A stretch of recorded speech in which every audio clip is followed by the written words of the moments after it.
Check. Check that mic. Hey, Mike, check that mic. Yeah. Yeah. 2025 U.S. Open One Pocket Championship. We're on to round 4 of the loser's side.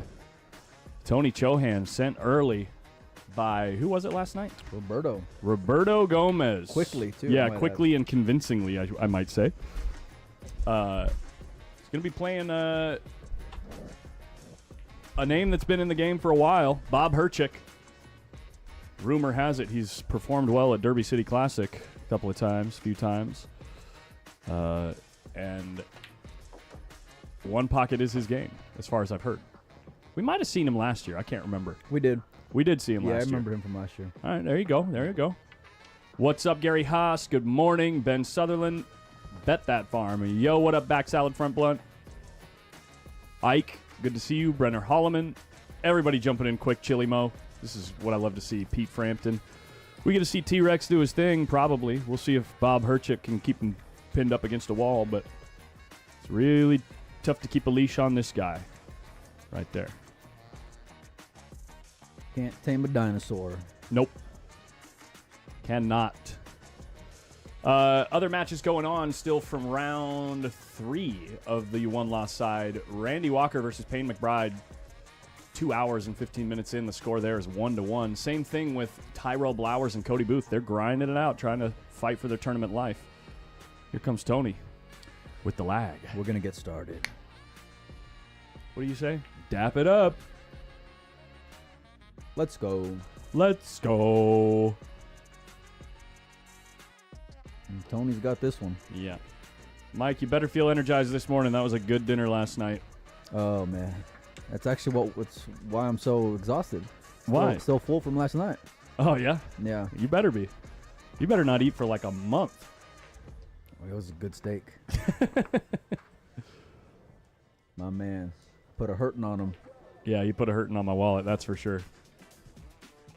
We got action right here. Is this action? No, this is warming up. Mike DeLauder versus Cashton Keaton. We'll keep an eye on that match in the background. Score here, 5-2, ball count. Tony to break. Are we going 230 again for the one-loss side? He wants that ball to hold. Nice. We're going 230 again? 230. For the next round? Yeah. The schedule says next round is at 230, yeah. Is there a winner side as well, or is it just one-loss side? Oh, there you go. 2 o'clock. Evan Lunda, Alex Pagulayan on the stream table. That'll be our next match. That's going to be a good one. That is going to be a good one because Evan's been beating his opponents. Like, if you look back, listen to this record. Beats Adam Kroll in 35 minutes. Beats Savannah Easton. These are races to 4, guys. Beats Savannah Easton in 30 minutes. Beats Mark Vidal Claremont, who's been having a great series, by the way, in 59 minutes. So that's pretty strong. That's pretty strong. Yeah. Mike, did you get the ribeye? I had to keep him off the Cleaver ribeye, which is a 64-ounce tomahawk steak that costs $300. I said, no, Mike. I draw the line. I would have never done that anyway. I draw the line. Yeah, I never would have done that. Yeah. Not to my boy. Of course not. No. Bob going to shock the whole one-pocket field, and 3-0 Tony. Coming out with the big predictions here.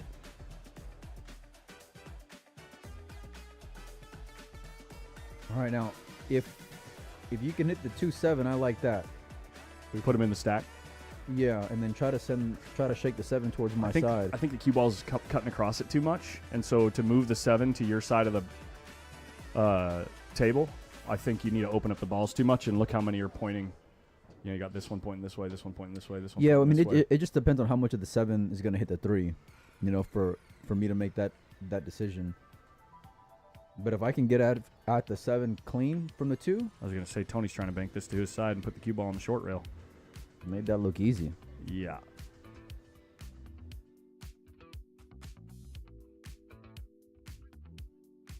Will you guys be at the expo in April? I will not. I'm busy. Probably.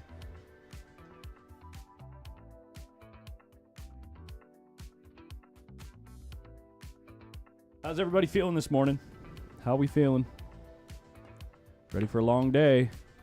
We got to get down to 4 players today, I think. Yeah, good luck. You think so? It's going to be a long night? I think it's going to be a long day, yeah. Yeah. We're staying on winner side, though, after this round, I think, no? No. We got winner side next. Then winner side is done for the day. Winner side plays one match today. Oh. All of this tournament, we got 1. Okay, so we got 1 and 1 then. 3 rounds of the 1-loss side to play. So the 5 o'clock is a 1-loss side? 5 o'clock is a 1-loss side to qualify for day 3. 4. Yeah, well, there you go. Tony's off and running, folks.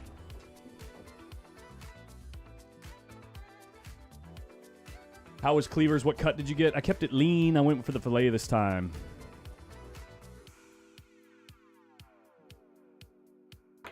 It's great, but I still like herbs and rye better. But everything was great. Oh, I got a fantastic cocktail there. Something made with. It was basically like an old fashioned, like a cherry forward old fashioned.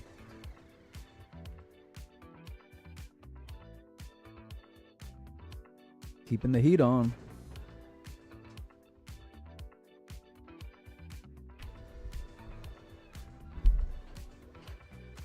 No, never heard of Trash Talk, no. But yes, from California, Sacramento. What's up, John O'Connor? What's up, Don Edwards? What's up, JB? Everybody coming in?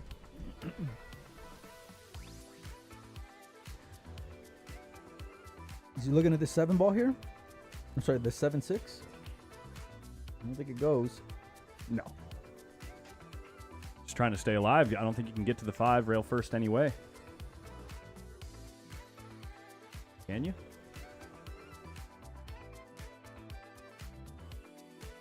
I don't think so. Oh, Tony does have 5. I missed one in the beginning of the game then.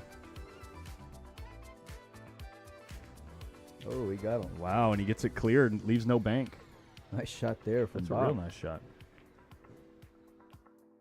Hello from Vermont, says John Schneider. What's up, Vermont?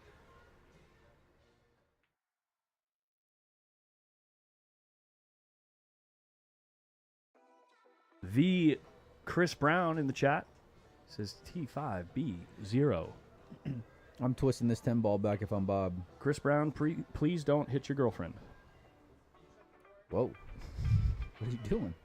It's a funny joke. You remember the whole No.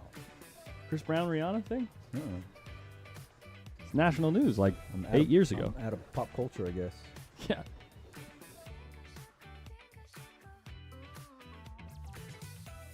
What's up, Jim?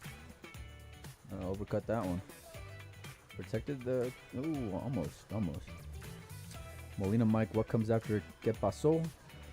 Hey, baby, ¿qué pasó? I thought I was your only vato.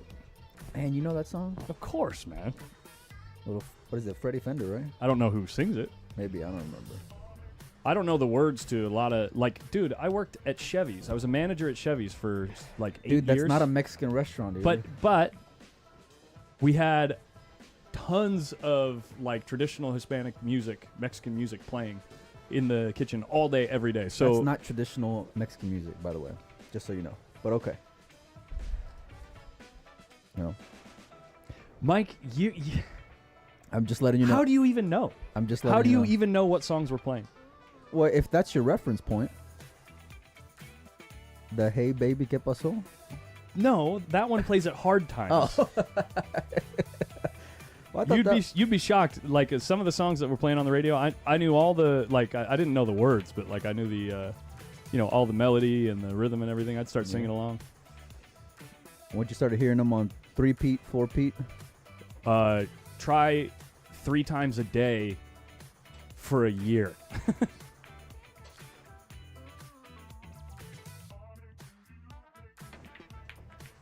Ooh. He's left the cross here, and look at this. Bob can get going here. I wasn't talking about that song being traditional Mexican music. No. Well, that's what I thought. Yeah. That's that is not what I was saying. Not even close. Exactly, Vince. That's exactly what's putting me on tilt right now. What? That I have to automatically disagree. Yep. Some people are just sensitive, I guess. Not me.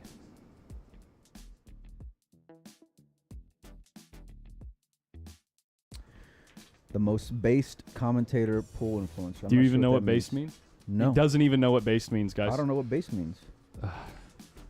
It's short for like based in reality. Like the things that person says are unequivocally true and factual. Oh, well, you know. I don't know if that's a thanks or... That's like the least based thing Back Salad Front Blunt has ever said in the chat. I see what you did there. Yeah. See what you did there.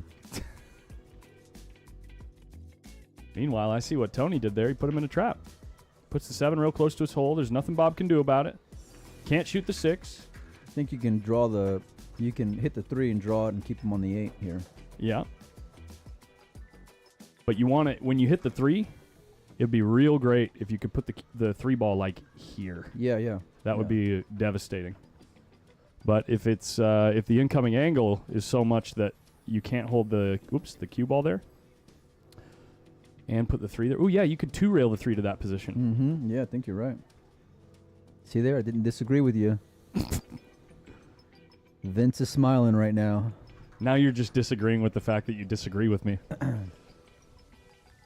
By agreeing with me. No, I don't know. There it is. Not He quite sold hard out. enough. Did he not get to the... He sold out. Oh, man. Here's Tony.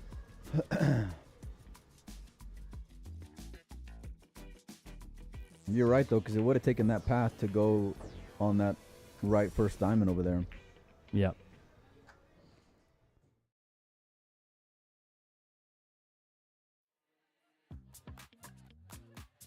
He needs 1 here, guys.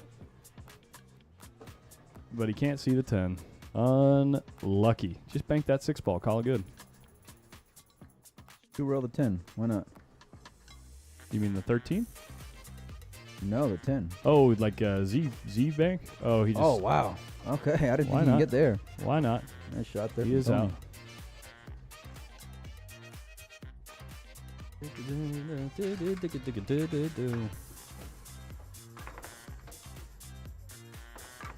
Tony moving his bead.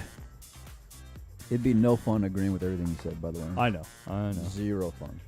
I know. Because then you just have to realize the reality of the situation. Which is? You're wrong. Ah.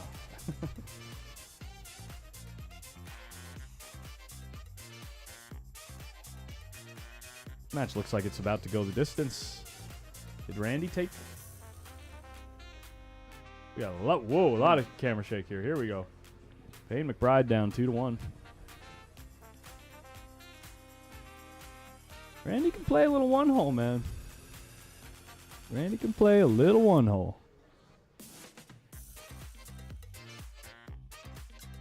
Oh, I see, Back Salad. You're just patronizing him.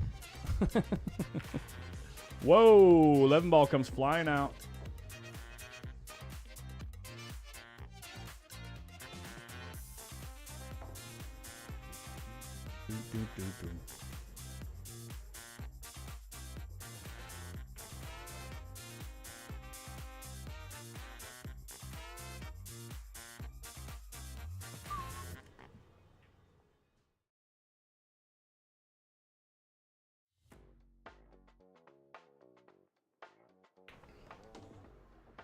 Pretty nice cue ball, if you ask me.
It's got a rail first here.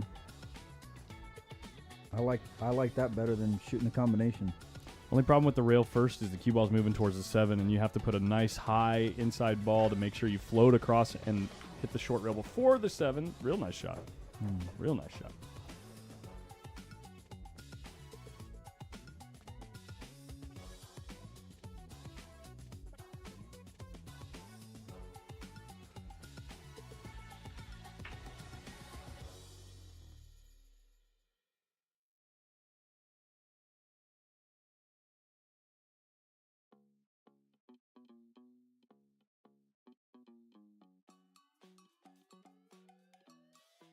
All right, so Cash and Mike started at noon. Do you think they finished before Randy and Payne? 10,000%.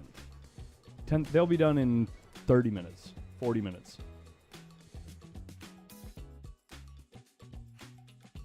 Cash has already won a game.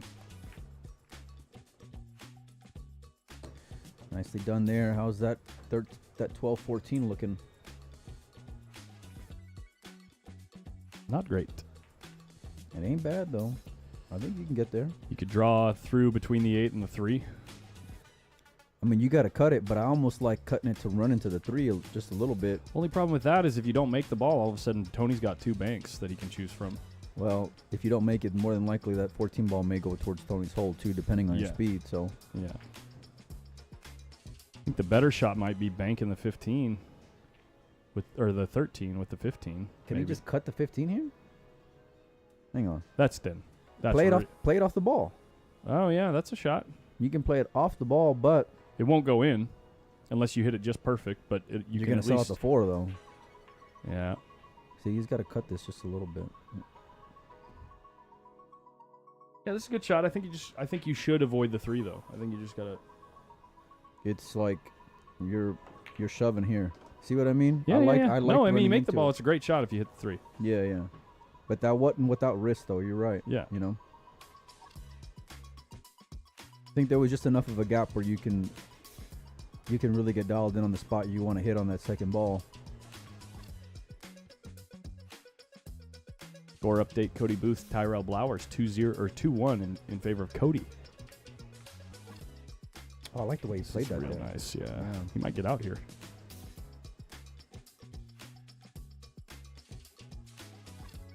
What's he got, Collins? 3. You can move your little 3, 6, bucket. 7, You can 8, see the 9. scoreboard. Oh, I didn't know you kept up with that.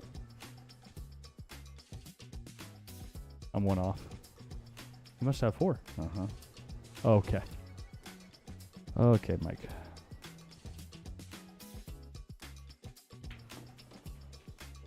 Get through it there, Bob. Get through the ball.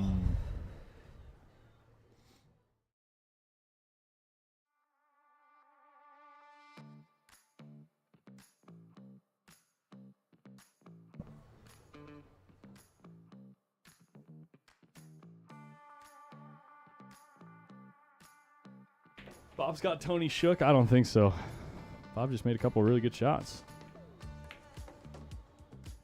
Tony's not shook for sure. Bob plays good, you know, but Tony will adjust if he needs to.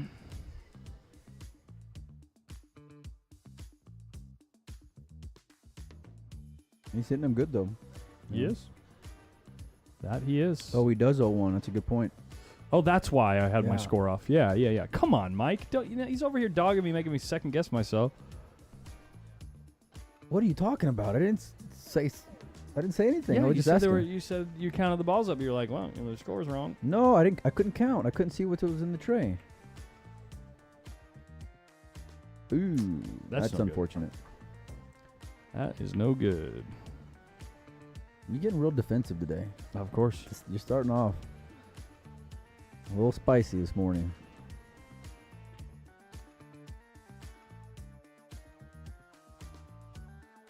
And if he can't bank the 8, this is unfortunate. You got to be careful because where are you going to leave the cue ball where you're not going to leave Tony anything? And Tony's the type of player where, you know, if there's an opportunity to get 4 or 5 balls and he's got a bank or something, he may just take it on and just see what happens or get on with the game, you know? Mm-hmm.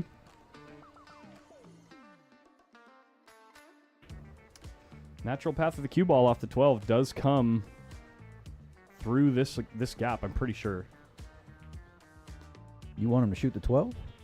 Isn't that what you just said? No. Like, you got to...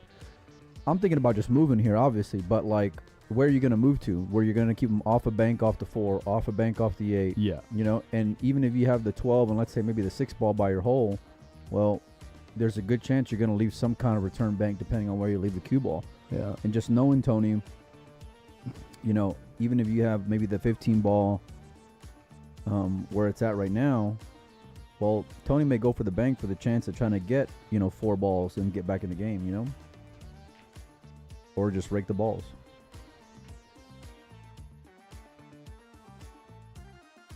Oh, that's an effective shot there. Yeah, really well done. Bob's supposed to spot one here. He does see he has a coin. There we go.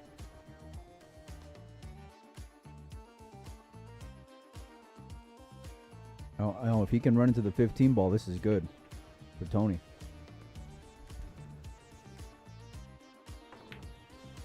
Yeah, that's what he was going for. He might sell out a return bank here, or Just he might make just it. go. There you go. Just make it, Mike. Yeah. All problems are solved if you just make the ball. He did real good there to play that cue ball into the 15. And look at this. 2-6 goes.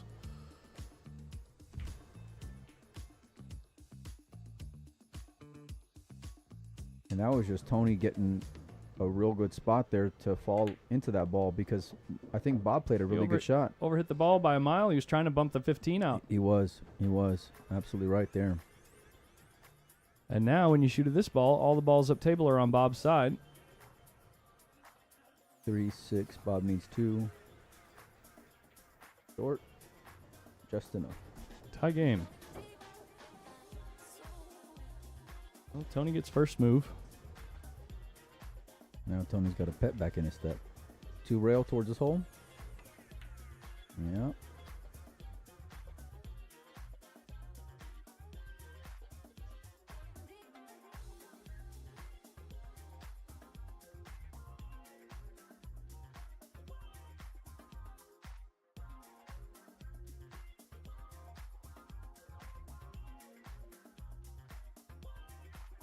Widen this ball out, send it towards your side, just like so.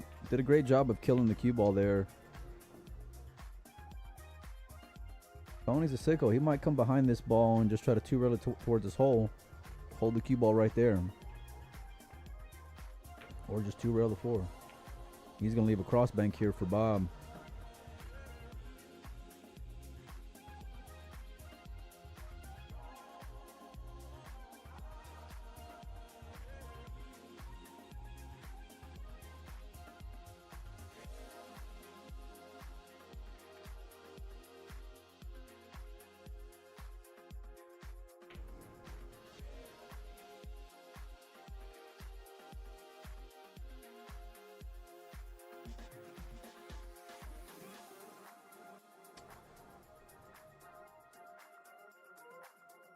He can make this. He can win this game, man.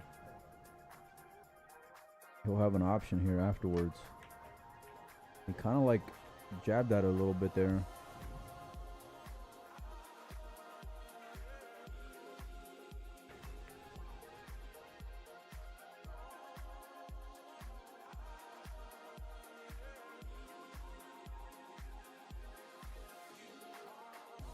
Tony's still got to hit this good because of where that ball is up top.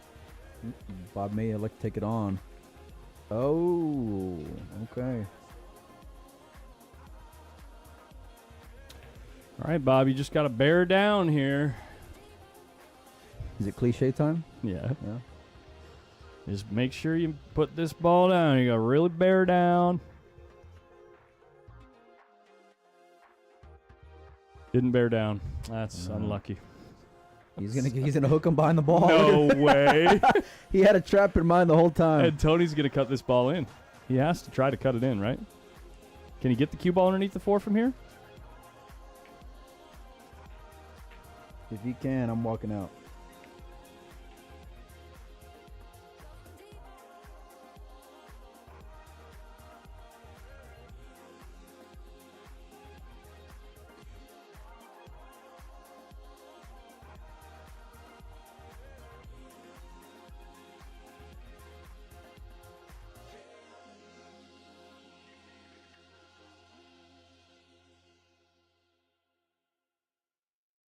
I like playing this up and down.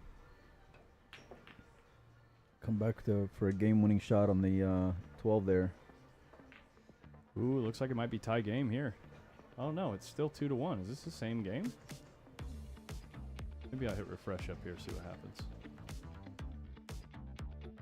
That's the same game. They're taking their time.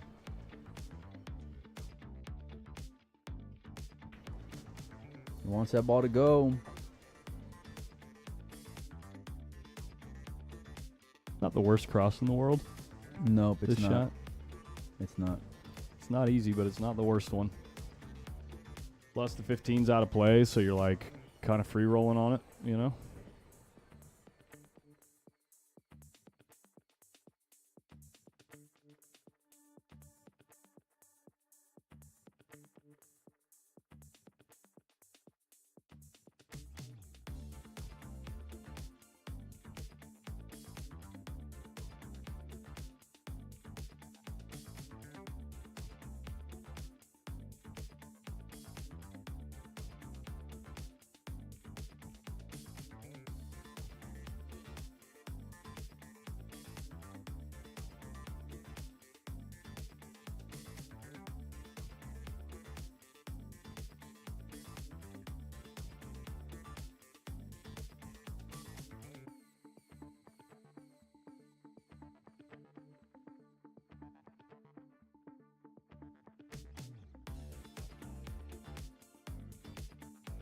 Cue ball. You gone. Hi-ya. And all of a sudden, with the 12 ball sitting right there.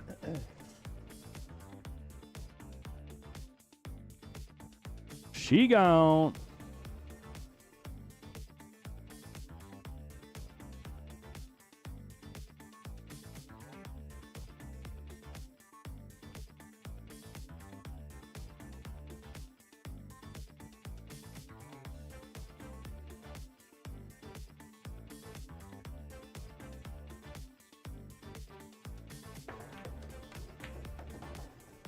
Yeah, and that's exactly the shot I was looking at, getting position on the bank. He was hoping to kiss the ball, obviously, but I don't think it laid well to run into it. But when you do make the ball, really often you leave yourself on a bank.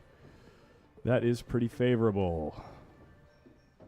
Tony Chohan, 2-0.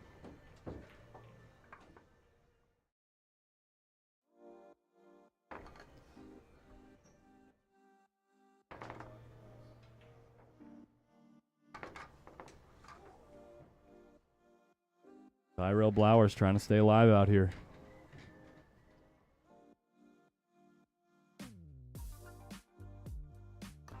Farron Harris made it. I'm a little tardy to the party. Have you put the QR codes up? Yep. Yeah, sorry, bud. You just missed it. I guess you're going to have to wait till tomorrow.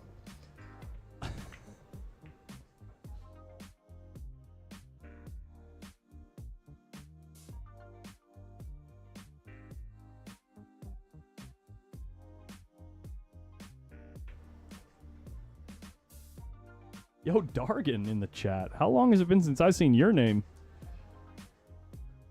Good to see you, man.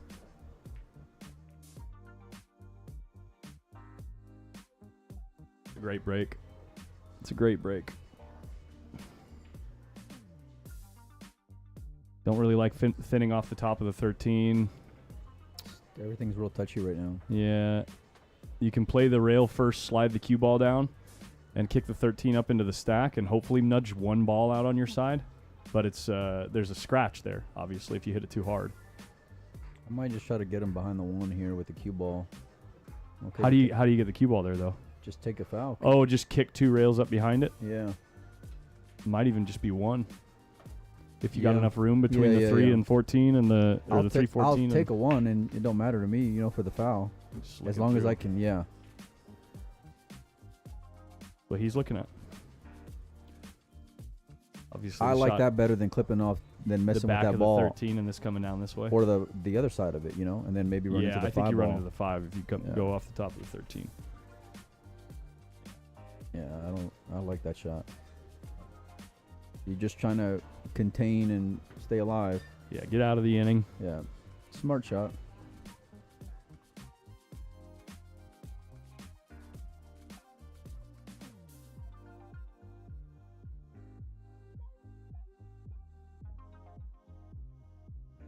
Hell yeah, Dargan. Good to see you, man. Tony made a mistake here. Hi-ya, 15 goes right at Bob's hole. And he's got the 10 too. He needs it to hang up. Oh, that's devastating for Tony in this game anyway. Now Bob can send the 10 over and use it for insurance on a later shot and play position on the the 13 right now. Agreed.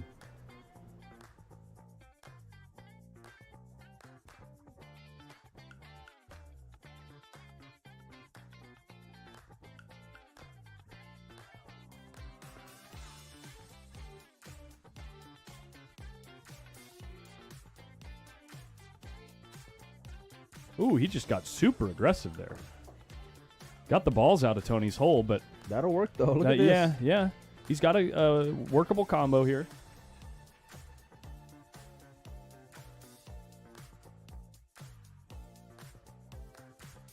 Thirteen's going to float up to the long rail, so you're not really playing position on the 13 after the shot. Tony was sitting pretty just a minute ago. Smart foul there by Bob. Mistake from Tony, and here we are. Can he hit this thick enough where yeah, okay. Bye-bye, 13. Cool, now bank the 12, put the cue ball right on the stack. Oh, I like that shot, yeah. Yeah. You just don't want to leave a return on the 4 here. Yeah, you just got to make sure nothing leaks out too much. You really got to kind of draw into the 11 a little bit, but make sure you don't hit it so hard that the 11 pops out off the 7. I might hit the 11 here and move the tube on my hole. This is a good shot. This is a good shot. Good speed. Look at the speed. At this. Now he's got a ball. Yeah. Right by the pocket. Bob spotting 1 from that foul we took earlier.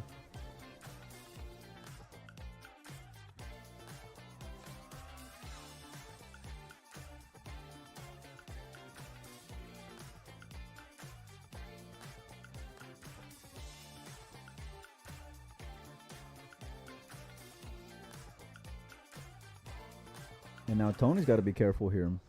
Bob can bank that ball if Tony tries to come behind the, whatever that is, the 12 ball there. He just moved the 4. This is exactly what I thought he would do.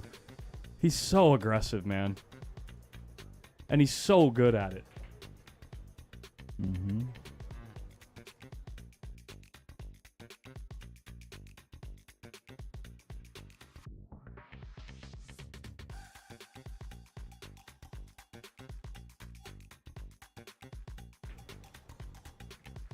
That's the shot. I think Tony's going to put him in the pack there.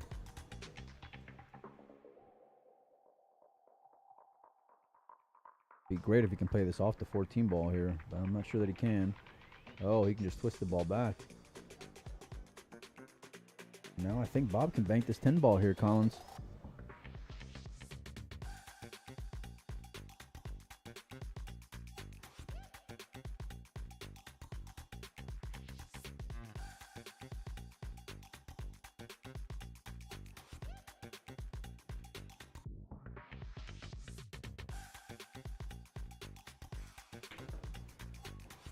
Yeah.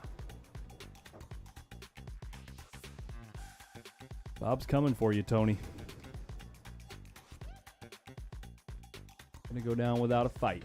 Cash and Keaton up 2-0 on Mike DeLauder in 13 minutes.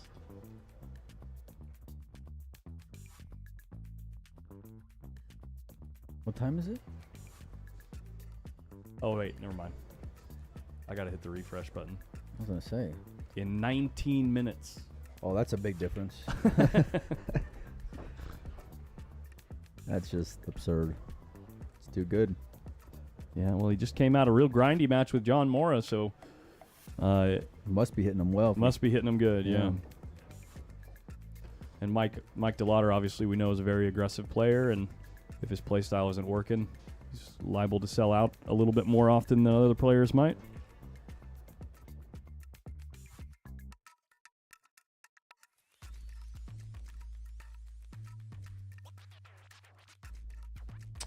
Up next at 2 o'clock, Alex PAGULAYAN versus Evan Lunda.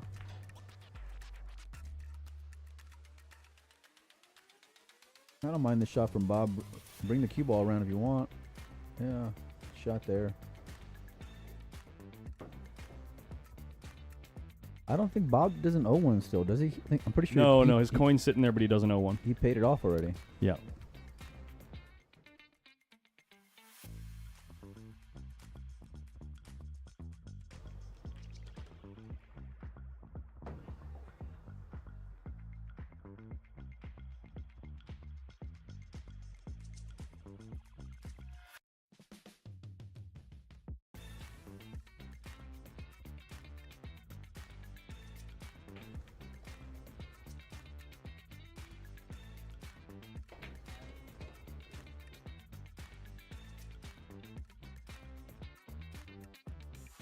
I might just move this 15 ball and try to put him on the 7 here. Or sorry, move the 11 ball. Move the 11 and try to put him on the 7. Yeah, just roll it down to the short rail. Yeah, but I'm mainly just playing cue ball more than anything, you know. Well, the 2 goes. Does it? Yeah. Oh, well then hell, why didn't he shoot that earlier then? Bounce. Ooh. Well, 6-5. He's a little in trouble though with this shot, I think. Hell, you might as well shoot the 6-5, buddy. See what you can see, Bob. Yeah. He's a little bit in trouble because I think he's got to cut the 6 a little bit. Well, he's betting the whole game on it. Yeah, and he's risking selling the 7 or the 11. But I don't see any other options here. Might take a foul. What, roll up? Just move it, you know? Yeah. If I'm... Tony's shooting the 6-5. If in any way I'm going to move the 11 or have a chance to sell out, then I'm just swinging at the 6-5. Otherwise, for me, it's just take the foul and just keep on playing the game. Yeah, I don't think he likes it because he's going to have to hit the 8, which may move the 7, and he's looking at the 7-1, but that 7's going to go right by Tony's hole, you know? Yeah, I don't think he can he's just moving the 1 to the short rail and trying to keep him on the 11, maybe? It just seems like a tall task there. Oh, wow, he hit that great. What a nice shot there from Bob. He got the most out of that one. Yeah. Great shot. So important to be able to look at those balls and try to gauge what they're going to do, you know, because you're playing it as a combination, but you're trying to hold that 7 ball to keep Tony off of everything, you know? That ain't going to do it. Or is it? Or is it? Yeah. Attaboy, Mike.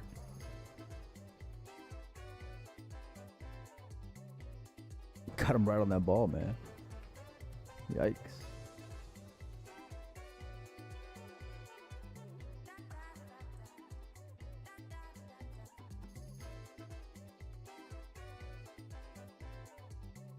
Tony does not look like he's feeling well.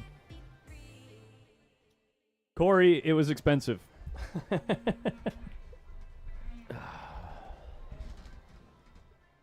And delicious.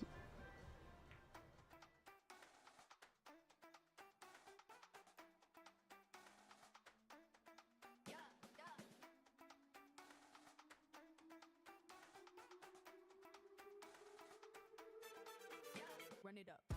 What are you playing here where you're going to keep him off the 1? There's not a whole lot you can do, I don't think. I'm pretty sure Tony can twist this 1 and run the cue ball into the 14. Close. I feel like it's almost one or the other. Like really play for the bank or bank the 1 into the stack and put the cue ball on the 14. Oh, just come across and try to rub off the top of the 8 or the 7? Yeah. Okay. I don't like stiffing the 1 into the stack because there's so many cross banks that could be left. Ooh. Yeah, that's what I mean about just doing one or the other. You know, Yeah. either really play for that make or play. Really make sure you remove the 14. Yeah. God, why am I so bad at keeping score? It's terrible.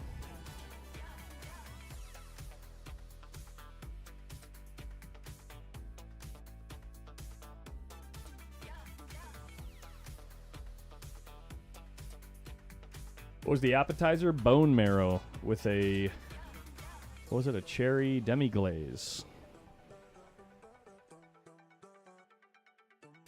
What else do we have as an appetizer? Caesar salad. Shared a Caesar salad. So good. He got a ribeye, I got a filet. Sweet candied yams. Brussels sprouts. Oof, look at this cue ball. The bacon mac and cheese. No, it was pork belly mac and cheese. Oh, yeah. And then we had, how many desserts did you two order? You guys ordered the donuts, the creme brulee, and the chocolate lava cake. Oh, so you're the one who ordered that ice cream, whatever it was. No, I got it was a sticky toffee pudding. No, well, there was another one, wasn't there? Look at Came that with shot. ice cream. Yeah.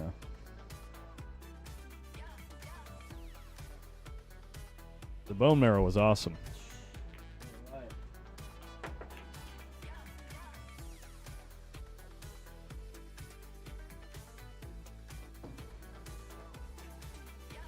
Collins, do you prefer template rack or triangle rack? And can you elaborate why?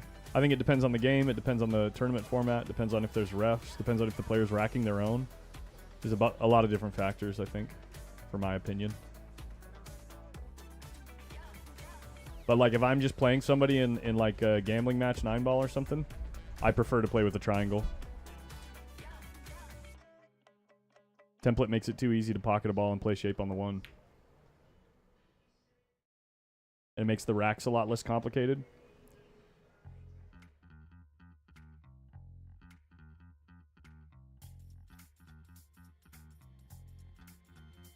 And I can't execute well and run out, so I have to make sure that it's more difficult for my opponent to do that. Unless I'm playing Mike, then I'm not worried.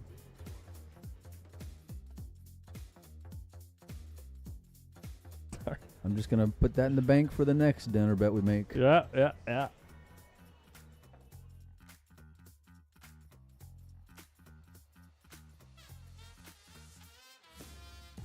No bull fries? No. No lobster tail? No. Anytime the menu says MP, I literally take out that part of the page and light it on fire. The market price? Yeah.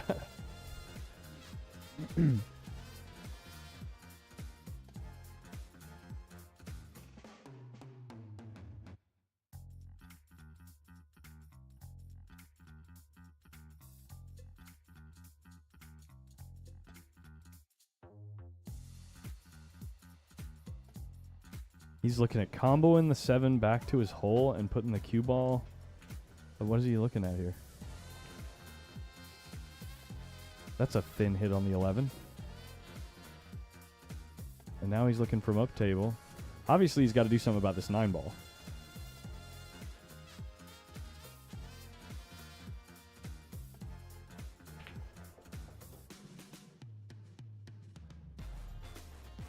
Wow. That's what pretty a effective shot right there. From Bob. I got to go back and watch like him pointing at stuff just to try to figure out his thought process there, because clearly when you looked at the 11, he knew the cue ball was going to be going into that part of the stack.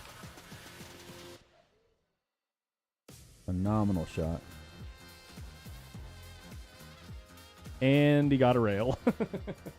Unbelievable. Couple of sicko shots there from both players. No Rocky Mountain oysters.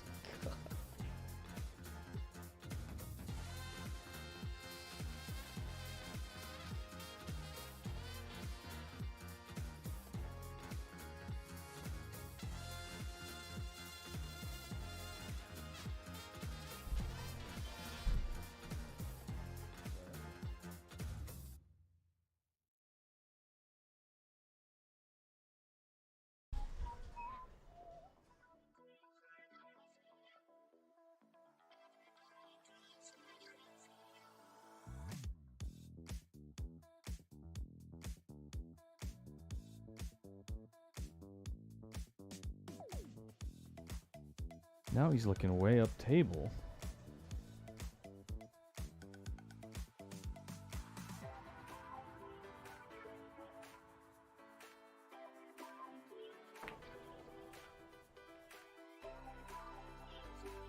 Tony might bank this ball. The 12?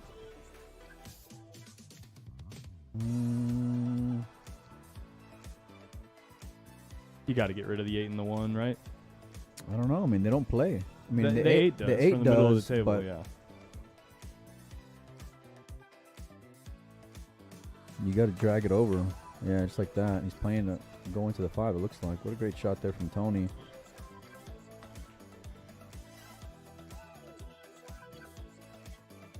Now, if you're Bob, it's just hard to keep Tony off a shot. Yeah.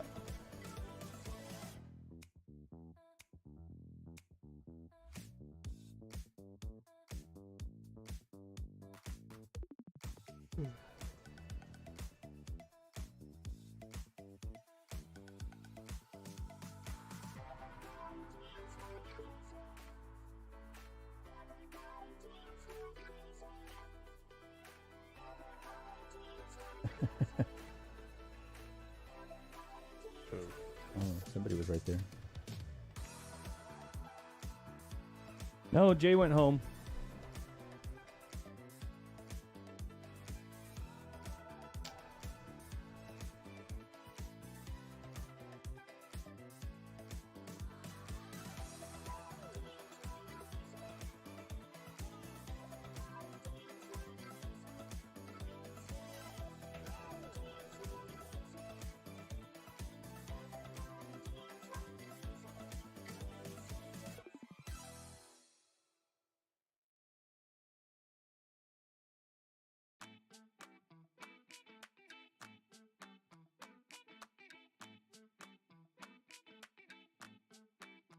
I was looking at that earlier, seeing where the 11 would go. It looks treacherous.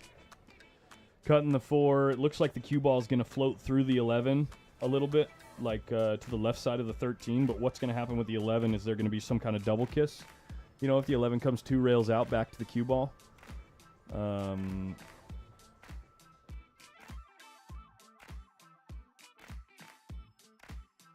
Or can you just twist kick the 13 out? The only problem there is it's difficult to put a ton of side spin across the whole table and really judge what part of the cushion you're going to hit. You could combo the 11-6 and just lay up the cue ball underneath the 5. He's looking at this. He's looking at cutting this 4 in and the 11 going 2 rails towards the 13, and the cue ball follows through the 11 to the left side of the 13. This is a very dangerous shot because if you overcut the 4, the cue ball's going to like go into the 6, I think.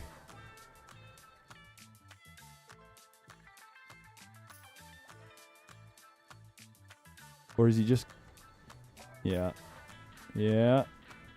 Wants to go. That's going to do it. So he was looking at... The 11 was supposed to 2-rail out of that.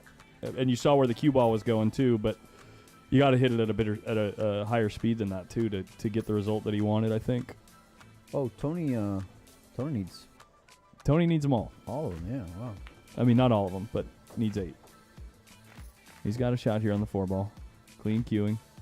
He's still good here. He can get after the 4 or the 13. Or the 6. Oh, the 6th place? Pretty sure. Well... If it did, it doesn't anymore, and it might not have before. Obviously, here you go after the 5, or do you clip the 7 here? He's going after the 7. No good. Bank on the 8, though. And you can run into the 1. Yeah, Tony's playing this for sure. Jennifer Rabbit. Good morning.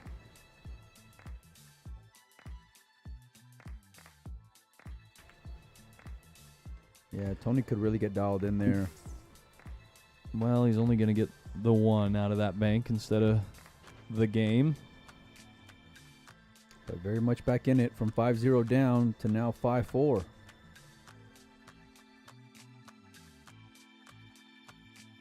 Trying to hook him. Morning, Chris Kringle.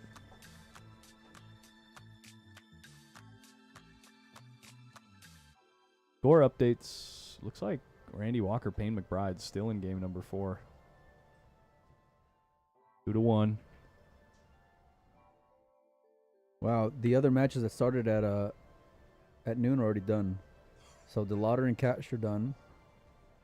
Excuse me, there was one more. What was the other one? It was No, there wasn't. No, is that it? That's it. It was this match. It was DeLauder and Cash, and this match started at noon so far. The rest of those round 4 one lost side matches are waiting. Both of those matches 3 hours in, 3 games apiece. 3 games each match, I mean. It's like an hour a game. It's like $1 an hour.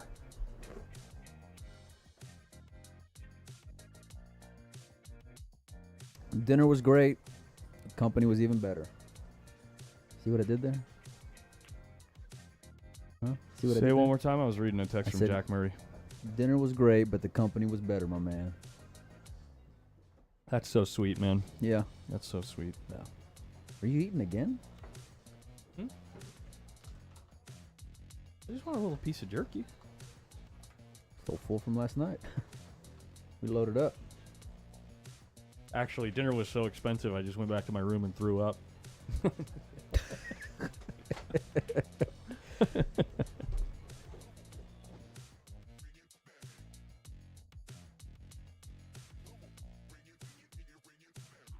What are Oh, y'all- very cool, Brock. Good to know. What are y'all's favorite items y'all are raffling? There's a couple of great cues in there. There's like, let me see, Yeah, one, Purex two. brake cue is really a nice brake cue. It's the real deal. So let me see here. There's 2 Purex brake cues. Those go for about like 500 a piece. There's an Art Deco Lucasi cue. That's about $1,000.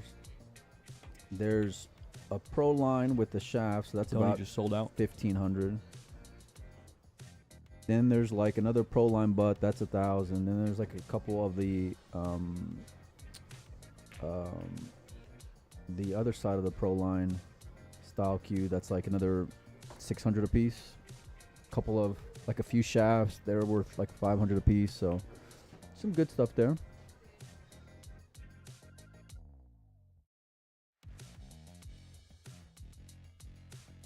Usually I like to pick the product that we're going to be moving, but left it up to Nick from Q and Case. Big supporter of Pool. Big supporter of the page as well, and this tournament. He picked a nice little grab bag of stuff, man. Set of Aramith black balls, SVB signed 10 ball, which by the way, where is that at? It might be in here actually. Uh-oh. What?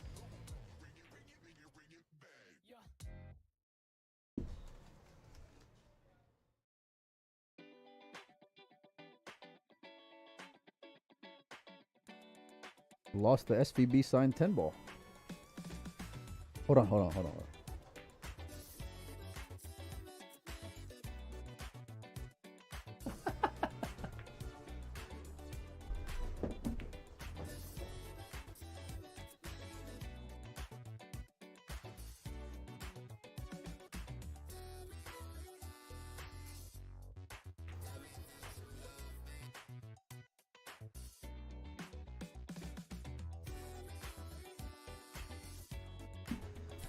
Can you still get in on the raffle? Yes, you can. Drawing's going to take place tomorrow. Aramith black. We'll have. I was hoping the if the town stuff comes in, which it should, hopefully, and we'll throw a bunch of nice little care packages from them in as well. So Some big names went down in Bosnia today. You guys haven't probably been able to watch. Yeah, no, we haven't watched it. We're over here watching pool for 8 hours a day, 10 hours a day. So I'm waking up in the morning and sweating some matches a little bit here in the booth. What did that guy say? Which guy? Into the booth yesterday and asked if Mike was saying nice things about you. In fact, he was. Sorry, Mike broke the bro code. oh damn. Wasn't talking about you. I wouldn't say nice things about you for sure. Never. Sure. All I do is disagree with Collins. We know. Give me that before you smear his signature. This guy. What are you doing? It's unsmearable. I was just checking to make sure. You're not using dry erase marker on this thing, man. What? No idea. What's up? Oh, I do. Wait, Oh, on 11? No. The shot already shot, though, right? Not on 11. Okay, no worries at all. Yeah. Okay. Thanks, guys. Yep. Yeah, no problem.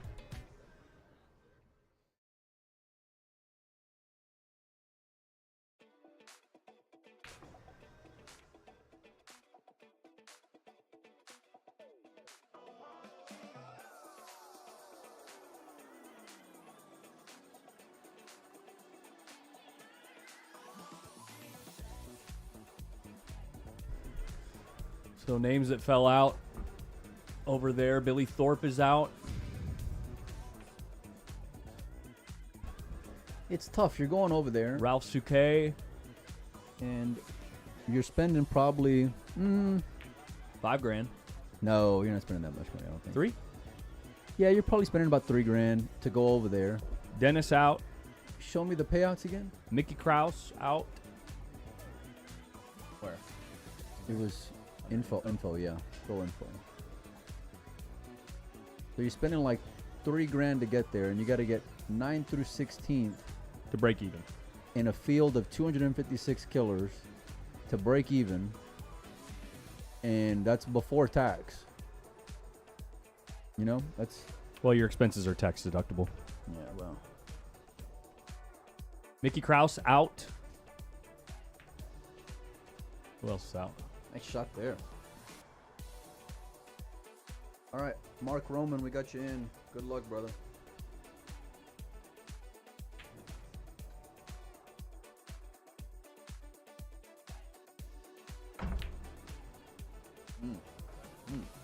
Tyler Steyer out.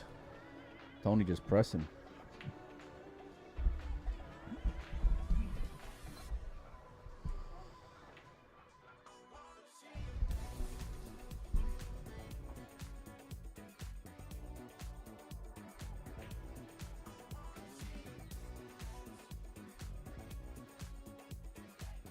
I think all things considered, Bob's playing at a pretty good pace. Yeah.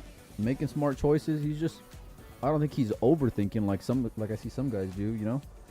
He's just taking it all in and then making a decision. So Tony Lopez says, I'll take 50 in raffle tickets. You got to reach out to Mike on Facebook, bud. either at Molina Mike or at Windows Open. Good shot there from Tony.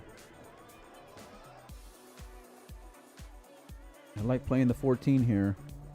Dragging that cue ball onto the left. Just maybe even try to get him on the 7 here.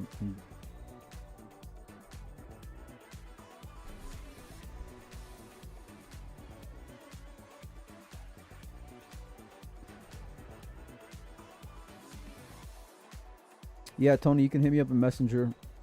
Windows Open or at Molina Mike. By the way, this match is to qualify for the money. It's a $500 match right here. Man, Payne and Randy 3 hours in. More than that. Almost 3.5. Yikes. Isn't that where we put the over-under? I think so, yeah. Yeah, I know Randy's a real deliberate player that's willing to put balls up table, thinks about his shots really conscientiously, takes his time. Payne, similar style player, so no surprises there. That is one lost side, one pocket too, because they're both holding on for dear life, right? They're both, it's their tournament life in that match. So Who's that? both of them, Randy and Payne. Oh, yeah. Meanwhile, same score at Cody Booth and Tyrell Blowers, 2-1, 3 hours in.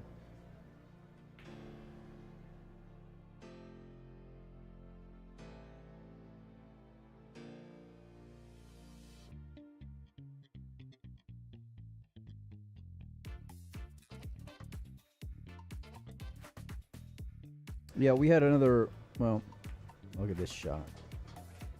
Man, that's too good. Needed to get behind that ball, though. I'm swinging here if I'm Bob. But then again, I'm not Bob. Fair, and if you can get someone else to ask, I'll put him up. I like bobbing and weaving. Put up the QR codes, buddy. You don't count either. Come on, put on the QR codes. Look at this kick shot. That's a good one.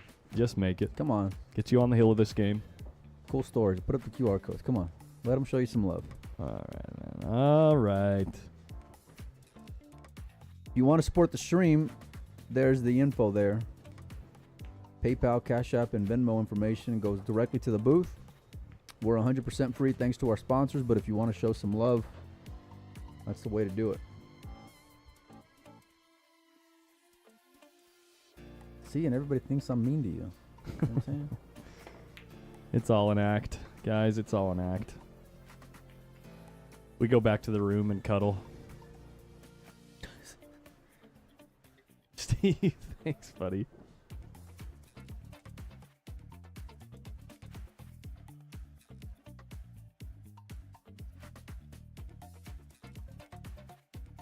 There we go. There we go. There we go. Put them up or I'm going to have to ask where this is being played at. Does anyone know where I can find the bracket? The link is in the video description. There was a couple of people who called the pool room yesterday I know. asking, why aren't we streaming the match? Because there were no matches being played.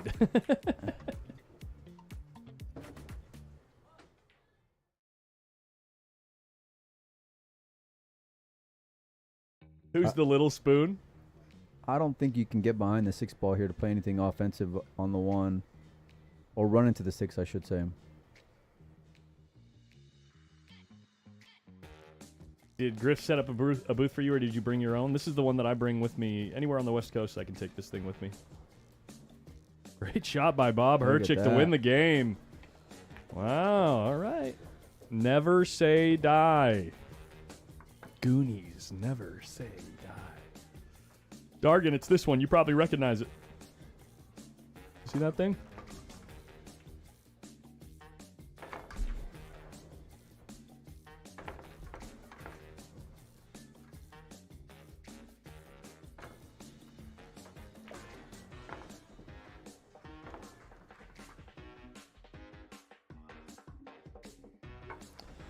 Thank you, guys. Thank you, Mike Myers. Farron. 7 more hours to kill at work. Watching your streams is my favorite time killer. Dude, I'm so thrilled to hear that, man. Put me on mute. Why?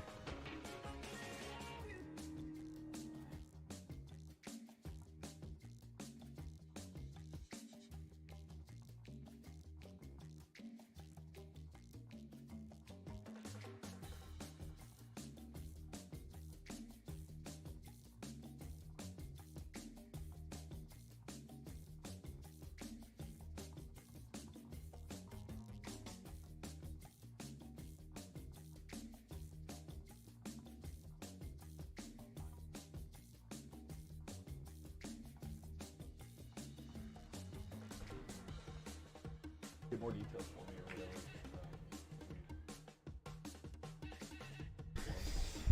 Okay.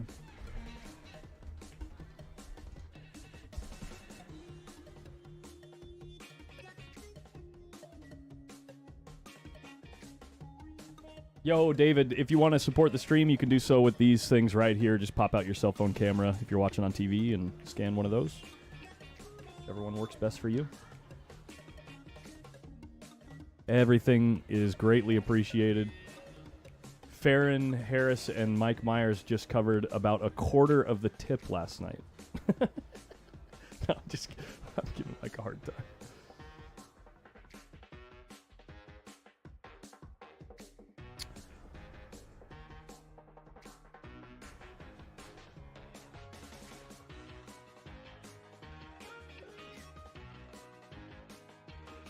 Nice little inside there to put him on the back of the 2 ball there. Great shot.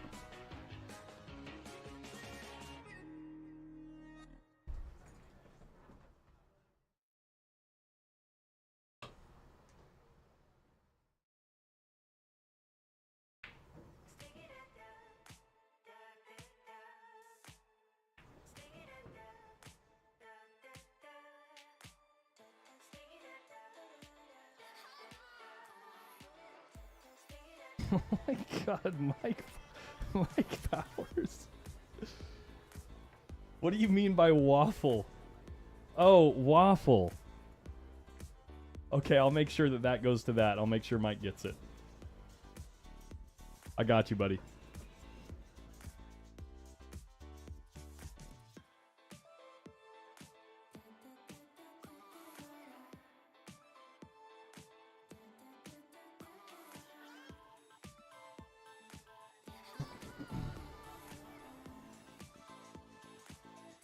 I like the code lingo.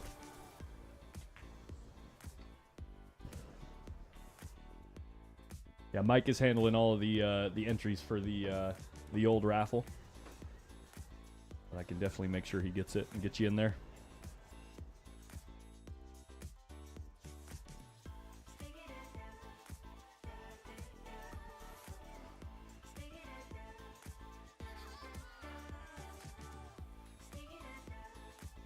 Collins, Molina, I own my own business. How can I become a sponsor? That's a good question. If you like what is going on over at PostUp, it really just depends. I want to make sure that whatever our sponsorship deals I work out, it's very mutually beneficial. So I want to make sure that whatever I'm doing for you helps you move your product in some way. So I really only even consider taking on sponsorships if I feel confident that I'm going to be able to do that. So, and if that's the case, well, just message me directly and we could at least chat about it.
All right, Michael, he's writing them up right now, buddy.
What did you say about PayPal? What was that? Who do we send to on PayPal? It doesn't specify. PostUpLiveStream at gmail.com. Thank you so much for the support, you guys. Hearing some rumbling about some high stakes action at Hard Times. At Hard Times, yeah. There's definitely a possibility. If I'm able to break down and get back to SAC in time, I might set up a small setup to cover that. So we'll keep you posted on that.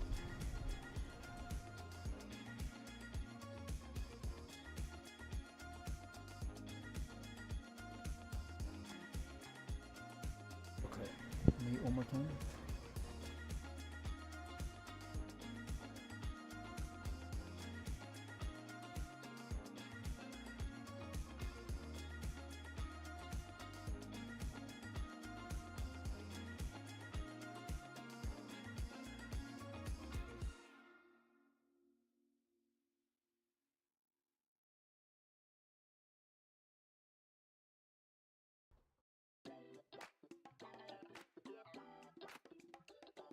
Now Cody and Tyrell at 2-2. Randy and Walker will be playing till next year. Randy and Payne, you mean? Sorry, Randy and Payne. And Michael Powers, if you want a video of those tickets going in the waffle, you can. Oh, Randy just finished against Payne. Oh, Randy won? Yeah, send Melina Mike a video if you want. Who's the action match at Hard Times? It'll be some high stakes one pocket. That much I can tell you. Yeah, so we're not going into specifics until I can confirm that it can be streamed and I will be back. In fact, so this finishes up tomorrow. It takes me 9 hours to drive home. I got to break everything down. Unload the booth at the shop and set up a couple cameras. It's going to be pretty tight. So we'll see. What date is that? Saturday, the 15th. Oh, I'm off that day. I'm gonna need you to stream it because I ain't gonna have nothing to do. Oh, thanks, Mike. Yeah, okay, yeah. I'm gonna need you to. Great. That's like my one. Well, yeah. Oh, shit ton of work to do.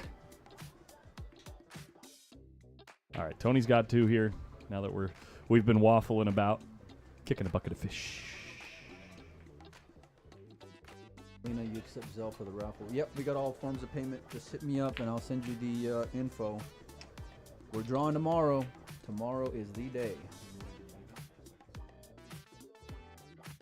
What, the info? Oh. Yeah, it's Brandon's. Let me see.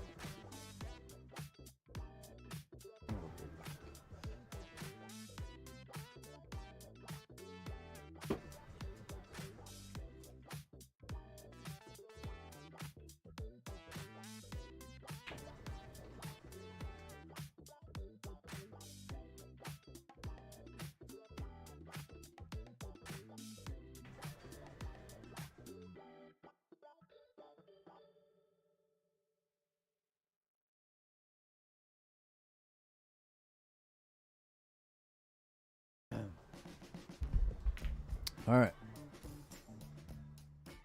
You're going to twist this ball back here?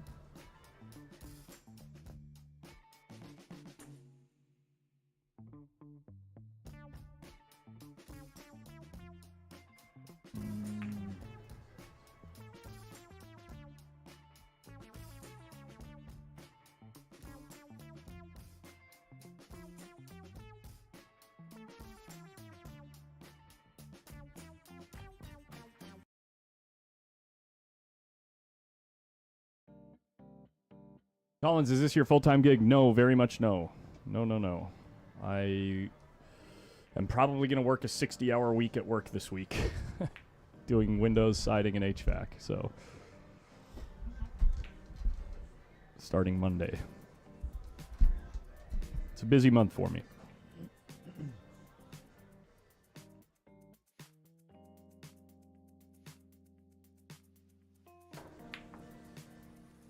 Oh, look at this. Off the point, and the 9-ball finds the gap between the 7 and the stack and sits up right in front of Bob Herchick's hole. Wow. A tremendous amount of misfortune on that one shot for Tony Chohan.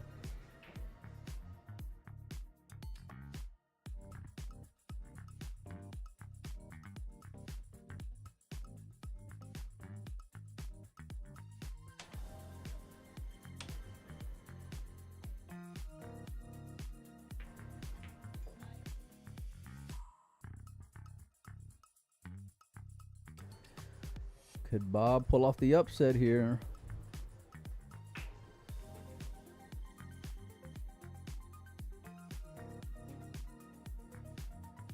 Well, I'll tell you, he's not going to get much more than 1 or 2 here. Yeah. You like playing for the 7-ball here? No, you got to draw into the 15, I think. He's queuing high. You can draw into the 15 if you hit it thick into the pocket, I believe. Yeah, but he ain't. I think you're right, but he's not in love with it because of stretched out with the bridge and right. Doesn't have much feel for the shot. You have to hit the 9 into like this side of the pocket and put a nice finesse draw stroke to like hit the bottom side of the 15. And if you hit the 5, it's disaster.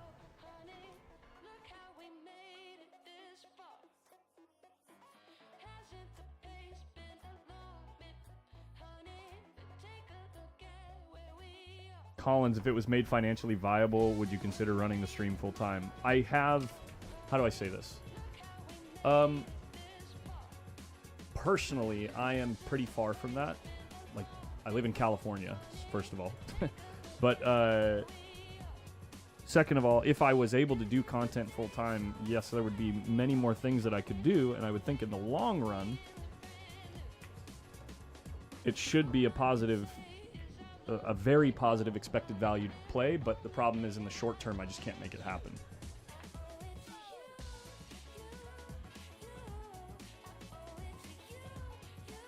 Well, Bob got one.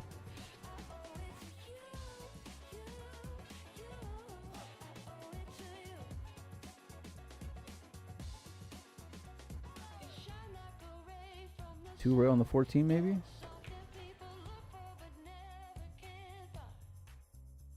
Play the 7 down off the 12. Look at the shot, Mike. 7 down off the 12 and put the cue ball in the stack. Right, Mike? Look at the right side of the 12. I like that shot. And then the cue ball goes one rail back into the stack. The 12 ball probably doesn't even move the one out of the stack either. The 7 ball caroms down kind of in front of your hole, like in this area. He doesn't see the shot. He's looking at something that might be dead here. It's just a little...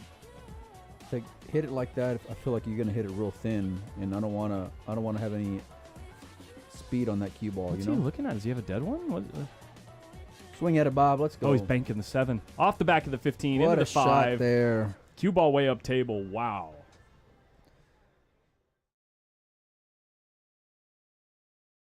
Leaving California would be worth it for sure. I don't know about that. The relationships that I have out there, especially in the game, are like pretty significant.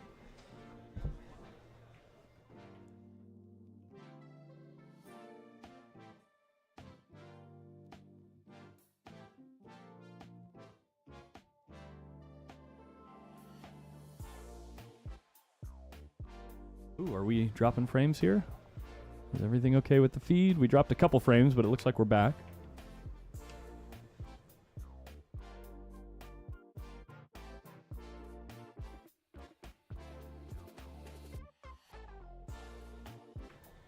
Oh, look at this shot here from Tony. He wanted to put him in the pile. He's going to sell out a bank here on the 5.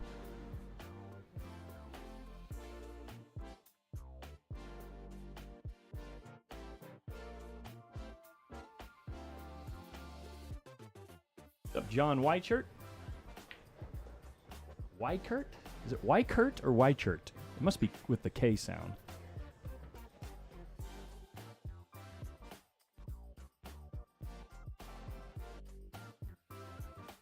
Yeah, Dargan, I actually have ideas for like completely different style of content, but that's for a different discussion. I could talk about that more in detail on Post Up in a later stream. Why are you looking at me like that, man? What are you talking about? Like how? What do you mean? I don't know. What you doing here, Collins? Moving that 11 into the 9? 2 rail on the 15 out. Look at that shot. Oh, my shot. Oh, man. That's a great shot. Right on my desk. Okay. Write it on my desk, baby. How we should do it. That's how we should keep notes. I'm dead serious, Mike. To keep notes for matches. Just write it on the desk, and every new tournament we'll just paint over it. And then you write on the new layer of That'd paint. be awesome. Just write them on the desk. Bob Herchick has a bunch open in front of his side of the table. He's going to have to 2 rail here or maybe fall in the gap to get on the 12. I think it is a tough shot, but I think you got to go forward 2 rails. You think so? Yeah.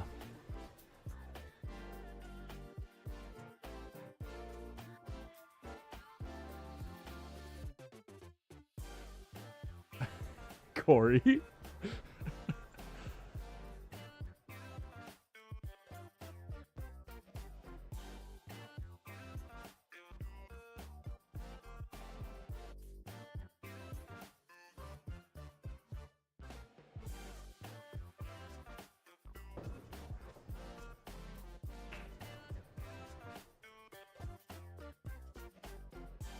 Oh, NJ pool player coming in with the unoriginal joke. Corey beat you to it.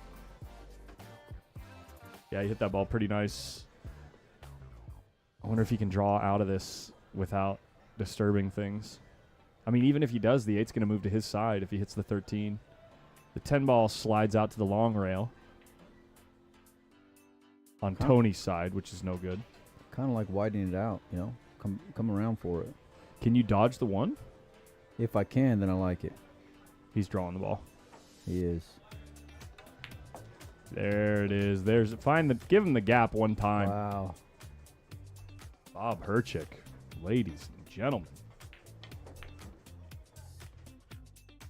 Just checking to make sure. Yeah, I got 4. What? How does he not have 5? Huh. 3, 5, 6, 7, 8, 9, 9 and 6. That's right. Yeah. I thought I was just putting 1 up every time he scored, but I must have scored one of them twice.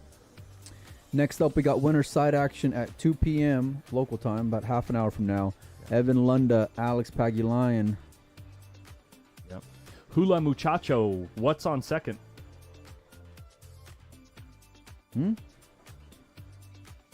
Yeah. Who's on first?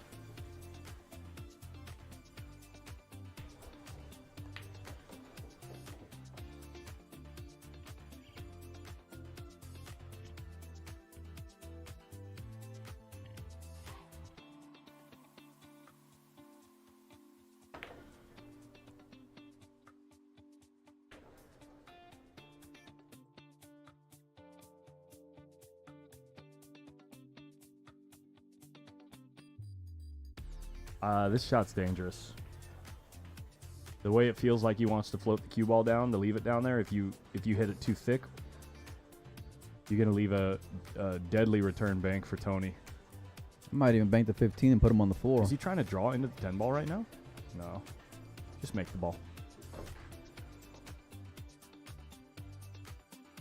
Okay, well now I'm still trying to move the 15 and put him on the floor. Yo, John, it is YouTube and Facebook. So if there's a little blue circle next to your name, it means they're from Facebook. There's a yellow circle next to your name, it means they're from YouTube.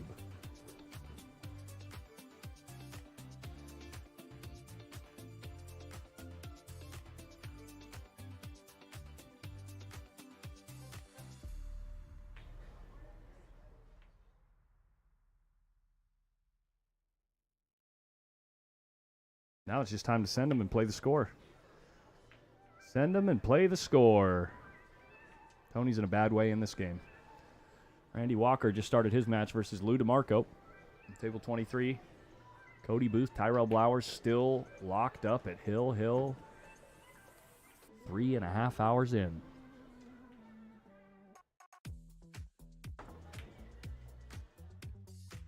Tony finds a double kiss.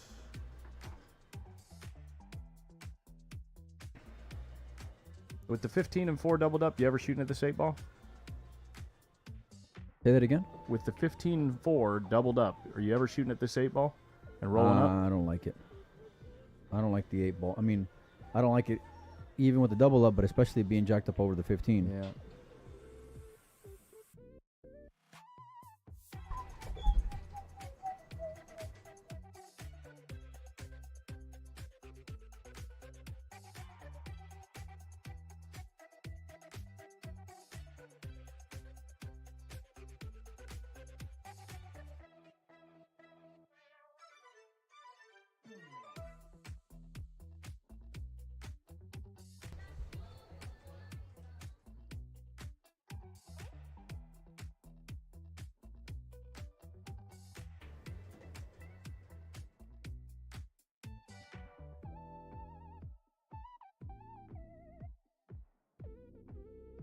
Yeah, I know I saw Bob play a little bit last year, but I like the way he plays personally. Yeah, he's moving good, and he's not afraid to shoot. Yeah. Ooh, that's not what he wanted.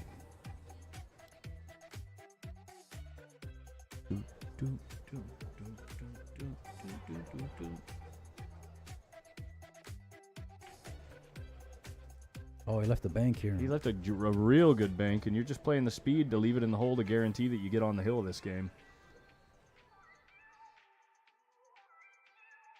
Love the way he played it. Yeah. Now you just get rid of that 15 ball. See you later. Find a spot where the 8 and 10, none of the 8, 10, or 5 are bankable. She gone. I'm sending it by the, In the corner. Yeah, yeah. Well, I was going to say leave it on my side, but bankable. He's overhit this just a little bit. See, I don't mind it because to me it don't matter. Like, I want balls out of play, you know, if I'm Bob. And there's a couple little threats here. Like, Tony may bank at this 5-ball right here, but it's like the more balls that I get out of play, only needed one is a positive for me. And hit that thick. He might have left a scratch here. You think? Or maybe even just rolling into the 8. I don't know. I think you can beat it. Brenda, yes. I think I did see that in there. Thank you so much. And William Blake. You guys are the best. You guys are all the best. Love the enthusiasm.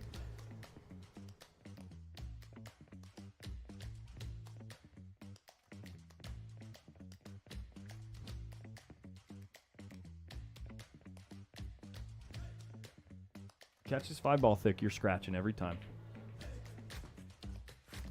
You think that's what he's looking at? Yeah. He heard you. You just can't afford to hit it too thick if you're going to go after it. I think you can beat it. You can, 100%. But if you hit it too thick, yikes. Yeah, but I think he's got enough of the cue ball where he can fade it, you know? He kind of jumped on that one.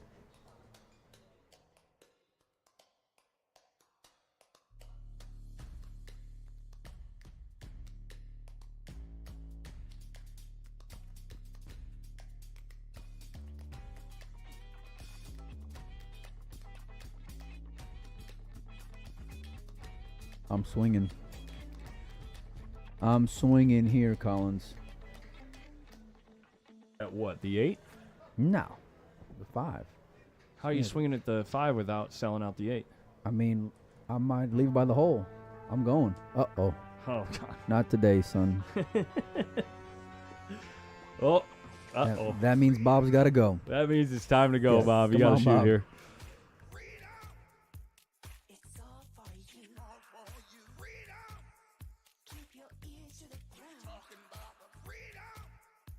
It's the best show in town. Well.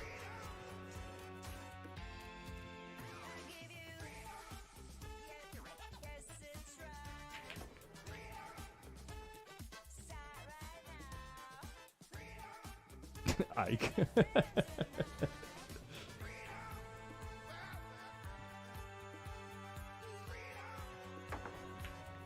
Wow, super greedy from Tony, but does a good deal, a great deal to move some balls by his hole and create some pressure.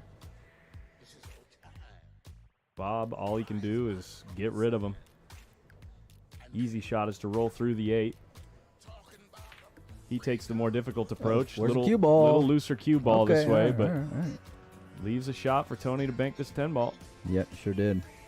Tony might even make the 15 in the same shot. Ain't nothing wrong with that. Yeah, he needs him to come back down table. Bob, I mean, he needs them all. There it goes. That wasn't even close. Playing all cue ball there looked like. Yeah. I mean, it creates some mild problems here for Bob. It becomes a lot to manage down table without, giving Tony something to work with.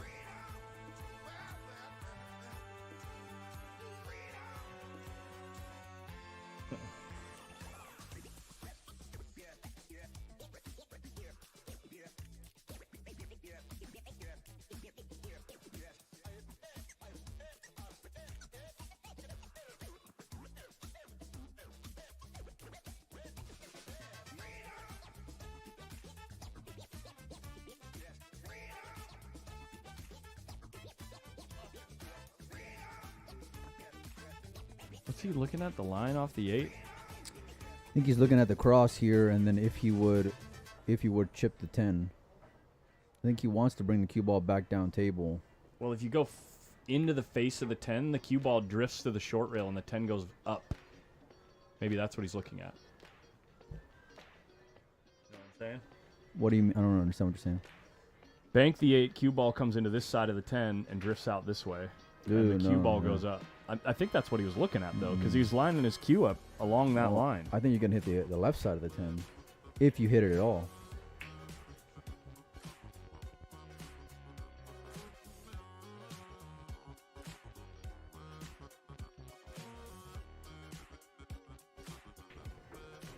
It depends on like if you're playing the make or if you're playing just the move, you know, because you got to twist it to make it. Yep.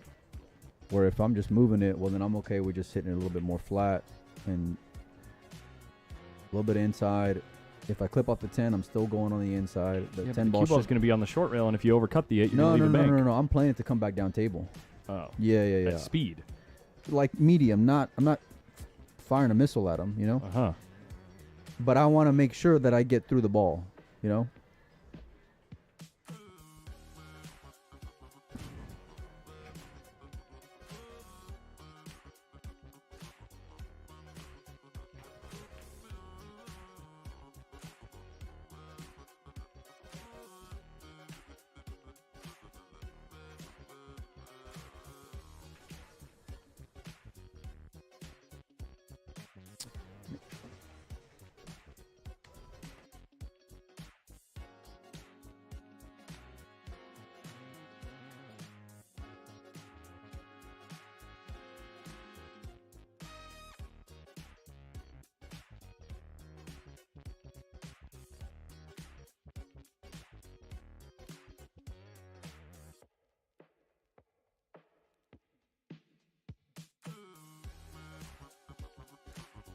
Tony just, he's like trying to middle pressing and then being like playing the game, you know, in my opinion. See, like now I'm just crossing the 10 over and sending the cue ball in the upper left and trying to put him on the cushion, you know. Hopefully if I can, you know, block off the 8 with the 10, maybe Tony can come from behind, but same thing. I want to get through the ball. I want to hit the left rail first. Ooh, he kind of let up on that one. See, he had a decent line, but I'm trying to get up there by like between the pocket and that first diamond on the top. But definitely not letting him see this part of the cue ball.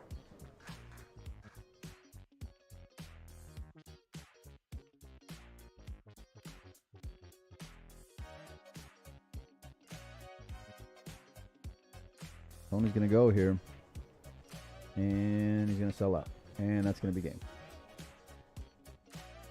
Hill to the hill. Tony's break.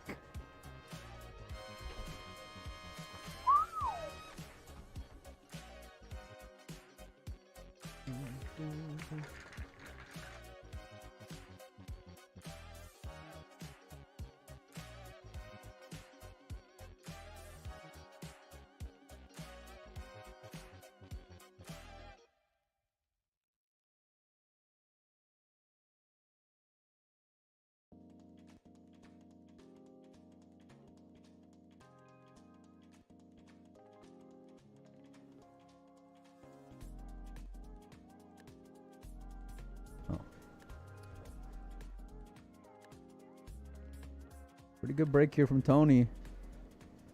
Well, the draw just came out for the WNT event. Oh, did it? For the final 64. That's what the chat's saying. Let's see what we got.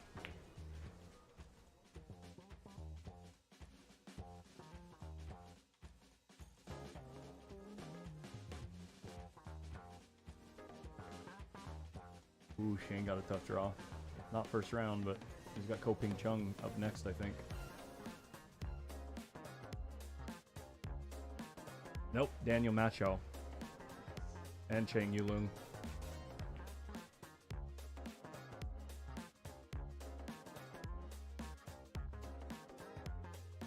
Ayuki Oi gets Jonas Salto. You want another last longer before you leave, big boy? No, thank you. Okay. The last one hurt too much.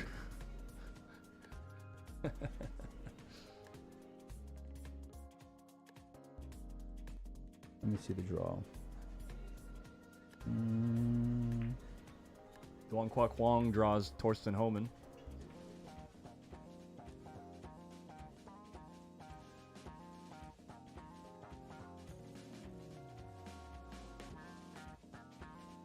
a lot of the draw looks really spread out. I like Carlos, Shane, Koping Chung, Victor. Yeah. Yeah. Claudio. Claudio over Yap, huh? I like and Claudio. Pius. I like Claudio, yeah. Filler, Yeah. of course. What about in that Moritz, Mario, Duan Kwang, Torsten, David? Mario. Although David's such a grinder, dude. Yeah. What else? And then Let's see. Wojciech, Albin, Sanjin, Eklund. That's a stacked flight. They're all playing really good WNT 9-ball. I like Albin for the dub.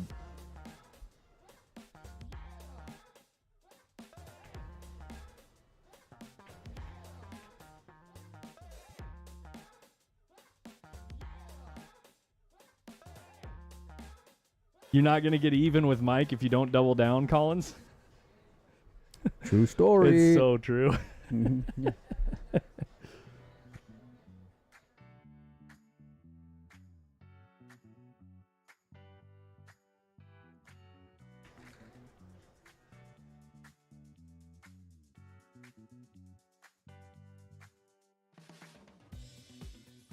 And a little foul. Left the 8 though. That's why Tony's smiling. Or he might have left the 4. He left something. Oh, he had a ball to spot. Apologies, everyone.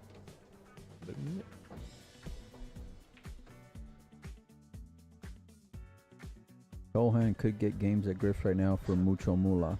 Well, Tony's been here at Griff's every night wanting to play for Mucho Mula and has not gotten a game. yeah, so that is not accurate.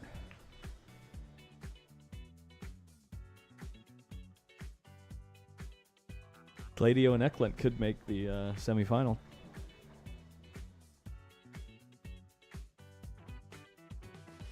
Probably not, because Claudio's got to fade. Who? Yap, Pius, Mario, Moritz, That's Long, I would pick, Torsten, and David.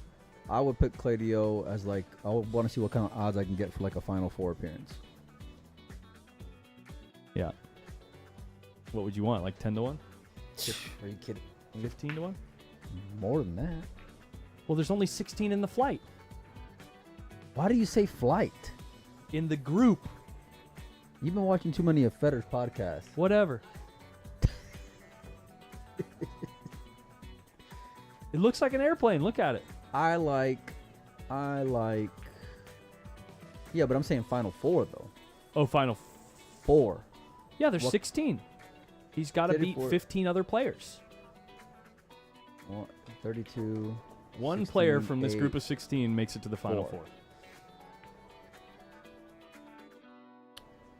Yeah, I would still. You're basically saying 1, 2, 3, 4 matches in a row. That's tough.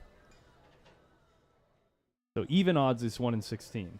So if you think he's the favorite in the group, then you should be getting less than 1 than 16 to 1. I don't think he's a favorite in the group. You just like to see it. I want to. Yeah. Okay. Yeah. I just like. I him thought to that go you for- were saying that you wanted to pick him because you No, think he's the favorite in the If group. he's you look at that particular section there, you're gonna have Yap and David are probably the favorites, followed by Kazakis, Moritz. Moritz. Oh yeah, Alex is there. I mean, Yeah. Mario. Claudio's got upside, but he's still unproven. Yeah. So. So in yeah, that- you'd want like 25 or 30 to 1. Yeah.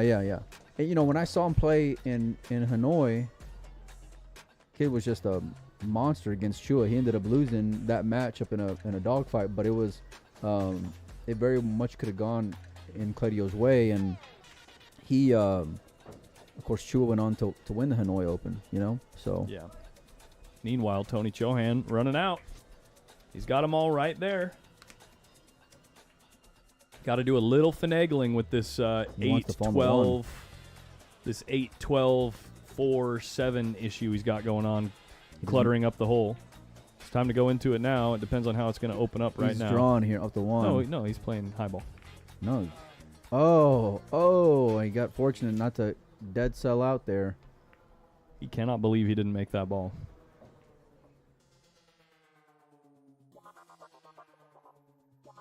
Yikes.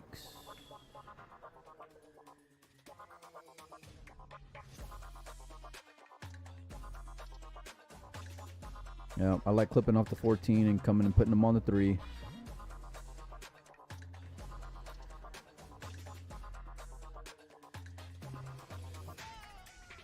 Molina and Collins, do y'all think WMT needs more Scotch doubles tournaments? No.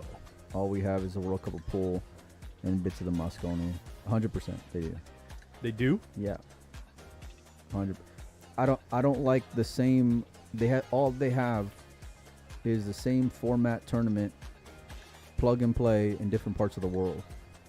You know, the World Cup of pool is a great event. The Mosconi Cup, that atmosphere, and part of that is with the way that they play it is exciting. You know, so I love the idea of more Scotch doubles. What I really like to see is like make it kind of like a draft style, you know. Right. First seed, like 1 through 16 can't pick outside of within the 1 through 16. Well, did you see the thing that I did with like you draft a team and like you play a match that way? So like say you know a group of X many players, and then out of that 5 players for this first match you got to play 3 of them, but that also dictates who you can play in the next. You know what I mean? Kind of like they do at Mosconi Cup, I guess. Yeah, they already do it that way. Yeah, I would like to see it be 9-ball, you know what I mean, and have it be Scotch doubles, but yeah, I'd love to see the variation.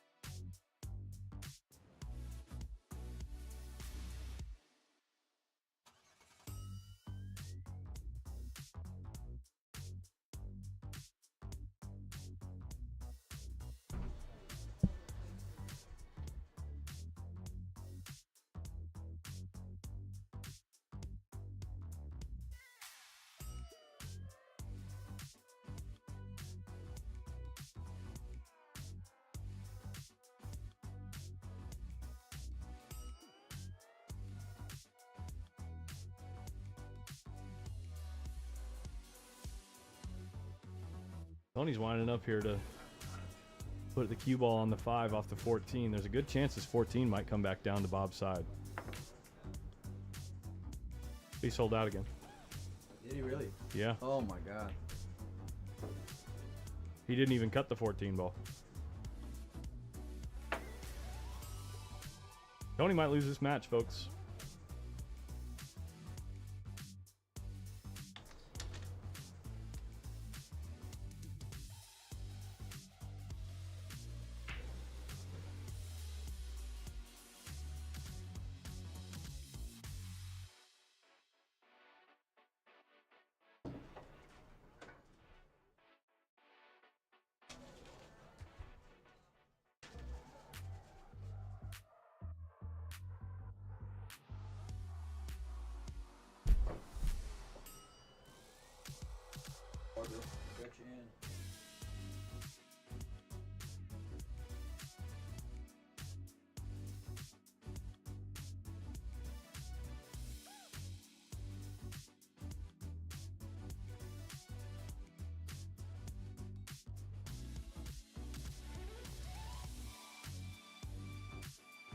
Adam says, can someone check Tony into his flight and get him his boarding pass?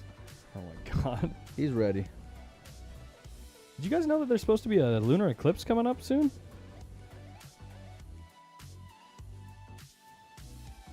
Does anyone know what part of the... It's supposed to hit the whole country, right? When it's a lunar eclipse, it hits the whole country? Like the whole country can see it. Yeah.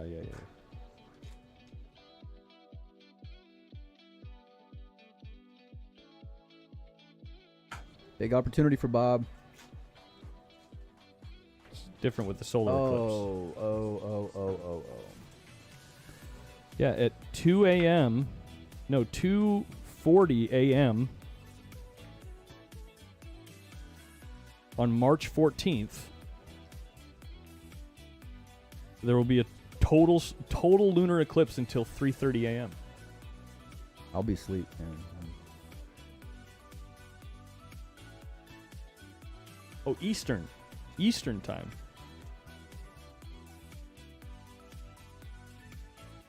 Yeah, that is Eastern time, so it'll be like midnight here.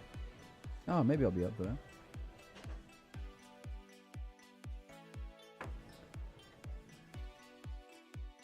Well, if Tony wins this match, he'll probably win the tournament. Dodging this bullet. Oh.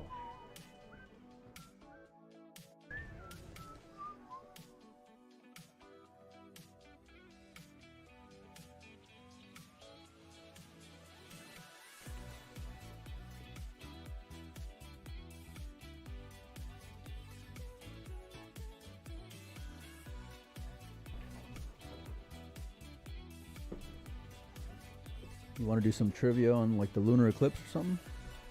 Yeah, why not?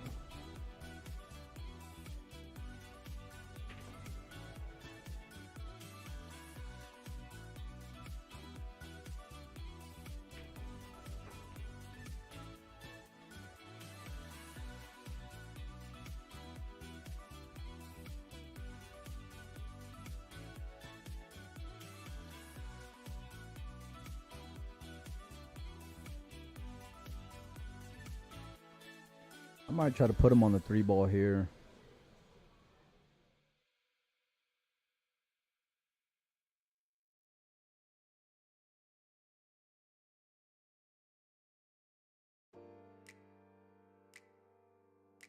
Come off the bottom of the 6.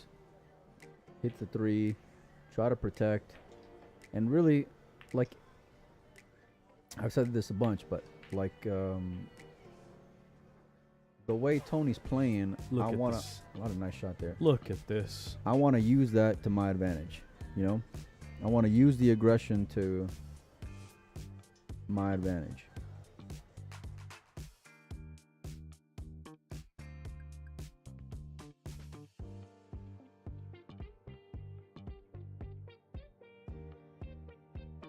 Tony's gonna try to get through this ball and end up with the bank here. Okay, he's not shooting it.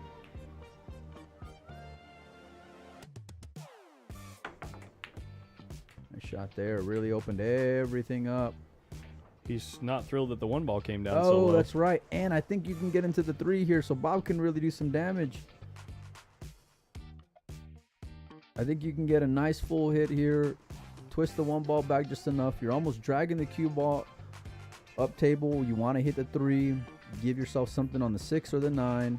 Let's say let's say you clip the 3 and you end up center table. Well, now you got more options. You got the 14. You got a lot of things that can go right here. But I really want to try to, if I can, run into the 3 ball. And then I keep him off the 6 as well.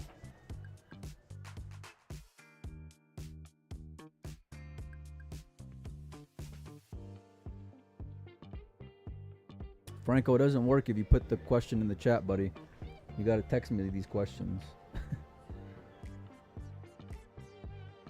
Now they're already Googling, getting ready to fire. The corona of the sun.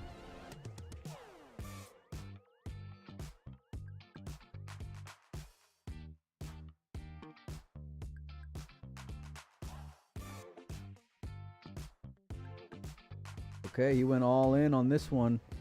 Did not get it. And now Tony can make this 14 ball and get behind the 1. And now Tony's off to the races here. That's why I really like playing the 3. And given how Bob's been playing, I'd imagine he just couldn't get to it then.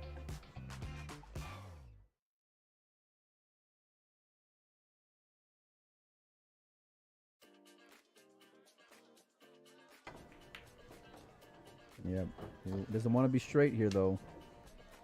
He's got an angle. He can get to the rail. He can spin up above these balls, or play the bank on the 9 ball. Well, Tony may move on, but Bob showed a hell of a match, man. You know, in a race to 3, it's been a lot of fun. Personally, watching him play. Look at this. He can cut the ball in and go into the 9.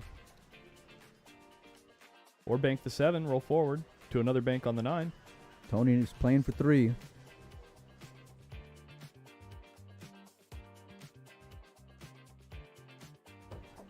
There's 1. Going all in here on this bank.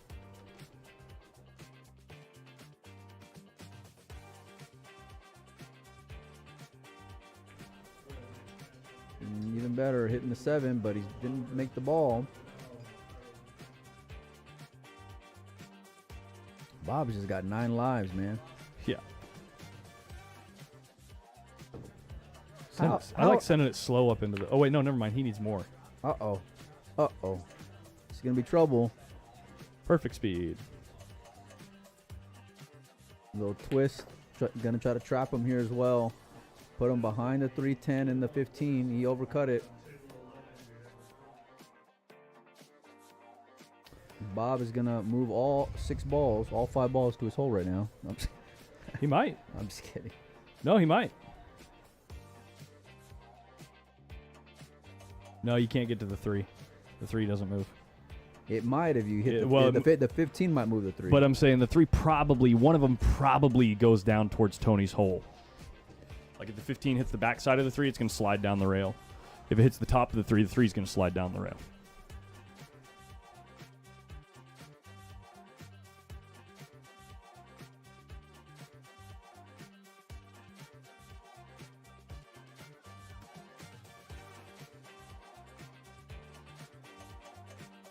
Could use just the 10. The 10 might be close to dead off the 3.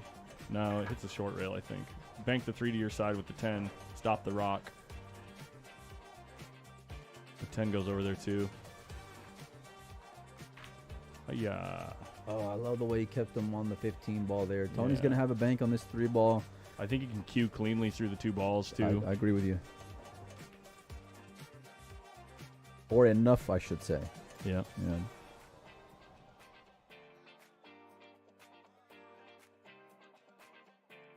A wild match. Long. This ball's crossable. You might even bank it into the 9. I like banking it into the 9 personally, but you just got to be careful not to sell out of return. It's not easy to do.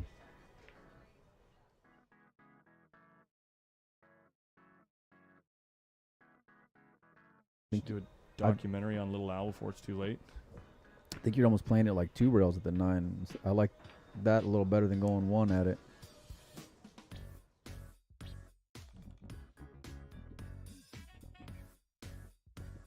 Yeah, just like that. Oh, really yeah. opens up the pocket, man.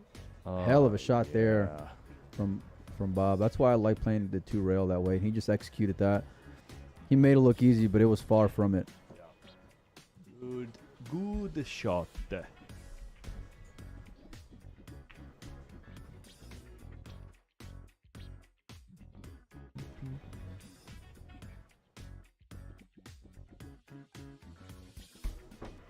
Now I might bank this 10 ball and leave that cue ball up table in the upper left.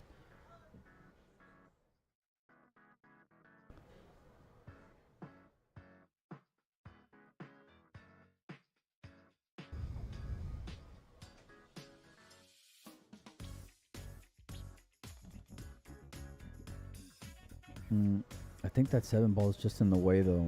It's tough.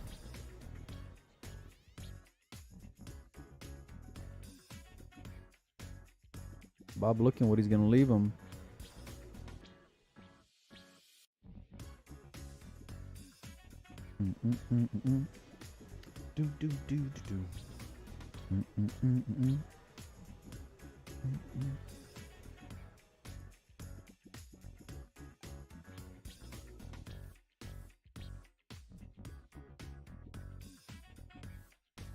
Yeah, I like the shot by Bob. He hit it great. He hit it absolutely pure. What a great shot there. And look at the cue ball, man. Golly, what a great shot that was by Bob.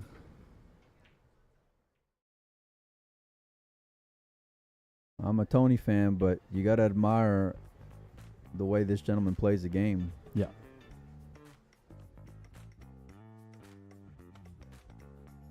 There you go. You're trying to hook him.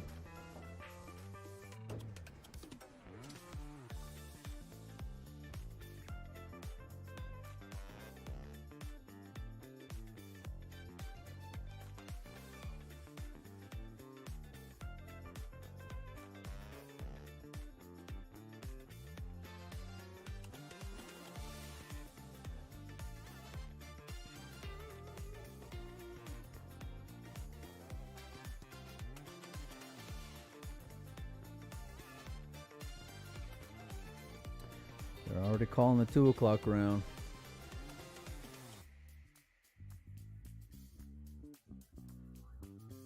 What day is it today? Thursday?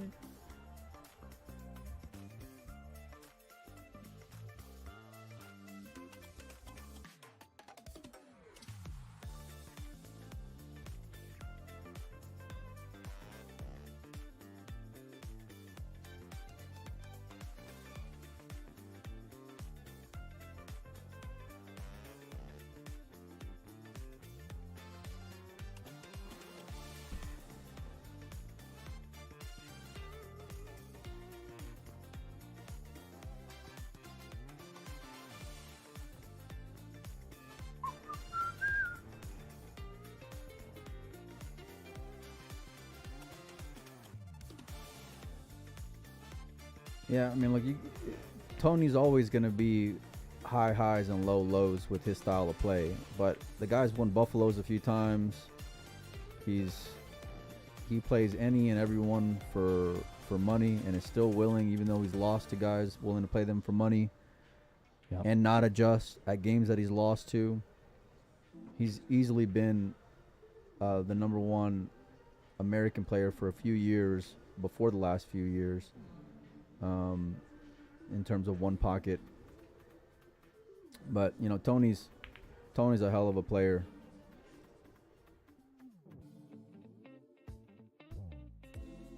But Tony's a gambler through and through. You know, it's in his blood. But I've seen him really squeeze. You know, when he played Chip a few years ago, I think he lost at Chip once, giving him a spot. Wanted to bet more and go play in New Orleans. That was a different kind of Tony than I'd ever seen before, you know, because he was really, really just squeezing there. But saying the guy's not a top level player is pretty ridiculous in my opinion. You know, he's got just really high highs. Yeah, high highs and low lows. That's the thing.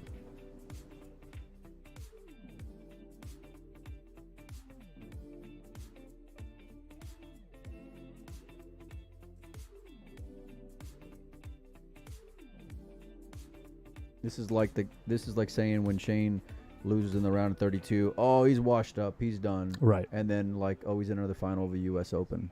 You know what I mean? Like, exactly. Like a year removed. You know, he beats Federer in 10-ball playing. And there's all these people that'll say on the internet, oh, well, he's done, he's washed up, he can't compete anymore. Well, you know, you'll see. Yeah. But Tony for sure. Look at this shot. Tony does have some. Look at this shot. Some give up in him. Like he can check out.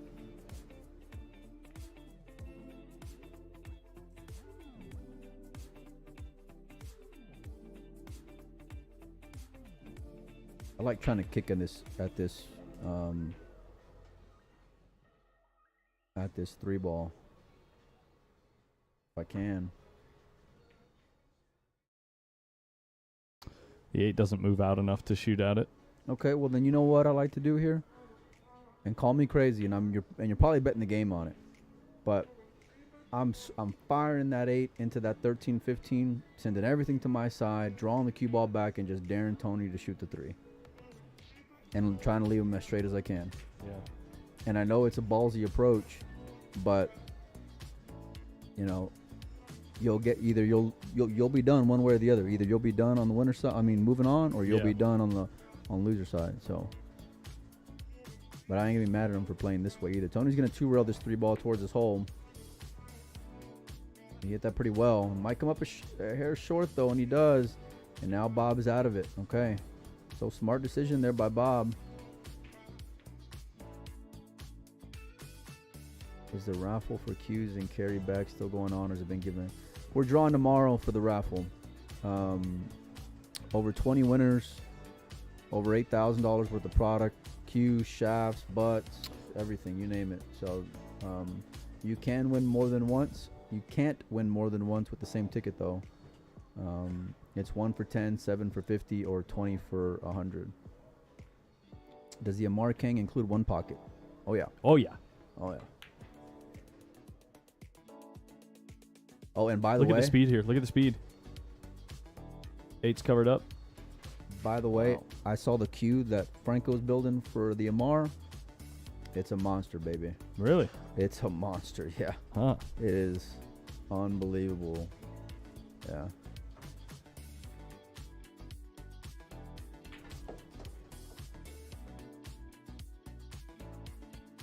I like a soft kick here personally. Really want to hit the 8 full. That's why I like the soft kick, because I don't want to sell out a bank on the return. You know, I'd much rather, let's say you come off 2 rails and clip the 8 and don't hit a 3rd rail. Now you're spotting the ball. I'd rather do that than to do this.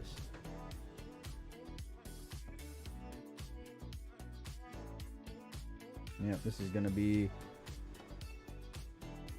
tough. If you want to purchase some tickets, you can hit me up on Facebook, either at Molina Mike or at Windows Open.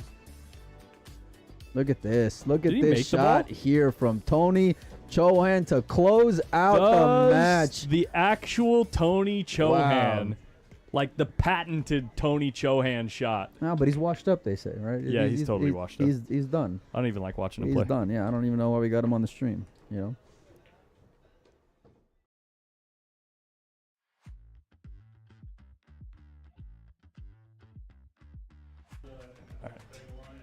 Here we go. Evan Lunda, Alex PAGULAYAN up on the stream table.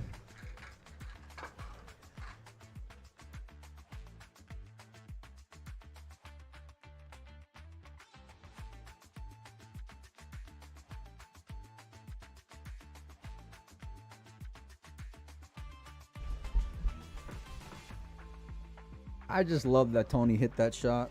Yeah. After that conversation. You know what I'm saying? Right. And Tony didn't hear it, obviously, but just you can. That's just what you get from Tony. Yep. That's what you get from Tony. He will shoot the shot. We are racing to 4. And he saw that. He saw that shot in like 2 seconds. He got down and then just 3-rail kicked that damn ball. Like. Well, he kick banked it. She knows that they're on TV. That's so funny. Show me a replay, will you? Of the shot? Yeah, we'll get I'll get the shot up in just a second, guys.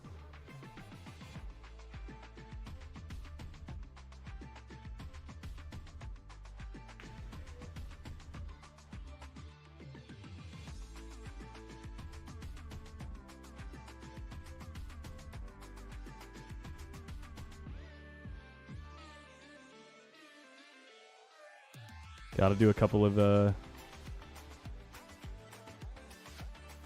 Brandon Stone, thanks for joining in. Got your tickets.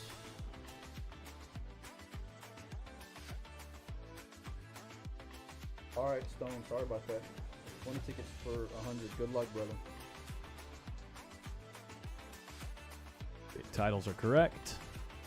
Replay incoming.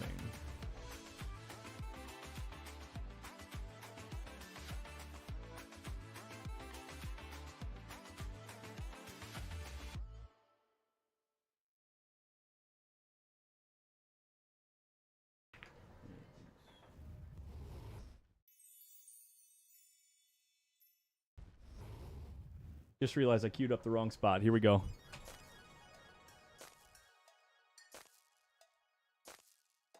Two-rail kicked it in the hole. For the dub.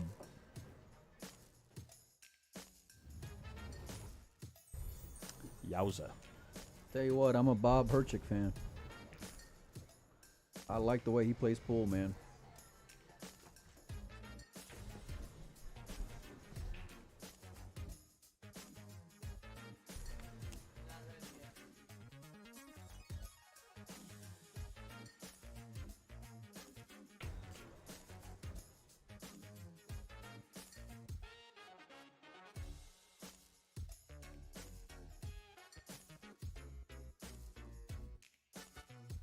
All right, here we go. They are already ready to lag. Evan Lunda, runner-up in the U.S. Open Bank Pool Championship. Mike, did you write that one on the desk? I wrote it on the desk, yeah. Good. Yeah, I wrote it on the desk.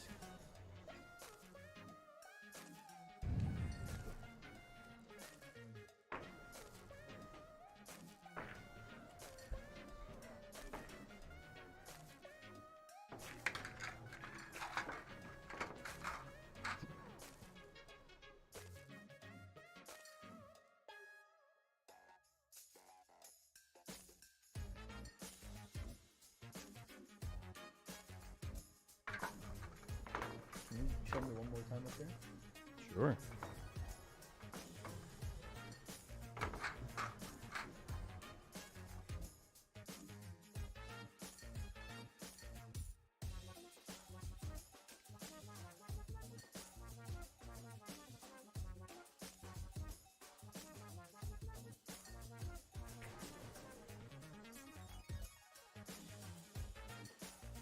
That was for the match.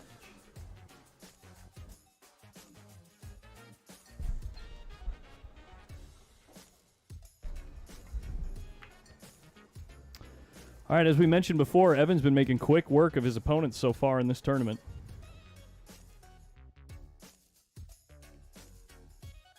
See if he can keep up the blazing speed.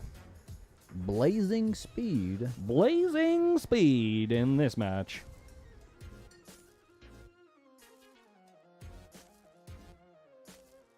Okay, Alex. Let me just lay up my cue ball. Ivory oddities I have not eaten yet. Is that why you're a little cranky? Yeah. Boo-boo-doo. Boom. Boom. Bam, bam, bam, bam, bam. Boo-boo-doo.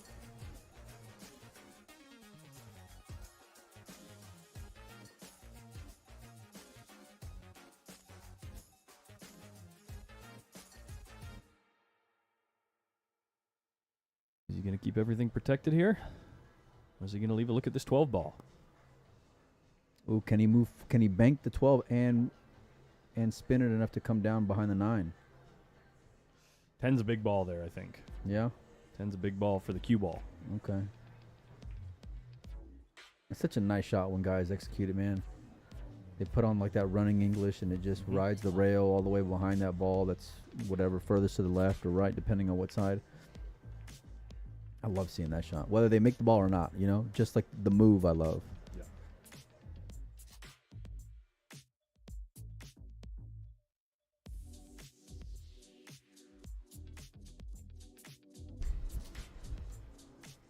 What other matches are in play right now, Collins? Let's see. We've got other winner's side action. Roberto Gomez, Levan Corteza next door. Nice. We've got Randy Walker, Lou DeMarco. That's 2-0 in favor of Lou DeMarco in 40 minutes. Tyrell Blowers now just getting started versus Mark Vidal Claremont. Cashton Keaton just getting kicked off on table 24 versus Tony Chohan. Upset alert. They are not wasting any time. And, yeah, upset alert. Cashton's been playing some good one-hole. Faux show. All right, Alex, second trip to the table here in this match.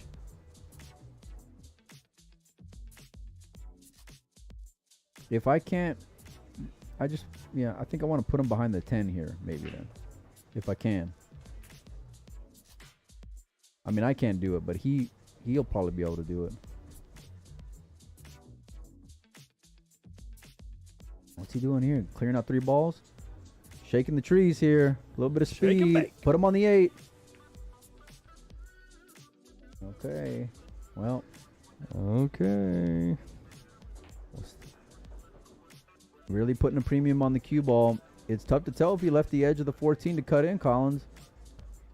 No, the 8's Eight's- definitely in the way. 8's in the game? Yeah, it's not even close. Sorry. You better be sorry.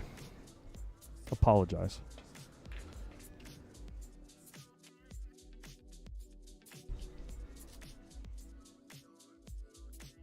It's a mistake.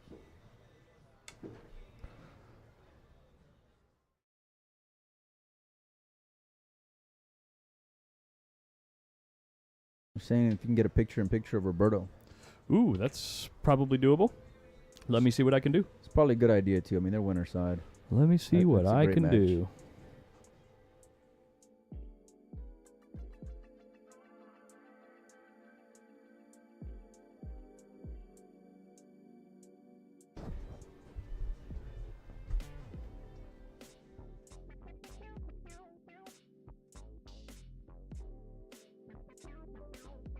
Coming off the 10. Nice shot there from Alex, putting him on the 15.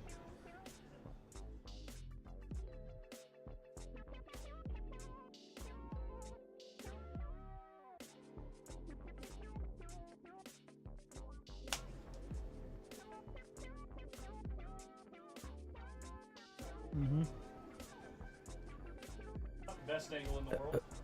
One pocket. Excuse me. Definitely not the best angle in the world.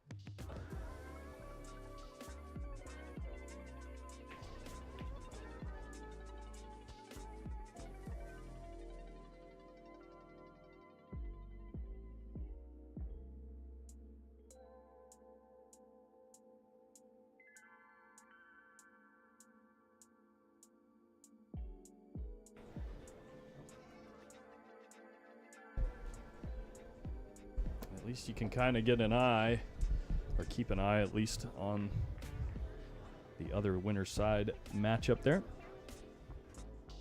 Pretty good shot there from Evan. It's tough to tell what all Alex can see here. If he can get a 3, I like getting it out.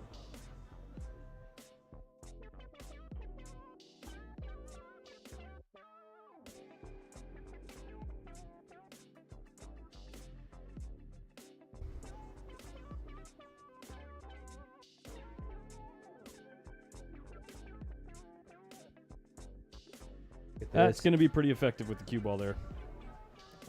And pushing that 6 so close to his hole, that is deadly.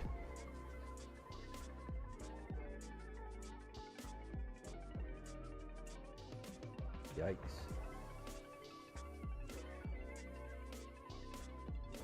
What a great cue ball there from Yeah, it's been the story this whole tournament so far with Alex. His cue ball is just superior.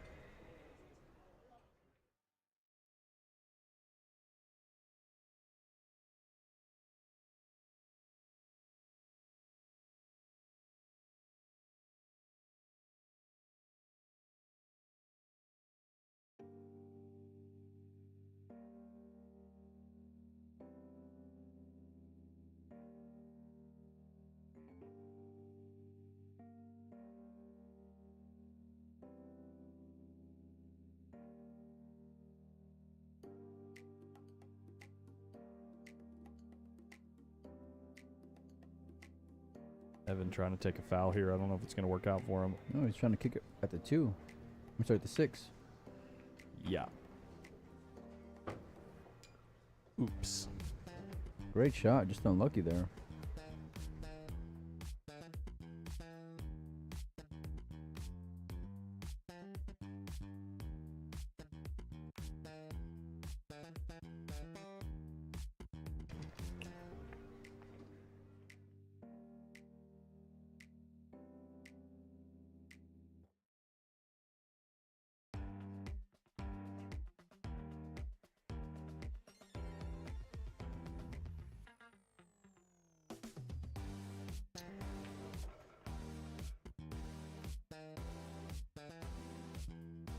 Wonder where he's looking to roll down to next. You just gonna spin off this 6, run into the 10, or what are you trying to hold position for? Because if the 1 goes, you'd think he'd shoot the 1. Roll down to the window on the 6, and then you've got a lot more options to work with for position for your next ball.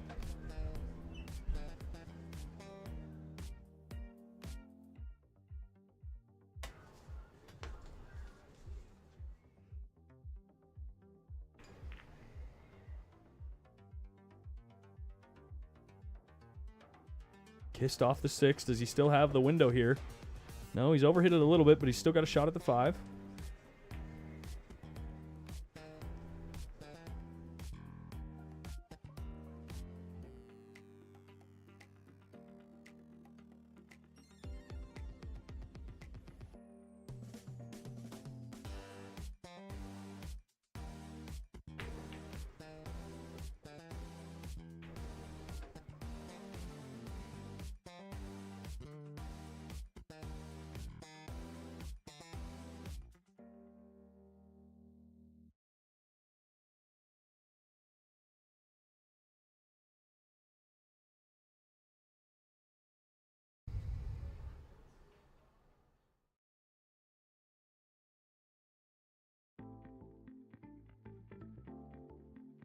Oh, he must be able to see the 6 here.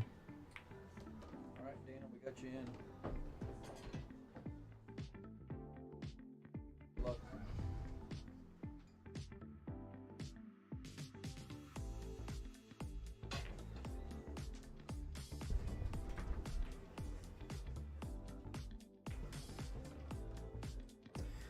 This is on Evan's break here. This is winner side action, so it's a race to 4. I wonder if anything's playable out of the stack here, like the 2 ball off the 10. No, he's looking at the 12, maybe trying to bury him. If I know where I'm going to hit with the cue ball, yeah, I don't mind playing that shot. But Alex played a really intelligent and high level execution game so far to this point, so. And there's a little bit of a there's a little bit of like a revenge here, because remember in the bank pool they were scheduled to play the first day. Oh yeah. And Alex was trying to, you know, get him to give him a few minutes. He literally needed like 5 or 10 minutes more, yeah. And yeah, that was it. So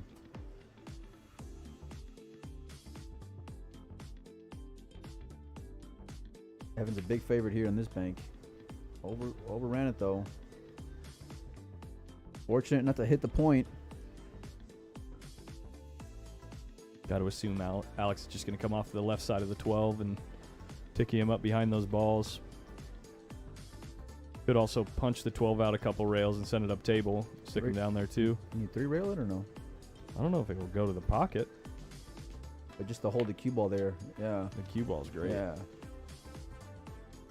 Yeah, I like that shot. Just put another soldier on your side.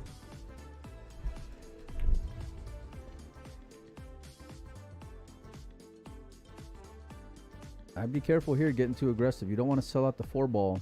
I think that's what he's looking at now.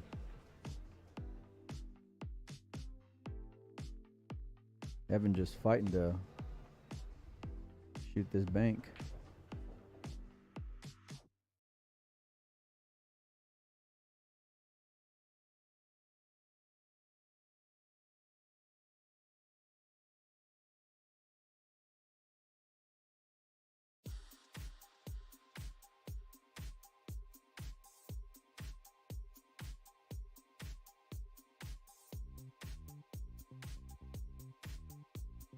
What did he do there? Did he take a foul? Or was that a good hit? Good hit. Okay. Wasn't paying attention.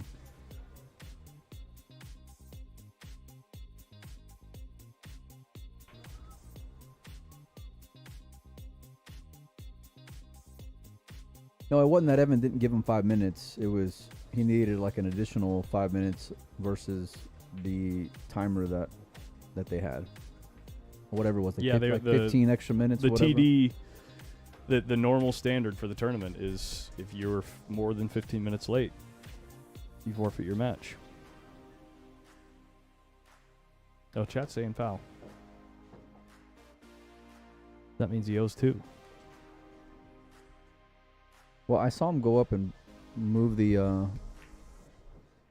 balls up top, so figured he was doing something. Oh, he's marking. Oh man, the divot might have got him.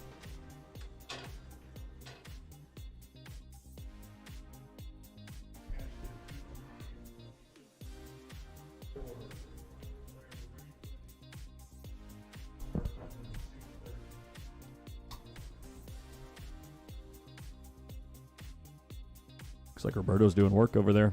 Yeah, Lee Ben's sold out.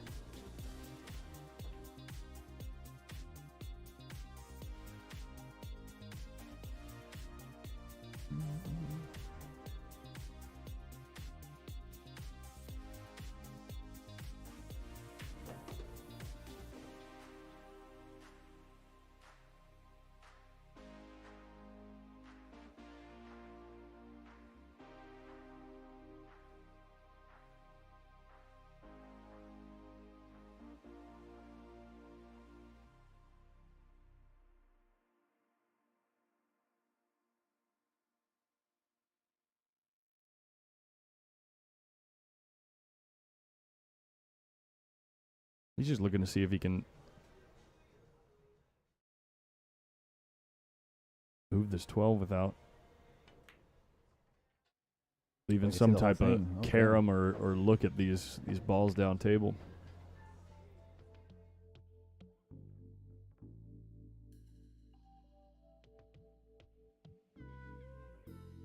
Still got to be careful here. You're not out of the woods yet. It's like, do you move these balls and open things up on Evan's side, or are you gonna try to clear?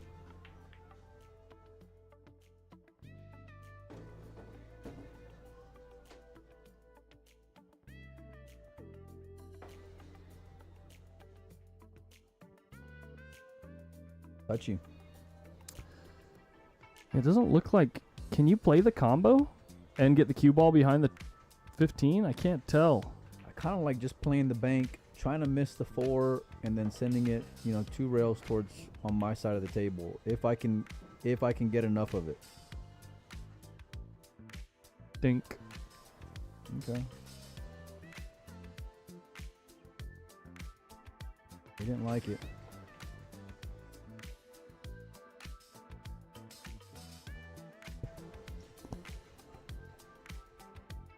Who won between Tyrell and Cody? Tyrell got it. Wow. Hill.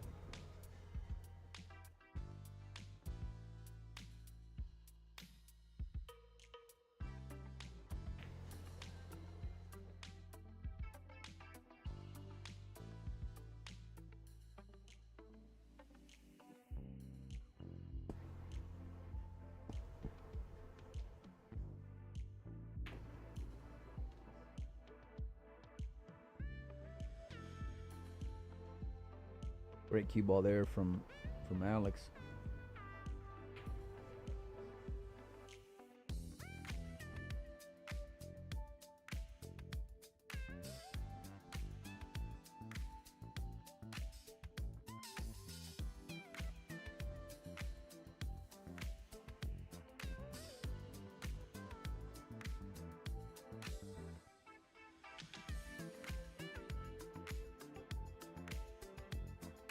The thing that can be so frustrating about this game is like shots like this that he's playing right here, right?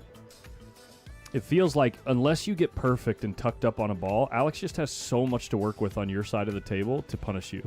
Well, if those balls aren't dead, he's banking this 11.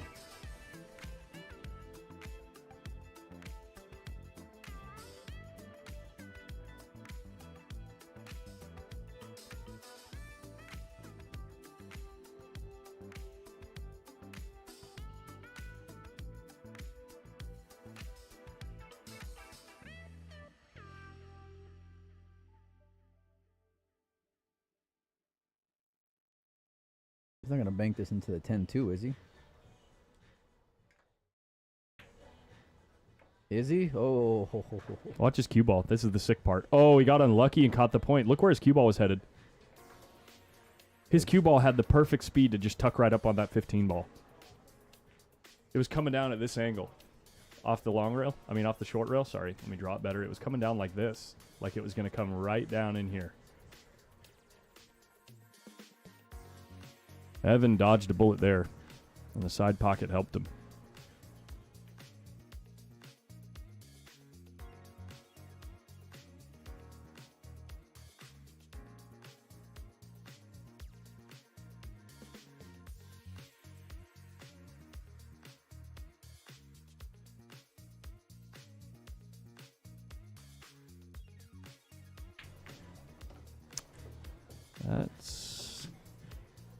That's gonna hurt.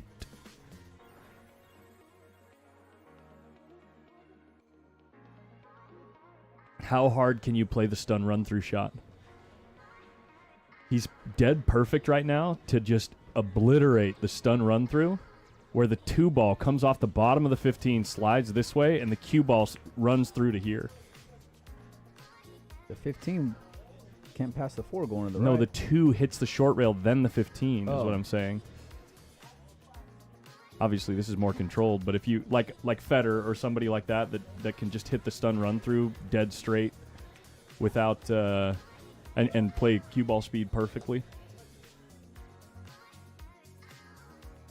All those balls, 2 would be on your side. You wouldn't have sold out a bank. Wow, what a shot there from Evan. Yeah, hell of a shot from Evan Lunda.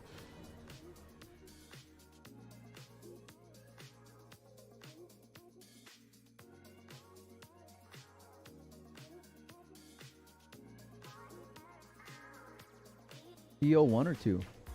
He owes 1 now. I mean, he'll spot 2 if he makes another ball.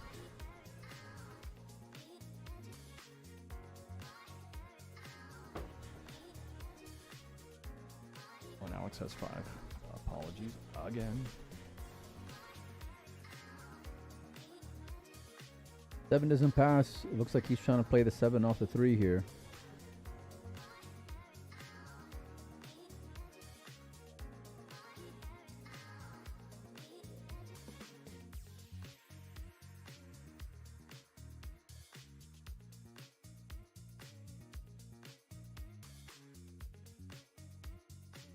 Nice shot there.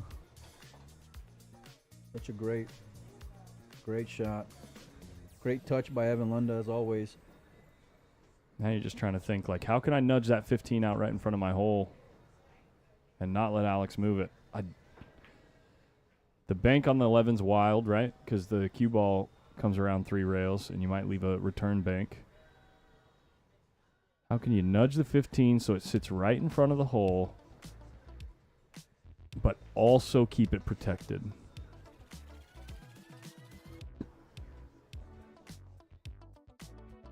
Yeah, I don't think it's free at the 11. Yeah, the 11's not free. You got to twist it, and you're gonna send that cue ball back over here a little bit. Yeah. So.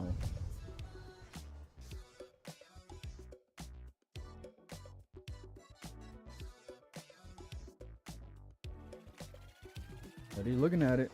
He's looking at just playing it with outside spin and rolling the cue ball, like checking it off the long rail so it slows down, and putting the cue ball on the short rail up there. You better put him on the rail, because Alex, if you leave him off the rail, Alex is going to be able to do a lot with whatever you leave in front of your pocket. Oh, he left him on the long rail. Made the ball. Look at this shot. Oh, wow. Oh, I love the way he was playing it there. He was trying to run off those balls. Yeah. It's a great shot.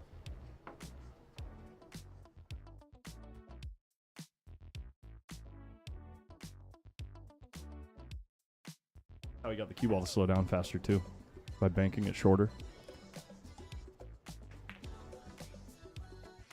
Ooh.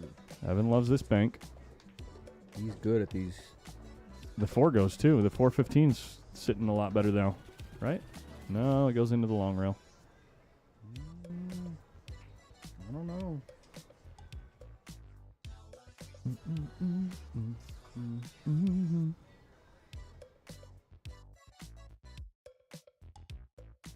He is so good at those.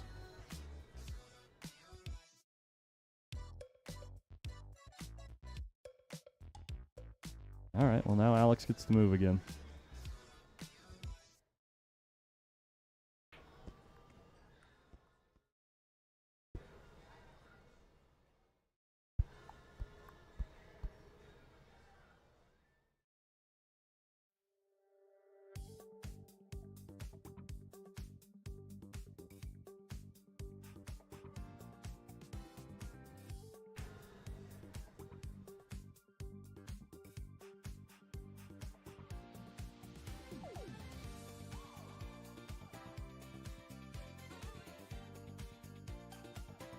Ain't nothing wrong with soft kicking here and getting a rail. Coming Using the off- 3. yeah. Oh, that's nice too because it could potentially open up the 3 to your side off the 7 a little bit.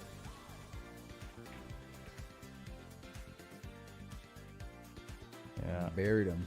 Yeah, that's a good shot.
All right, Alex is gonna come off this 7 ball here and put him behind the 15-11. Yep, just like so. Good shot there. We left him a look here on the 8. Evan's been banking the ball really well. This is risky.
He's looking to bank this 15 ball into the 11. Try to double him up again. Send the cue ball up table.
All right, you guys, we're gonna bring Delauder in here for a little bit. He'll be joining you guys, and then Colin should be here momentarily. Let me fix the score real quick.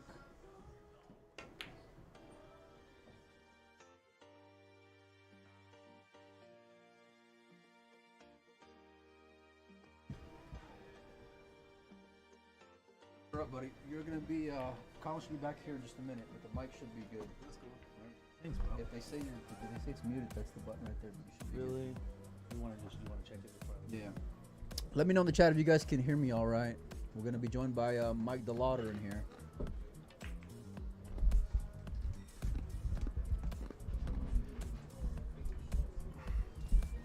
Hey guys, what's up?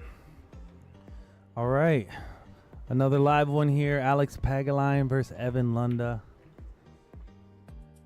Hey John, what's up? One pocket, a game of controlled aggression. It's easy to sometimes use your imagination and shoot the wrong shot, but I think Alex PAGULAYAN's a great example of how to shoot with controlled aggression. It's a big deal. You can't hear me? Can you hear me now? Loud and clear. All right, cool. All right, so I've been playing with Alex for quite a while now. Remember a lot of tournaments he's won, and I think the great thing about the Filipino players is that they're a little bit emotional. They're not completely like dominate their emotions, but they kind of let them out sometimes to just deal with it. They laugh, they joke, and then they try to slit your throat from the back. So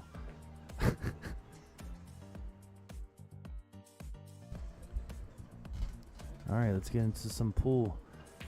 So Alex has just neutralized and actually gained the advantage. He's moved the ball a little off Evan's hole, so he's able to kind of hide behind it a little better in future innings.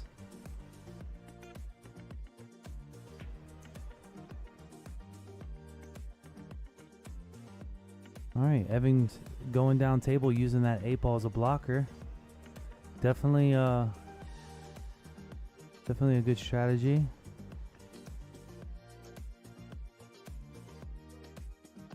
Tony is in the match with Cashton Keaton. Cashton just beat me 3-0. The kid is a great kid. Cashton has a great demeanor.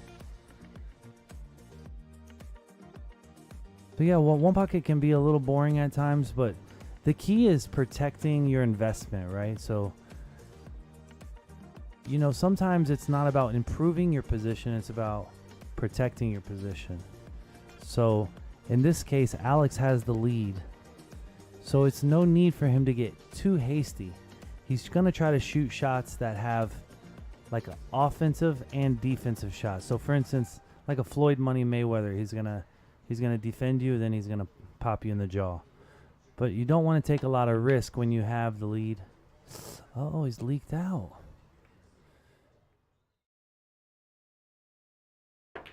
Well, Alex leaked out there a bit. I look for Evan to run anywhere from 3 to 4 balls. So when you're in a situation like this, you kind of want to see what ball has the most value to your opponent, I think, and then you need to see what balls go to your hole. So we have the 15, the 11, and I feel like the 14 and the orange stripe may be a key ball to get down under the 7. So the 7 and the 2 stripe balls also go to Evan's hole. So let's see how he plans to take this out. Bill Rousey, I'm just subbing in right now. I'm not sure how to fund the stream, but I'll definitely run that by Melina Mike. I don't think it's loss of concentration. I mean, you're probably right in some regards, but that shot was... The tables are a little slick, holding the ball, hitting it that speed. Sometimes you cut the ball just a little bit and the cue ball ran on him. So, yeah, it leaked out for sure. Definitely back in the game. You know, if the 9-ball banks to his hole, I look for... I think he may play it with a little speed and kind of take the 3 and then slide up for the 7. But if it doesn't go, you can look for him to kind of just creep it there, but I think it's so close to the point, he might have to put a little speed on it.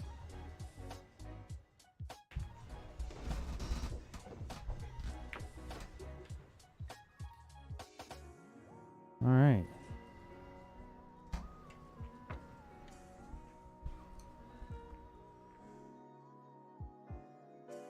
All right, Alex Pagulayan with the 1-0 lead.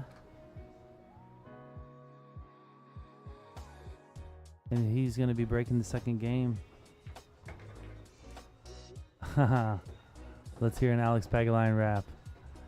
Yes, I would love to rap for you guys, but I want to keep it professional. And so yeah, the break is about, a lot of people, when they break, they use just high ball. If you notice, Alex uses a little bit of spin. Generally, the spin is going to help that 111, kind of the 1 go to the long rail and the 11 go to the bottom rail. He underhit it just a little bit, but he does have protection from the 8, so that's good news.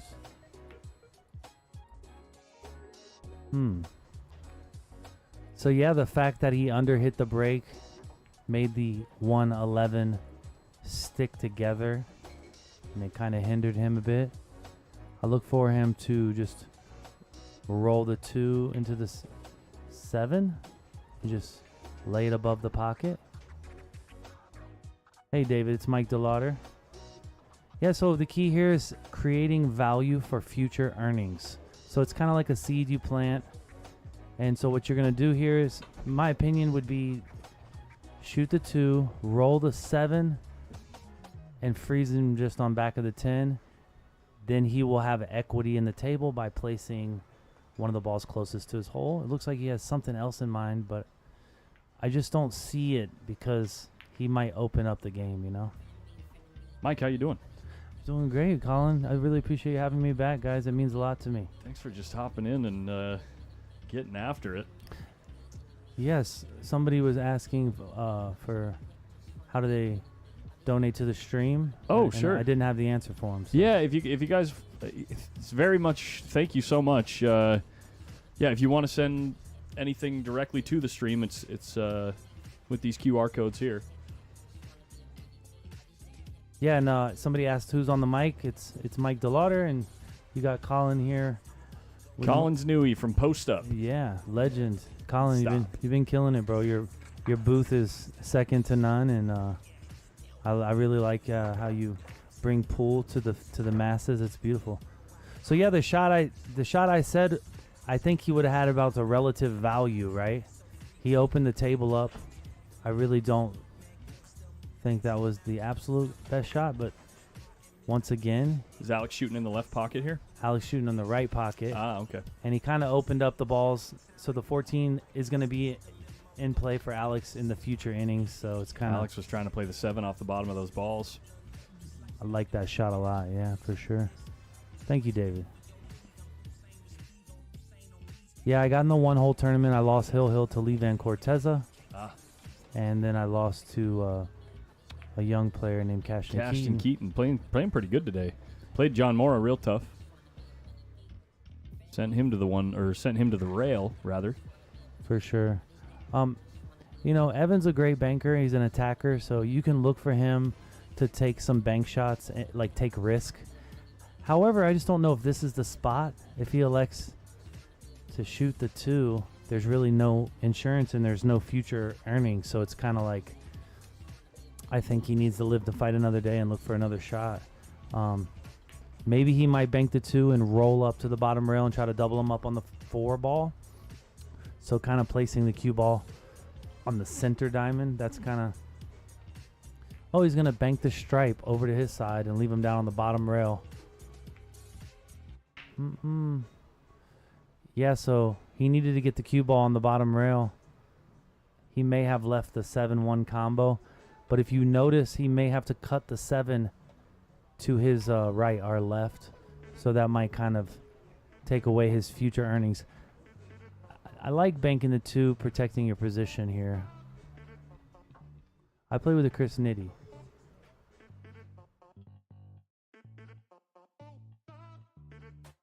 You don't bank the 2 and just... I mean, I wouldn't attack the 2.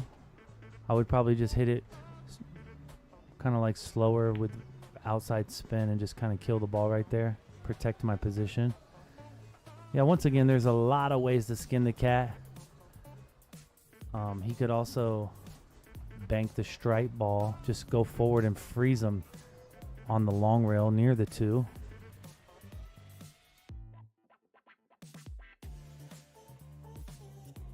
Yo, Jacob Slemmer, thanks for the idea. That's a good idea. I'll put that in the video description as well. If you'd rather just use the tags and type them out yourself, all that is in the video description now. Yeah, I mean, one pocket's a game. You can shoot the same shot and look like a hero, and then shoot the same shot and it just look like a 0. So it's really an emotional game because there's a lot of stroke confusion. And what I mean by that is it's not as much like 9-ball where you're hitting your medium speed to firm speed and you're kind of just like all the time smacking the ball relative speed, right? And physics is very conducive. It's very consistent when you're hitting the same speed. Yeah. But in one pocket, you're changing your stroke, Yep. your variation of speed and spin much more frequently. Right. Look at this spot that. Back cut the 9, Yeah, run right into the 3-1. Yeah, you want to make the 11 start making it less of a threat for yourself, and then you've got insurance with the 8-ball sitting right there as well. Yeah, I mean, if you don't make it, you got to make the 9. I don't know if Evan's feeling it. It's a pretty large cut. I'm not even sure he'll run into the 3 if he makes the 9. That's how thin it is. Yeah. I'm gonna hit that probably about 3 times harder. Sure. Yeah, I'm probably gonna because trying to get the cue ball to skip more in that direction too. You know, I've named a word for it, Colin. It's called scooching the ball. So scooch it. Yeah, speed cuts the ball. So if you imagine to yourself the edge that you're aiming at, and you hit it a bit firmer, then you like say you're imagining hitting medium. If you hit it a little firmer, it'll cut the ball more. It doesn't. The induced collision doesn't have time for it to occur. Yeah, to occur. Yeah, so it's kind of like a golfer hitting a golf ball, trying to play a right to left, and he hits it so hard, it stays to the right. It doesn't curve back. Same thing with the cue ball following the tangent line. It'll follow the tangent line a little bit longer too when you hit it harder. On thinner cuts, it's like it's very briefly longer, but it still could make a difference. I never thought about it like that. Yeah.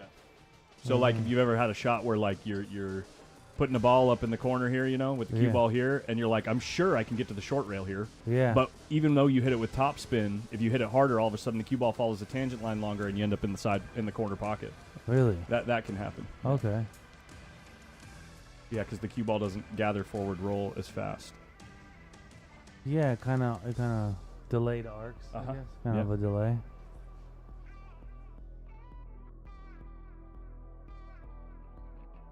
All right, so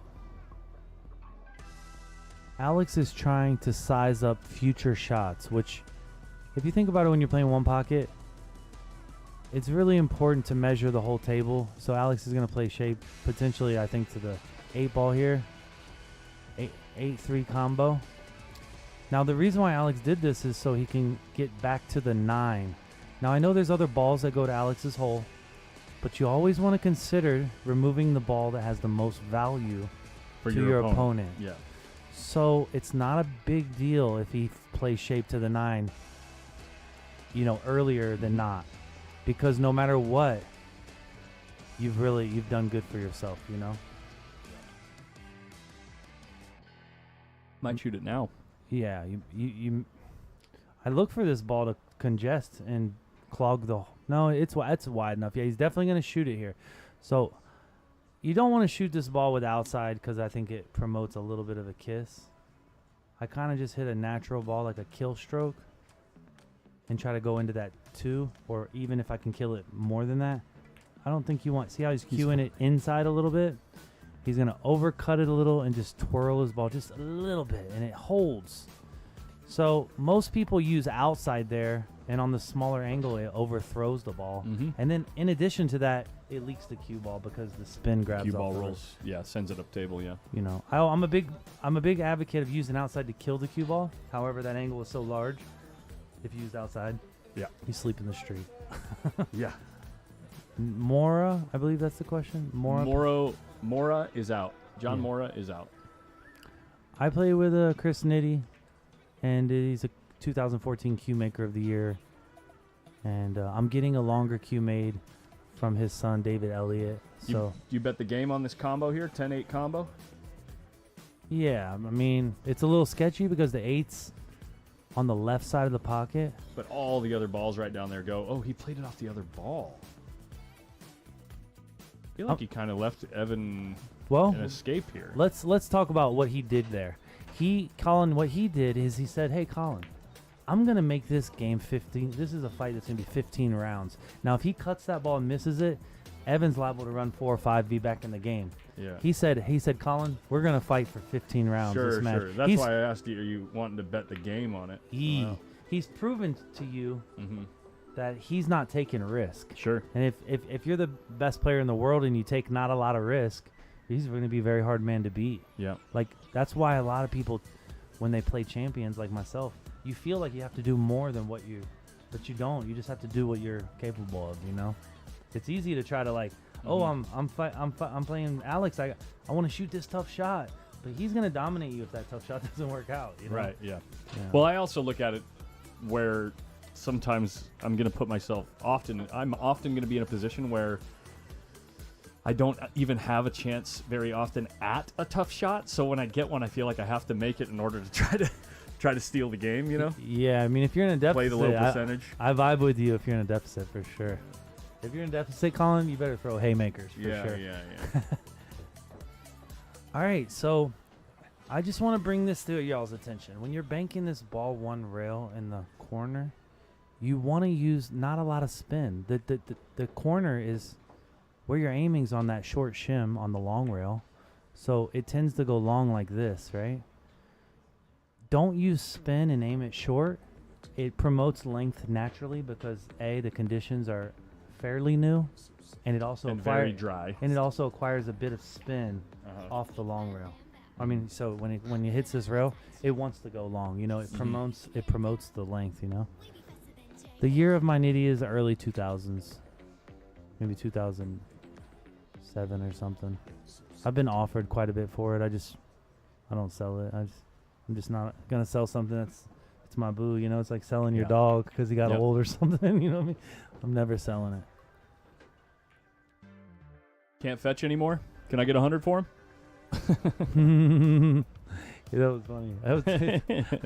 I was a slow punchline with you. All right, so Evan's elected to kind of go ahead and take a little risk.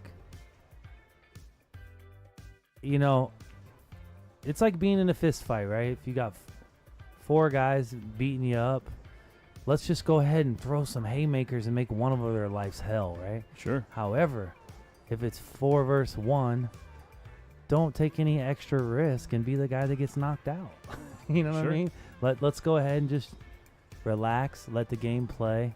The key to one pocket is being accountable to the score and understanding what you're actually capable of, you know? A lot of people play outside their percentages. So if you're playing with Bryson DeChambeau and you try to hit your drive and you average 280 and he hits at 360, you don't need to try to be a 320 guy that day. You need to just be your 260 and accept that's what you are. Play the shot according to your percentages is what I'm saying. A lot of people get awkwardly uncomfortable when they play great players and shoot the incorrect shot, you know?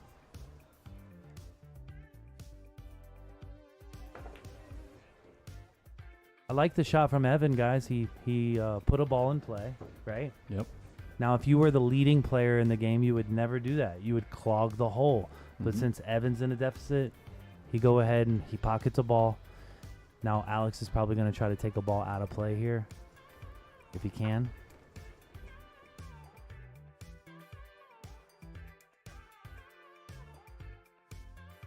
Edie Sedgwick says if it's 4-on-1, you just run away.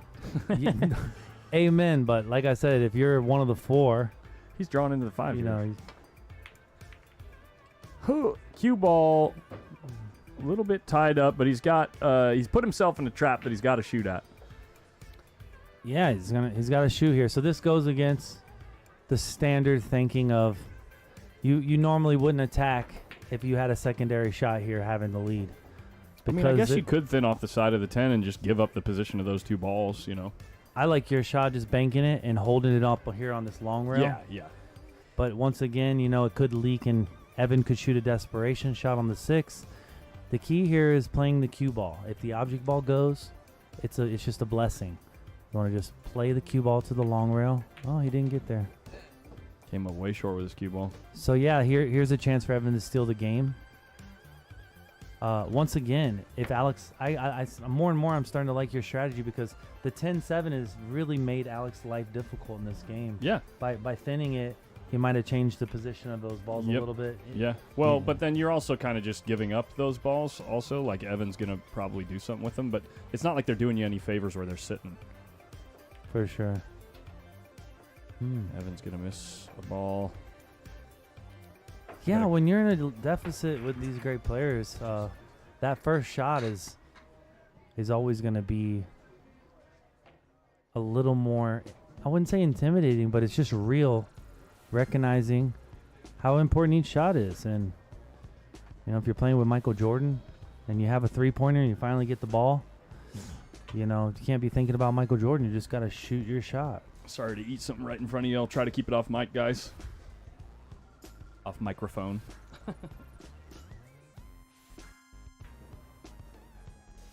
He says, "Gotta rep mama." Well, if we're repping mamas, I want to say shout out to my wife and my kids. And Noah, Benjamin, Erica.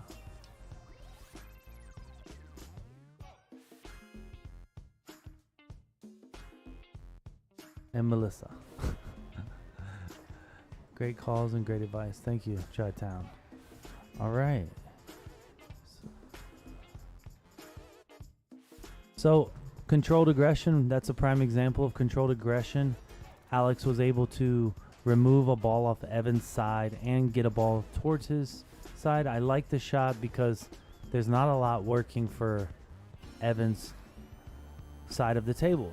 So the 15 and the 2 strike balls on the spot do not benefit Evan at all.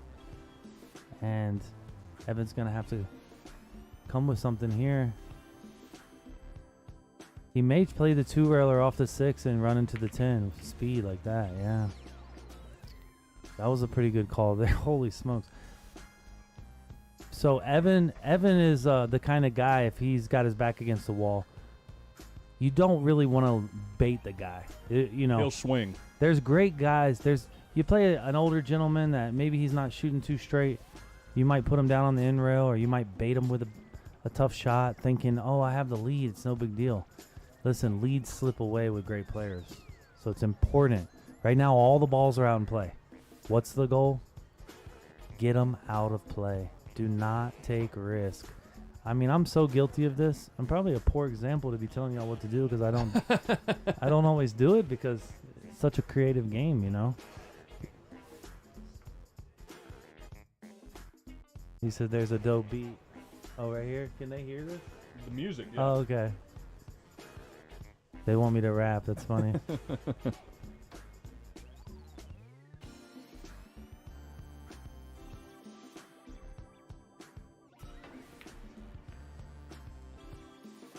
Alex did a wonderful job there. He's dressed the 2-ball up.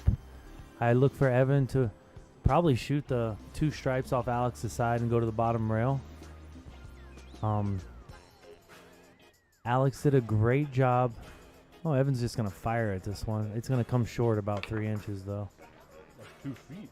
Yeah. Well, that's the end of the game. Oh, my goodness. Yes, it is. Mike D, what's up, brother?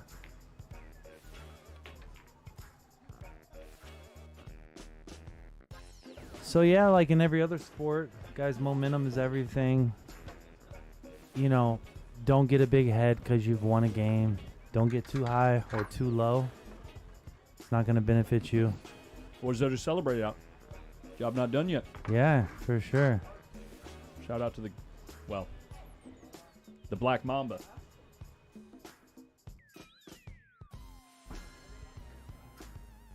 Bruce Beebe. I feel like I do remember that. It's been a while since I've seen you, brother. How you doing?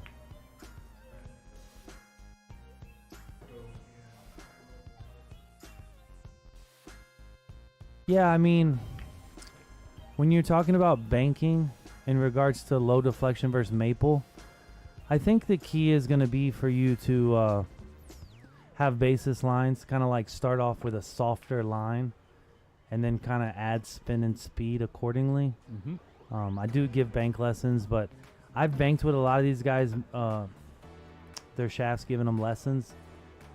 And I feel like maybe with the blacker shaft, your incremental adjustments may be slightly smaller. Yes. So for instance, like my maple shaft, I have 4 adjustments. Maybe with the black shaft, those 4 adjustments are slightly closer to center. Mm-hmm. That helps you.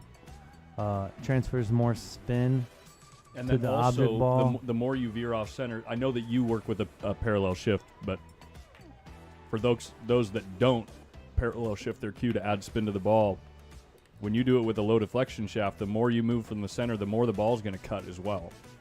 The cue ball actually goes more in that direction that you're pointing because it's low deflection. So even though you're putting side spin on it, if you move the tip off center to the right, the cue ball is going to cut further to the right, unless you parallel shift the back of the cue with it. That's a lot for me. It's tough. It's tough. Yeah, I'd have to like hear it. Maybe you say it a couple more times. Sure.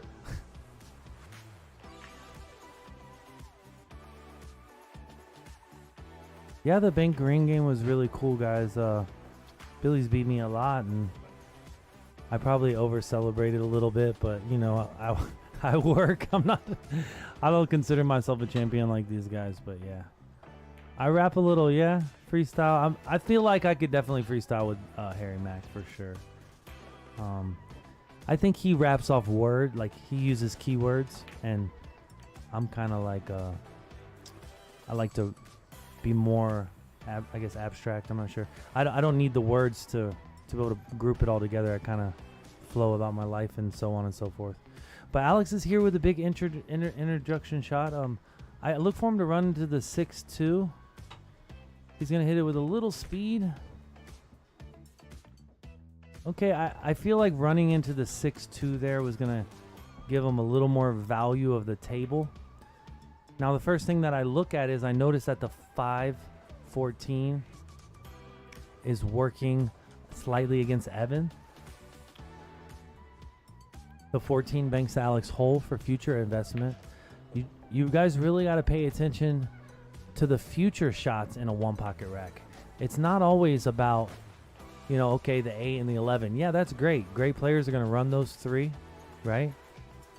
And when they run those 3, they should be visualizing that 4th shot. The best tip I can give you for one pocket would be understanding when to hang. So play shape to hang the 14 if you don't have a future shot. Most people make the 14, right? And then they don't hide the cue ball. The guy makes the 14. The whole game's like starts over in a sense, Yep.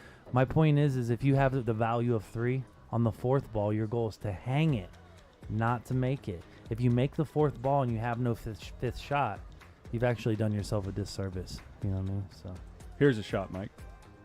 You ready? You're going to hate it. Play the 10 off the left side of the 6.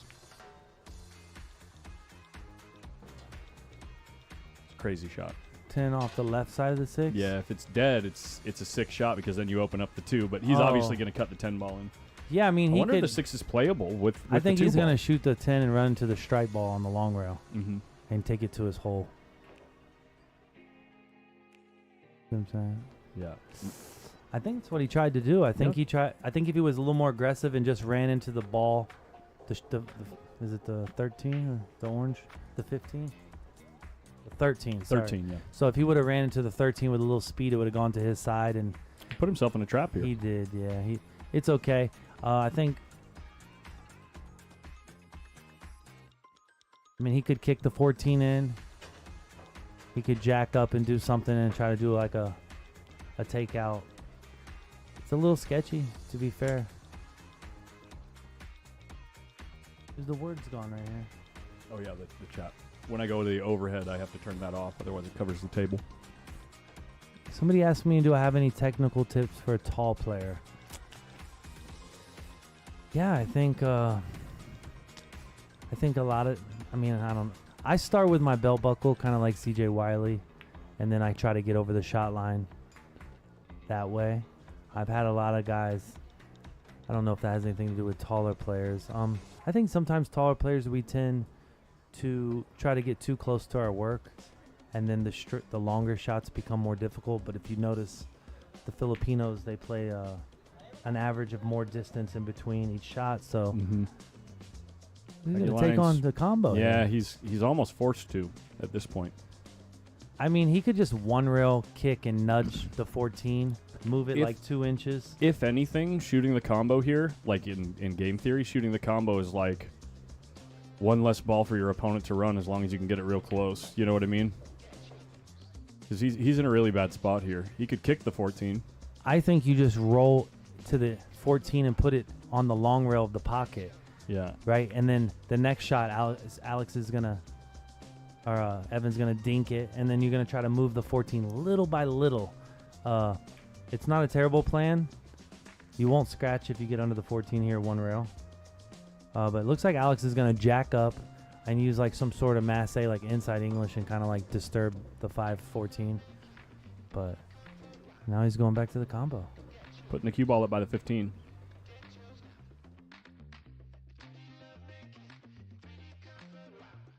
Well, the 6 isn't bankable. And that's kind of what I meant by shooting the combo. It's like... But not playing to make it, just play the cue balls. Yeah, exactly, where you're just kind of like making it more difficult for your opponent to catch up in ball count. For sure. Where if you don't shoot the combo and you try to play a kick, look at this. You try to play a kick or something, and then you come up short, and now he's got an extra ball to run. But... potentially he's going to bank the 5 here. I mean, he could make the 14 and just go under the 5, which is probably the Nick Varner shot. It's a high percentage bank, though, and as far as speed goes, again, the same idea applies. It's one less for Evan to run if you get it close. Yeah. I mean... Is he going to go off the 6? Not quite. No. He just traded $1 and got a quarterback, guys. Yep. If you're going to shoot that shot, you got to go... You got to really, like... play pocket speed. Spin it a little more. Yeah. Well, let's see what Evan can do here. Now he's got the 5 ball sitting there as like insurance if he tries to knock the 6 away. I don't know if he's ever going to have an angle for it, but... So I think he's going to try to go over to the 5 eventually and then bank the 6. So if he has the angle, get the 5 now, it's probably not the shot. He's probably going to take care of the 2 balls. The scratch is really big for drawing off the 2 here. I agree, yeah. I think he'll just go ahead and try to play it now. Probably same story. Draw right into the 6 ball, guys. A lot can go wrong if you do that, obviously. It's a big pocket for the scratch if you come off the bottom of the 6. I think he's going to get perfect on the 5. Like dead plumb perfect. He's got a great angle here. It's one of those shots. Low and slow. You're right. It could clip off the 5. It could clip off the 6. It looks like he's going to the rail here. Oh, okay. I don't know. I just feel like you gotta get that 5 out of there. Man. I mean, I know it's a lot of risk, but once again, Alex has a tremendous lead. I think the score correct? Mm-hmm.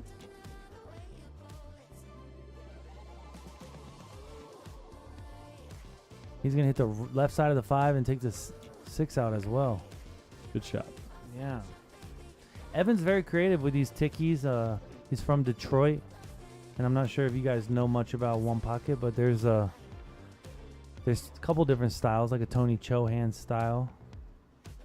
And there's also the Detroit squeeze. So Evan kind of has a combination of both styles. If that makes sense. He can squeeze and he can attack. He's been bred for this game, you know? Mm-hmm. I look for Alex to... It's a tough situation because you got to remove the 6, get it off Evan's side, but not leave a bank on the 1. Right. So for me, when I'm shooting this ball, I aim it a little thicker than I think and use outside English and let it swerve, and it gets the cue ball. Oh, he played 2 rails. So Alex didn't like the swerve shot, so he hit lesser of the ball and went and used a longer line, which I kind of like that way. Look what he did here. I mean, if Evan banks the 15, he's going to run into the 9. He can't bank the 1 now that there's traffic up there, so now he's just got to play the wedge game. The wedge.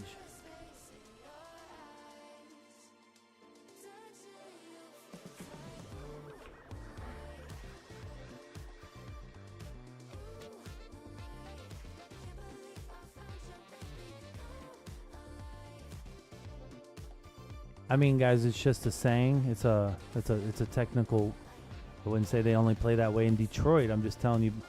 I think the squeeze was like the Nick Varner style, guys. I'm not suggesting they only play that way in Detroit. Hey, Billy, thanks for the tip, man. Thanks for the hot tip about... Where is this?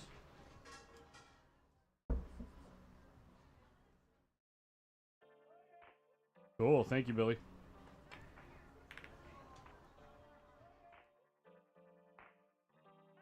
And I actually have to go check on something. Keep leaving. Should be 6 on the table. Well, Alex went with an attacking shot and it didn't work out for him. You know what it is? Alex has the 8 ball sitting on top of his 7 and 5. Or 7 and whatever this is down here. It's just hidden. Okay. See that? Yeah, we definitely agree that you should definitely take balls out of play and protect the lead for sure. It's a good point, Joseph. All right, so when you don't have a move, you put a ball on your side. So now I look for Alex to just shoot straight at this ball, put it on his side, but not above the pocket, below the pocket, so Evan doesn't have a counter. So now Evan's gonna shoot the 9 over to that side and roll the cue ball to the rail. Standard 1 ball, 1 pocket. I believe there is a link. I'm just not sure what it is. If somebody can drop the link, let us know.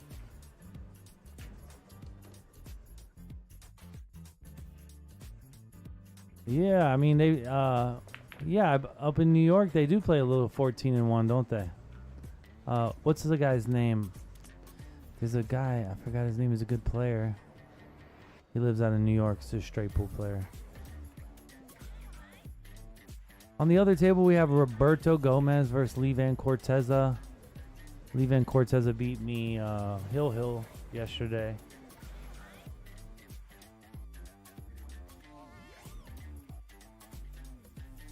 For sure, yeah, power 1 pockets. Power 1 pocket's a good way to play, but you don't play power 1 pocket when you have the lead because all it'll do is get you busted. Yep. You want to find the spots that are all, 90% plus, 85% plus. And let the other guy shoot at the, 30, 40, 50% stuff because he's going to probably lay them up for you fairly often. So in these conditions, that shot won't go. But if you notice, Alex put a ball on his side, which is great. Fundamental 1 pocket. Putting a ball on your side. Looks like Evan's going to kick at this ball. I don't hate this shot. I just don't love it. Look for the cue ball to go down table. You know who's really good at that shot? You might... Tony Choham. Well, a guy that you might not know about. His name is Mike Eck from Chicago. Oh, yeah. I played Mike Eck. He plays that shot so well, it's silly. The score is 6-4. It is impossible for both of us to be wrong. Well, he didn't rack the ball, so I guess that proof is in the pudding there. That's awkward. J.J. Robinson. That's real awkward. So, yeah, we're just here to give opinions and keep you guys entertained. It's not about being right or wrong. Exactly, It's about having a good conversation piece of a game we love. Exactly. If you don't love pool, you're at the wrong spot. I hope all's well with you, Steve. Brother, he just needs 1 now, obviously. Ooh, baby. Evan just cuts the 1 all the way down the rail, makes another ball up in the top right. You're going to see 3 balls spotted up right now, and Alex gets ball in hand in the kitchen.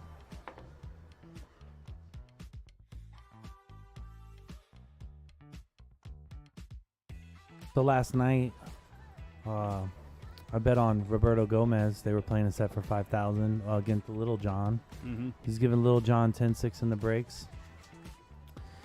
Roberto's down 4-2. He comes back, gets it 4-4. And Little John needs 5 balls. And he made the greatest out in pool history. Really? Like that, huh? It was the sickest out I've ever seen in my life. Y'all think Little John can't play these champions? You might be wrong. Especially with a spot like that. That's like saying Conor McGregor wants to fight me with both his arms tied behind his back. I might have a chance. I mean, he probably still whoop me, but I might have a chance. You know what I mean? Sure. Especially if I'm, younger and better shape. Hey, you might have reach on him. I better. Well, especially with his arms tied behind his As soon back. as he gets a hold of me, I'm screwed. All right, look for him to twist the 3 here. The key to this shot, guys, is kind of using just side spin. Most people that use low here, they tend to miss the ball short. If you notice, he's kind of just at the horizontal axis of the ball. He should get a good amount of turn on this ball. He overdid it. Very, very rare to be hooked like that a little bit and to over twirl the twist ball. the ball, yeah. It appeared that was close to impossible. So he was on the right mindset, Look for a scratch here. Well, if you guys don't play much one pocket, sometimes the best move in the game is to bank it short, so it makes the angle larger for your opponent's counter. So getting it to the hole, he can't bank it back to his own hole. yeah, like if Evan would have banked it and it landed here, Alex might have had a counter. But if you bank it on the bottom rail side, you know what I mean? And this often happens too when you leave it like that, where when they move it up table, it ends up on your side. Evan's gonna kick this ball to. Uh-oh. It's okay. Fortunate that those 3 balls are still there. Well, earlier Alex shot Alex's hole's over here, right? Correct. He shot the 3 rail, 4 rails, and it went long. He may shoot that shot again just to get it back into the side. I really don't like it, considering he has the lead, and he only needs 1 ball. Why not just put the 3 on your side up table? Leave no 2-railer. I like that shot a lot. Yeah. If you can just bank the 3 over there to the Yeah. left corner, kind of Yeah, mirror image of what it is. Exactly, yeah. I like that a lot. I just think maybe then after that, Evan's going to make the ball. I like your shot, but then Alex is going to be down table in a similar position with all the balls on. Yeah. I think I like putting the 3, like what the shot he shot earlier, because now Evan doesn't have as many options. If he just crosses that 3, puts it on there, Evan's gonna roll it in. He's gonna be froze the rail, and then Yep. you know what I mean. It's kind of. I think you got to get the 3 down table. I like. Yeah. Or you can just Makes thin the 15 and go back into the 3. But really, He's doing breaking it. those balls up ain't no good, is it? He's doing it. He's sending the 4-railer, right? Well, he's gonna make No. it and freeze him to the rail. Oh my gosh. God, what a sicko. Oh my gosh! Can we replay that shot? Are y'all serious right now? I don't even know this shot.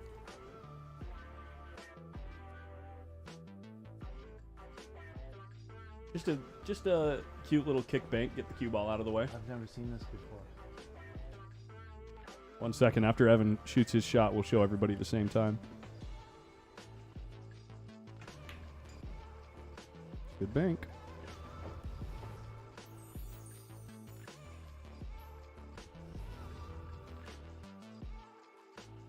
That was such a beautiful shot. Just a little kick bank. Why not? a little firm, but like, what a great creative shot. I mean, I wouldn't have guessed that in a million years. All right, 2 rails to your hole.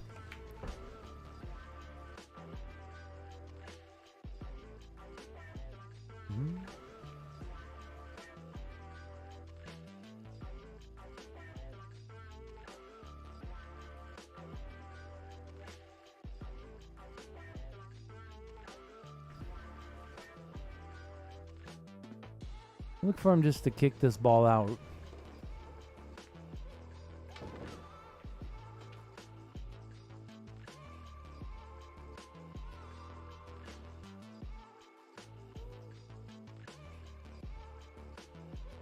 No. I'm doing this to promote myself. I don't And expect I'm anything. more than happy to buy him lunch if he's hungry. I told him I would the other night. No, you didn't did I? offer, but I don't expect anything from Colin because this is his journey. I appreciate him allowing me in the light that he's produced. And a lot of people That's have reached very out to me gracious for of you. lessons, you know, so That's very cool, man. you're helping me feed my Glad- family too. Glad so, to hear it. You know what I mean? It's Looks like we might be taking a little break here. Yeah, we got Tony Chohan playing Cash Keaton. We got Louis DeMarco playing a young up-and-coming player. I'm not sure his name, but the kid that you see in the screen there, he's very quiet. He's here for business. He don't got much to say. That's Cash Keaton. Oh, Bill Rousey. What's up, brother? I'll try to entertain you. I appreciate the nickname. Lou DeMarco versus Tyrell Blowers. Score. Trivia. Oh, wow. This match is over. Roberto Gomez comes away the winner. 4-1. Look at that. Yeah, Roberto was playing under a lot of heat yesterday, and I think that shows in his matches. I really do believe playing high-level pressure gambling matches, they calm you down for your tournament matches. The pressure definitely subsides, you know.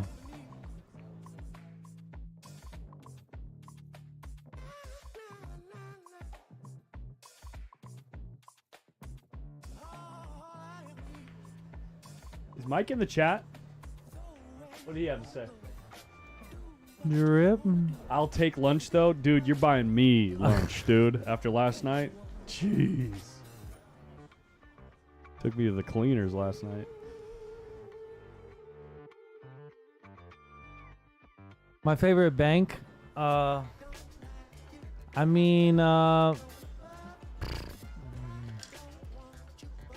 like the 5-railer, I like the 4-railer, I like the 6-railer, the 7-railer, 3-railer. 2 rails in the side is, I guess, what I'm known the most for.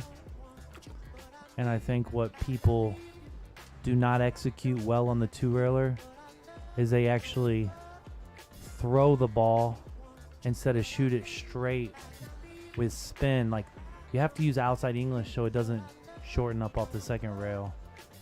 So if you're shooting the So 2-railer, you put outside on the ball, because the first rail adds a little spin to the object ball too, right? yeah, the first rail acquires length, but it stiffens off the second rail. Uh-huh. So instead of allowing it to stiffen off the second rail, you shoot it straighter and you open it up more, and then it lengthens off the second rail. So that would be my advice for you guys out there. If you're shooting a 2-railer, try to aim it a little straighter and use the spin to open it up. Yeah. It actually widens the angle off the first leg, which opens it off the second leg. Yeah. Where if you shoot it naturally without the outside, it's going to come short. Uh-huh. Unless you're in brand new conditions, of course. You know, then you don't need the outside as much. So that's the answer to the question.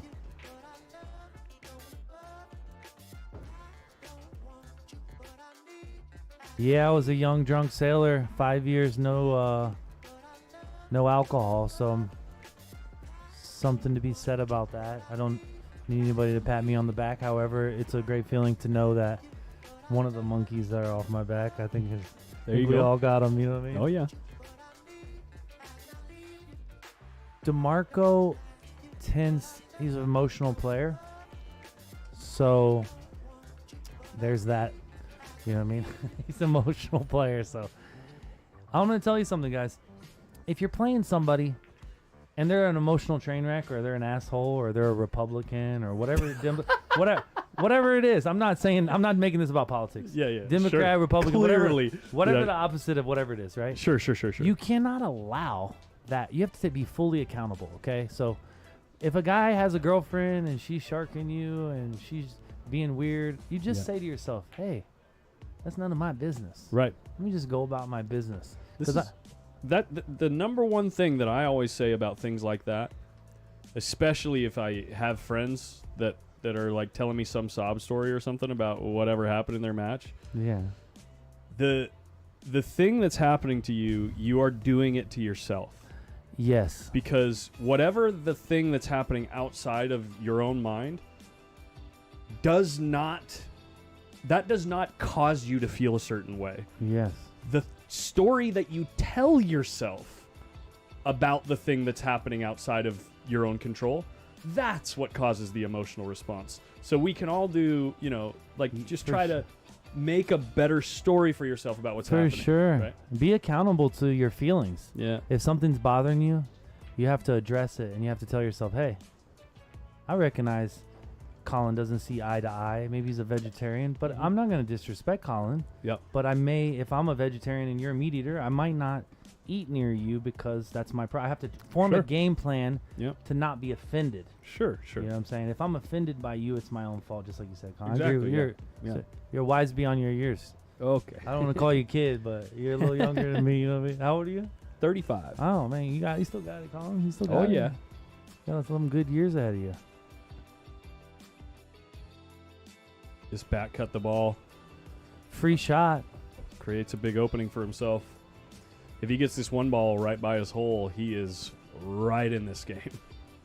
We'll go ahead and hit this ball with center, with a smidge of left. Just push through the ball, and you cross the ball. See, he didn't really push through it, so it came short. But one pocket, it's good missing short. You know, that's the proper miss, right? Yeah. No, I'm not. I don't have a dog in the fight. I just was trying to use a reference that maybe you could relate to. He's looking at the 15 ball being dead at his hole off the 6. Are you serious? So, yeah, he's going to shoot the 1 to his side and spin into the 15. I like the shot, you know, because the cue ball is going to go down table.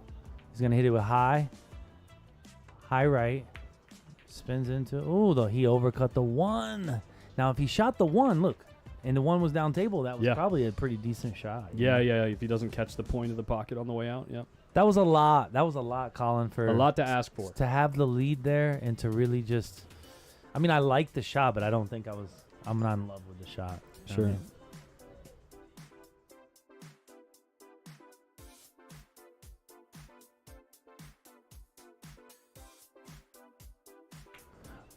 Overcut by a mile. 6-ball bank might be on here. Yeah, I was definitely raised on being courteous and not talking about religion or politics, so I'm definitely not trying to introduce any emotion to the He's saying stream. it tongue-in-cheek. He's just making... That was totally like a neutral party analogy of two people... That might tend to disagree on something. Yes, yeah. It was nothing... nothing about his opinion. I don't have a dog in the fight at all. Yeah. I hope that doesn't offend you guys either, you know what I mean? No, that's terrible, yeah. You gotta vote! Sorry.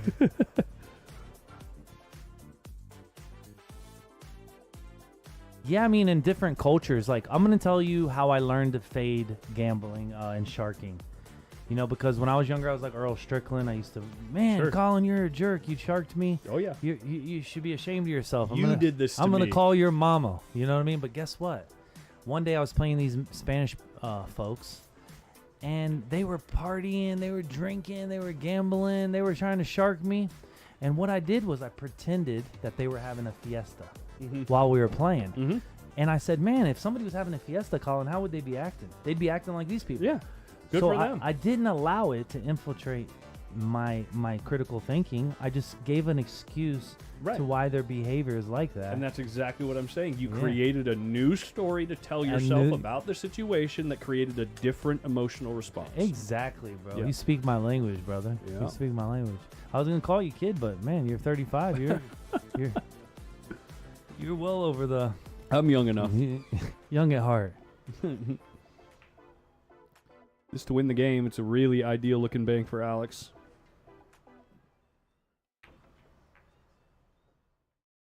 The one, I don't know if you can get this ball out. Definitely get this ball out for can you sure. Get it out? Yeah, but the thing is where the cue ball is right now. Yeah, you're gonna have to hit high ball, like, and arc the cue ball in that little wedge, and it kind of just double kisses it out. The cue ball is gonna act crazy.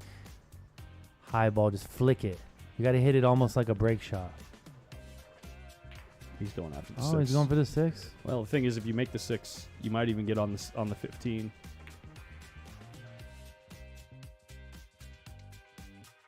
Now you definitely can't get the one out from here. I mean, it could come out. It could come out. Good luck. Rail first, right English. It could just like triple kiss and come out, potentially.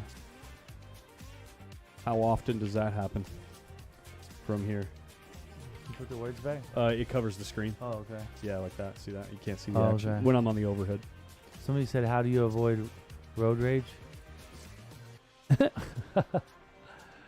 Yeah, when you avoid road rage the same way. You just imagine somebody's like pregnant and they're racing to the hospital. Exactly. Yeah, it helps me out a lot. Wow. Well, Well, gives himself a chance. Gives himself a chance for Alex to miss. And you know what? This shot, people might not know it. You shoot the 15, you could lose the game. It's probably, but he may shoot the 1 because he can play a free cue ball. Yeah. Now, if he shoots the 15, he's going to leave a return bank for the win.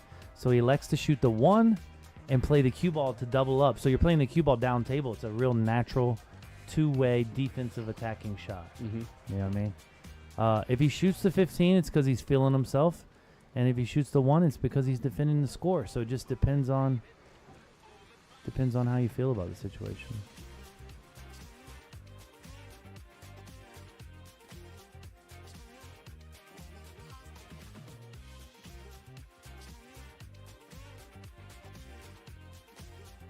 His Q-tip went to the right side of the cue ball after the stroke right there. I don't know if you saw that. Yeah. And it ended up, he overcut the ball, right? So the cue ball went to that side of the 1 ball. It's almost like he was doing like a last-minute correction in his stroke. Yeah, I mean, that's the thing about 1 pocket. There's a lot of consequence behind each shot. So it's kind of a strange game that can, like I said, stroke confusion. You're not using the same stroke. You're using variances of stroke, speed, and spin. It's pretty straight, but yeah, he did kind of go. Look. You can see where his tip is pointing right now. Yeah. So imagine this continues through the ball. His Yeah. tip's supposed to end up like here. Watch Yeah. his tip. See that? It Yeah. goes just to the one side of where my mouse was Oh, he pointing. was And that's favoring- the side that he missed the ball on. Yeah. Oh, Alex just made a hero shot that we missed. Sorry, guys. Evan's going to have to shoot a flyer here because he can't. You have to make the 15. I mean, he's going to have to shoot this 100 miles per hour, hard as he can hit it. Behind the back. And overcut it. Huh. Alex is on the hill, folks.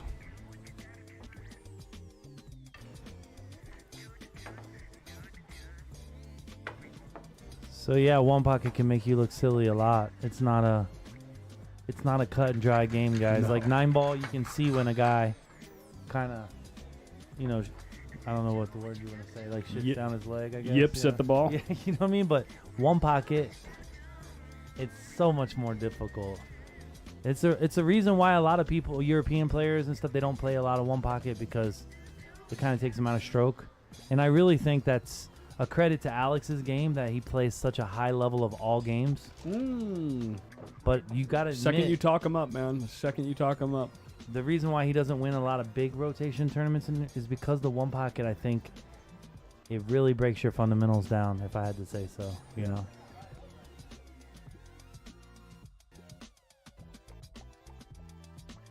Show the hero shot we can't. Unfortunately, whatever goes on screen is all I have access to.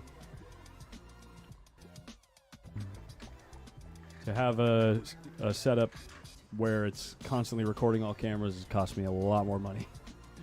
Yeah, nobody misses a shot in the chair. That's absolutely true. I think he's going to shoot the 6 ball off the 14 and hold the cue ball on the 1.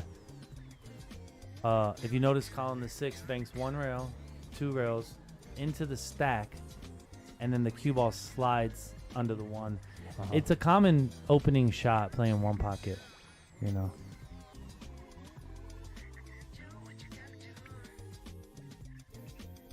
You know, the issue is not moving the 6, Colin.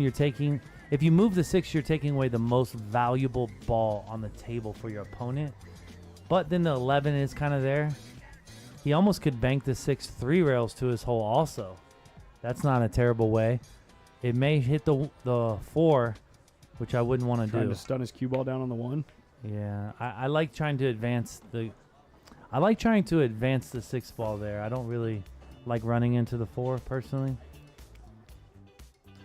By the way, I want to show you guys real quick. I think there's a couple of guys in the chat that are involved in the conversation that actually aren't live right now. So if you're watching, you want to make sure that this live has a red dot next to it. If not, click the button. It'll make a red dot there, and that way you know that you're right here with us. They'll probably get that message in about 3 to 5 minutes. Free bank for the 6 ball here. You're not really off and running, though, if you make it. Where are you trying to leave the cue ball when you're shooting the 6? Yeah, you're not trying to make the 6 if you shoot it. Yeah. You're trying to play it down there on the low side and get whitey, which is difficult. I don't like playing the 7 off the stack here because you open up balls to Evan's side. Yeah, I like a dink move here and just trying to be a little patient, but I'm not the most patient player either. Okay, so you didn't gain much. Kind of in a similar position that he was in. Very fortunately. A lot of kisses in that shot, so.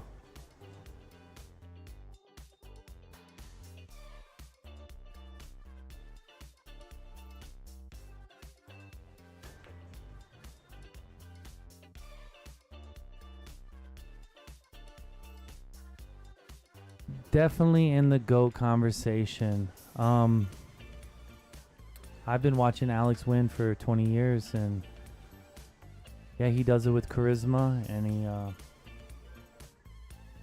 he's a wonderful human being. Sings, dances. I've always thought me and Alex had similar personalities, except for I'm 6'5" and he's a little guy. All right, so look for him to duck under the 5 here. Play a little right He's English. moving the 5. No, he's gonna shoot the 15 and go. Oh, under I the see. 5, yeah. Yeah, you know a lot of people that you got to recognize the 5 when it's on the bottom rail a little bit. It's actually a great ball to use as a defender, if that makes sense. Yeah, Melita Mike does that to me all the time. It's actually the only shot that he knows. Yeah, using that ball is a big deal. Now, the 5 isn't such an ideal ball here, but it kind of works for the last shot. He just didn't get it, you know? He didn't get it exactly how he wanted it.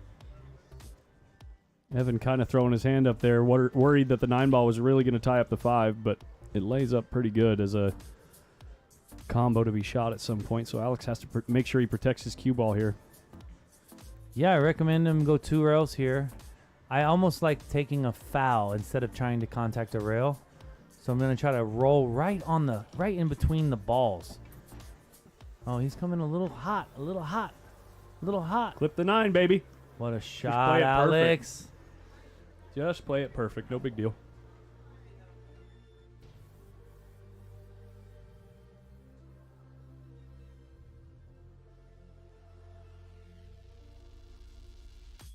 Yeah, I mean, it's a great exchange of value. I kind of like shooting the stripe ball. I don't know if if he's hooked or not. But the 13? Shooting these balls, getting them out and freezing them behind the 2. But I guess I think the point's got him hooked.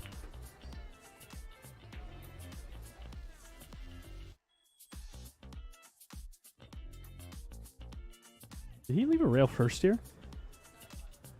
Yeah, I mean, you can't go rail first because you run into the 1 and you get trapped. There's no way you shoot the rail first shot. I think he's going to try to shoot the 2. Too much pressure with the 5 ball sitting right there. Well, I mean, 5 and imagine 9. you go rail first. Your best case scenario is you might be able to spin it out to the middle table, but that's just like if you hit the 1 and 11, Yep. you're in a dead trap. So I think he's going to shoot the 2 and just slow roll it. Could also shoot the 7 as the rail first. Maybe. And it's getting closer, Colin. You're getting closer for sure. If the angle is a little bit smaller, maybe he could squeeze under the 10, but I just don't, you know what I mean?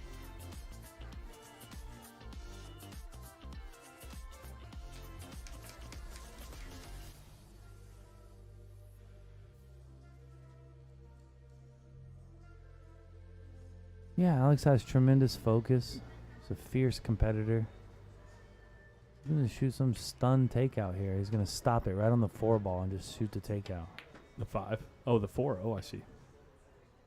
Well, this is the second time I've seen Alex overhit the stop shot and his cue lose the ball's cue ball? leaked. Yeah. He's got to reduce his speed. So reducing your speed helps you control the slide of the ball. Mm-hmm. Most people don't realize you don't have to hit the ball to stop the ball hard. You can Right. go lower and hit it slower. Right. Get a relative objective. I mean, a relative outcome. But if he doesn't hide behind the ball, it's Tough action. He gave this game away here.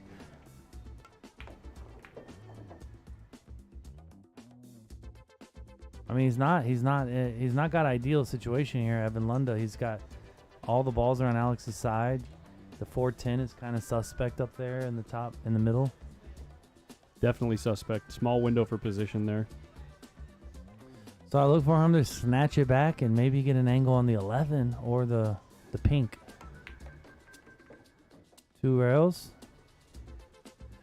I love this shot, Colin, that he shot. He's got a heavy angle on the 13. The pink stripe, I believe, is the 13. 12, sorry. It's hard to see all the balls, but now he can go into the 14, either rail first or directly into it, depending on how you like to hit the ball. But no matter what, Alex's number one valuable ball will be off his side. So it's like a 3-way almost. He's getting equity on the pocket. He's getting equity by moving the ball. Wow, he just floated down to the 14 and didn't touch it. Didn't touch it. I don't disagree with that. Yeah, it's a great cue ball for when you miss the ball. And now the 14 still banks to Evans' hole, so it's kind of like still a win-win there for sure. It's a good shot.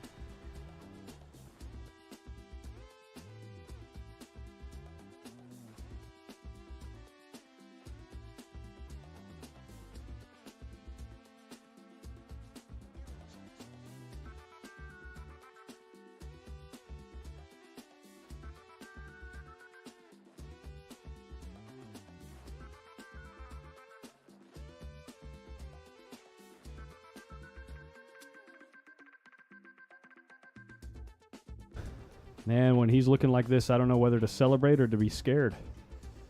You know what I mean? Yeah, I mean, anytime you got a guy thinking like this, it's usually because you left a real good shot. But sometimes Alex can just come up with something so creative.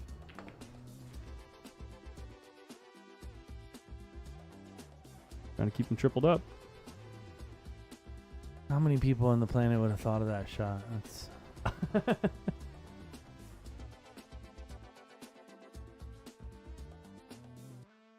Rail first is definitely on here.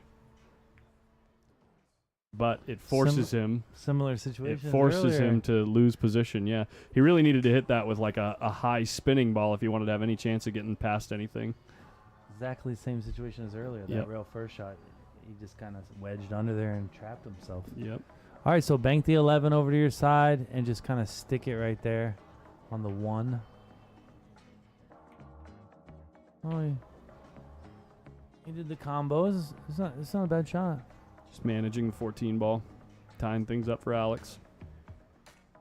Sorry, ball count is cooked. I mean, Alex and T-Rex were barking at each other pretty hard the other day. Alex owes one from the break. The chat just pointed out. That's right. I wonder if they'll remember.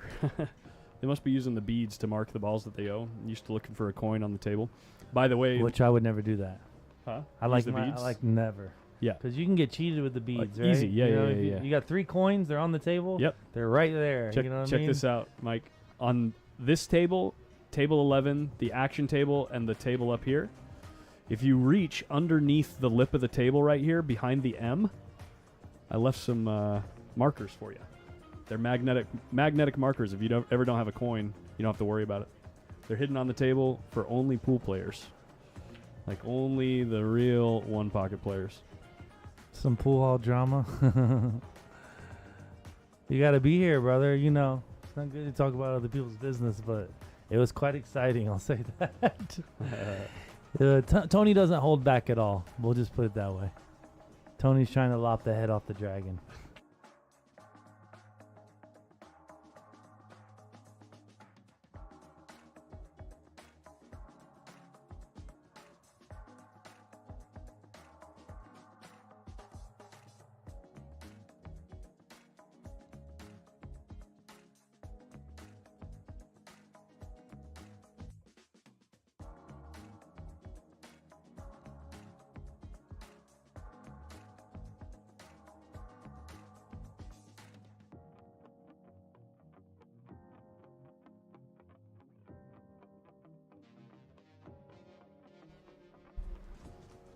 I wouldn't say he needs more than 9-8, Louis. Tony's, I mean, you look at the results from tournaments. Yeah. Tony's, I don't know. I think is Tony the GOAT at one pocket? I mean, is he the GOAT? I think he's the GOAT. Maybe I'm tripping. He's the GOAT for his style. There's no question about that. 9-7, huh? If you asked Tony if he would get 9-7 from Alex, he would jump up so fast. I mean, Tony is the most creative. He's the most creative player. I mean, next to Efren, I guess. Yeah. Man, am I tripping right now? Alex is just a brilliant mind with a tremendous focus. With an absolutely disgusting cue ball. He got a little chip on his shoulder. You know, he's like that guy at the park that you fucked around too much, and he knocked you out. You know what I'm saying? Sure, yeah. You know what I mean? Like.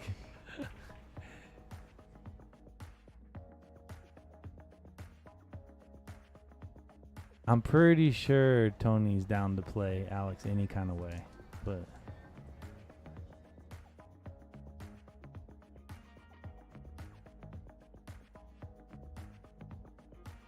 yeah, I mean, like, people think Tony's just a one pocket player, but meanwhile, I watched him run through the banks at Derby one year. Just such a beautiful spinning. He really knows how to hit the ball. And the thing about Tony is he don't give two shits about what you think, and I think a lot of the great players, I think what they're more mental. They don't care what Colin's doing. Colin could be doing 80 push-ups, 1,000 push-ups on the table. Yeah, they don't care.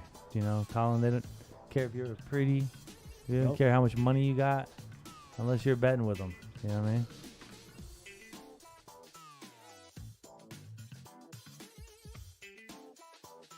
That's a great question. Now that is a great question.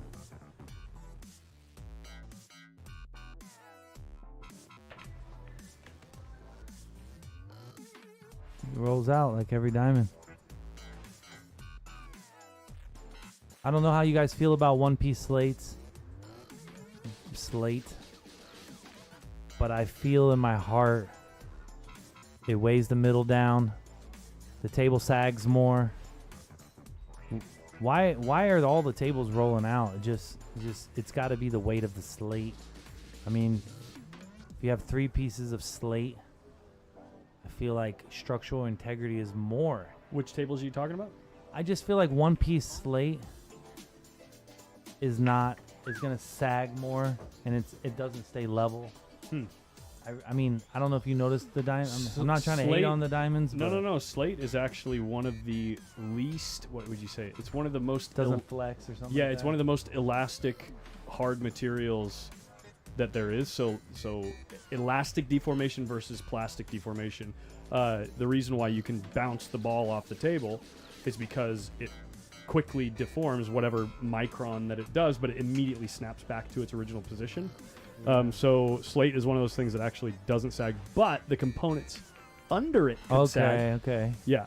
I just feel like, I don't know. I feel like 3-piece slate in my lifetime, I feel like it's been more of a truer rolling table. I don't know. Sure. Maybe I'm Well, tripping. one of the main things with diamond tables too is the fact that a large portion of the cloth. This is just my understanding. A large portion of the cloth near the edges has. Not supporting the center. That could be it. Yeah. So The if slate's it was supported though, it would snap back. So it can elastically deform, which means if the middle is sagging, if the supports underneath are sagging, then yeah, you could get a little bend to it. Yeah. Yeah.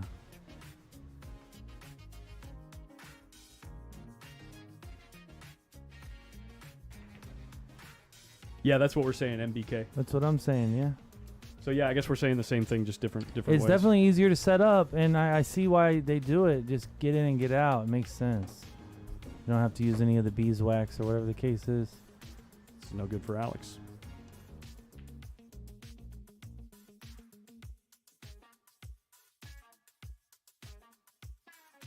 Well, but that's the thing, when you replace the cloth, though, they put a lot of glue down there, too. So one-pocket players, you get a lot of instances, especially through this zone, and this zone where they're elevated, hitting the ball. Yeah. And so you can get imperfections in how the cloth is laying across the edge of the table right there. And that's why they like to roll in, especially once they've been played on a long time. That's a good point. That's what Ernesto tells me. Ernesto and Oscar have mentioned that. Yeah, I mean, it might just be a theory, guys. You know, just enjoy talking about the science of pool. It's sold out. Alex is taking some risks this set.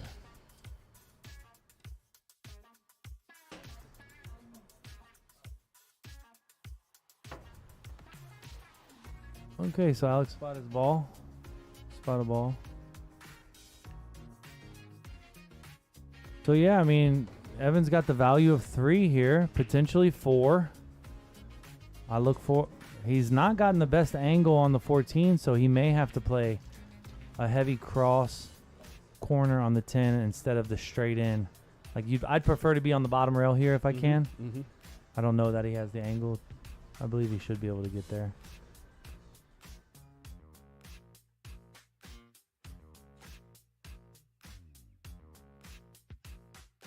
Yeah, I mean, I like talking about the science of all the variables of pool. So even if we're wrong, we're forming a good opinion. So we're creating a hypothesis at least, which will get us closer to the more these hypotheses are shared and tested in gameplay and stuff. It's like eventually the general understanding of what actually is going on in the game will slowly improve over time. Better hit it slower. It's going to go long. I thought he was going to stiffen that ball. He's crossed it. Evan is one of the rare people, like, I see a Tony would maybe stiffen that ball and different styles of play, and he likes to cross it and kind of use the drag and kind of turn across the ball and open it up. It's pretty special. He's going after the 8 here. The 8 goes 1 rail. The 15 goes 2 rails. We just made the 15, or shooting to make the 15. I liked your shot. It's fun. It's high risk. I mean, he must have been thinking about the 15 because he really overhit that ball, and you know, the key to one puck is keep it close. He's gonna shoot the 2 to his side is what he's considering. It's very important for Alex to have a ball that favors him in this situation. So it seems to me that he's considering shooting the 2 over to his side, kind of near the cue ball, and rolling the cue ball under the 8. Oh, he's shooting the 1. He's the legend. I mean, trying to steal the game here. It worked, but he sold out the 8 a little. A little? Yeah, I mean, Evan's going to cut that 8 if he misses that 1. So. Yo, big shout out to King Santi. Huge, big thank you for the support, Kings. Thank you, buddy.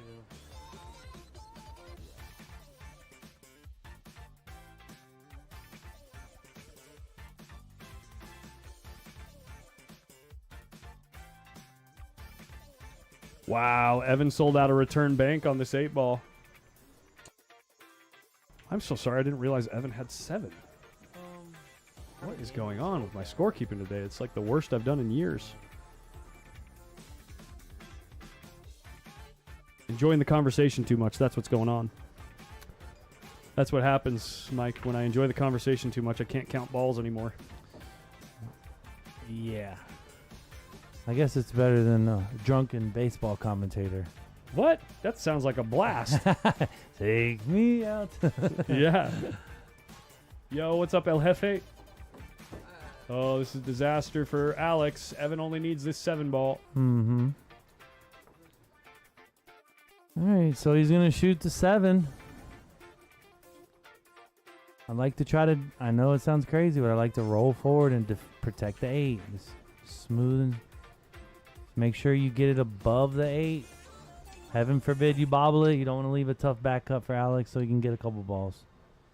He did, and I mentioned, Sam, Alex had 2 balls, and he did spot the ball, and I actually brought it to Colin's attention that he spotted, so thanks for that question.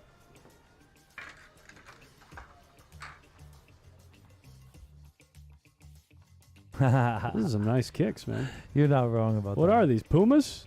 Hey, those are definitely not Pumas. No, what are they? Those are probably a special brand of shoe that probably. Those are probably designer shoes, if I had to guess. Like Shane, you know what I mean? Oh yeah, Shane likes to wear his like Louis Vuittons or whatever. Harry Carey was the best. All right, I retract my drunken commentary baseball, but you know what I mean. Sometimes they get a little too drunk. I used to do that. I mean, and I'm not saying I haven't done it in the last few months, but it is not fun. Yeah. Trying to run a show, you know, like. You know what they call that show? A shit show. Everything turns into shit. Yeah. All right. Alex is in a little tough spot here.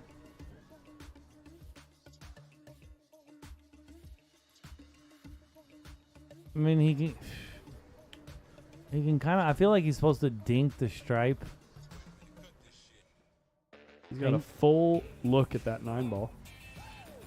Yeah, Is there anything you can do with that 9 ball? Doesn't look like it. I like it. Yeah, I like the 9, But yeah, he's gonna dink this ball and try to go bank under it- the 5. No, I think he's gonna bank this ball and go under the 5, kind of protect this ball over here. Yeah. That was brilliant, guys. He's literally neutralized one shot out of the break. He's got a ball on his side. And he's also pushed the ball away from Evan's pocket. I mean, I think that was like the maximum he could do there. Yeah. You know, if you think about it like this, you take less risk and get a lot. That's the sign of a champion. Not taking a lot of risk and still getting the job done.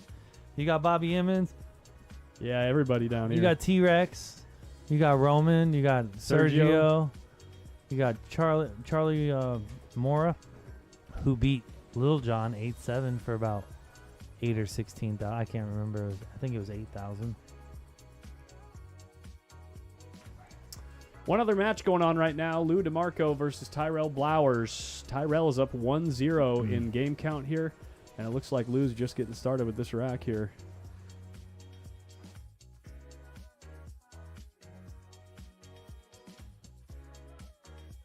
Randy Walker is done with his run this year. Nice guy. Oh, he's a great guy. Yeah, He's so fun. puts everything in a good perspective. I was He is talking so to him. fun. I was talking to him, and he was like, gave me a little advice on some mental aspects, Yeah. and it was pretty brilliant.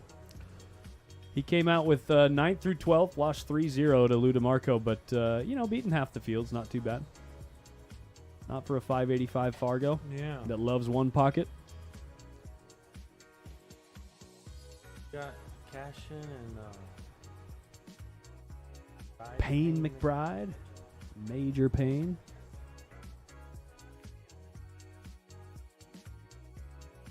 And then you got your usual chill on a Tuesday, have a drink, or Thursday? It's Thursday. You know, I honestly thought that this guy looked like JRB when he was down on the ball. Oh my goodness. The way he was moving the cue, you know what I mean? Yeah. He was moving it a really similar way to JRB. Has a very unassuming stroke, JRB. I tell you, I like commentating the banks a lot more than one pocket. Really? Yeah. You nerd out more in the banks. Oh my gosh. One pocket's more about the table position and all that stuff, which that's what I care for. I like trying to analyze the stack and see, well, what do these balls mean for this player, and what do they mean for the other player, and what can you do about it? Is there something you can, and then how do you prioritize what it is that you're doing? You know, I find all that really fascinating. This 5 ball might be playable here.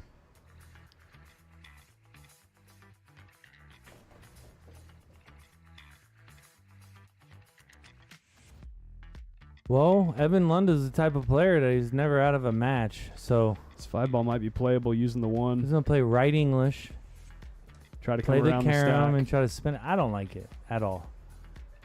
You're moving the 1 into the 9, 3, and What a- 11. What about 2-rail the 1 and go into the 4? I don't know. That's kind of Or even go all the way up table. Well, I guess you're leaving the 12 for Alex. You're leaving the 12. If you can kind of chip this 1 ball 2 rails, and I don't think Alex is gonna cut the 1. I don't think he's gonna cut the stripe ball from where He's Evan just would checking move. out what the carom feels like and where the cue ball path is. There's a good chance if you spin this ball, you'll run into the 15, and that's no good. You know what I mean? There's a decent chance if you hit the 5, full in the face. You're gonna cut it with right. It's gonna put right English on it. Mhm. It's gonna come. It this should way. come to the short rail, but if you go fat into the 5 ball, you could run into the 15. Yeah. If you cut the 5 ball, it's good. See the line that he took right there because he hit the 5 so full. If you went in at that with more speed, you're running into a bad spot in the sack. Yeah. I mean, hitting that ball hard is super sketchy. I don't really like the shot. I think he lost the value of the table, and now he's Now Alex has in a 2 on much his worse side. position. Yeah. That shot is just like you've gotten 1 ball, but it's like imagine you need 50,000 for a heart surgery and you've only got 2,000. What's the 2,000 mean? It means nothing. Yeah. There was no equity into this, Yeah. that decision. He's actually at a huge disadvantage now in this rack. Take the analogy one step further. You could have invested those 2,000, kept it right there. You know what I mean? Let that work for you so that Exactly. later it Exactly. can grow into what it is that you need to finish the Exactly. deal. I mean, it is. I a like big the one. analogy. It's a good analogy. Let's put our living stereo stylus in this groove.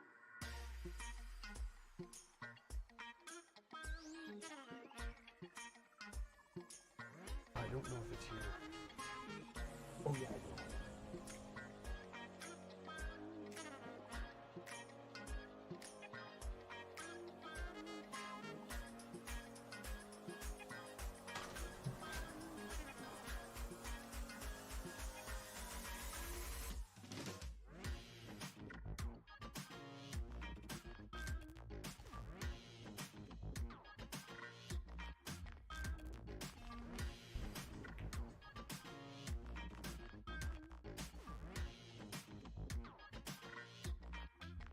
A fabulous shot by Evan. Well thought out. Really couldn't have done any better dressing the pink up in the corner for a bank for later. Also, getting the 1 in position is a huge deal.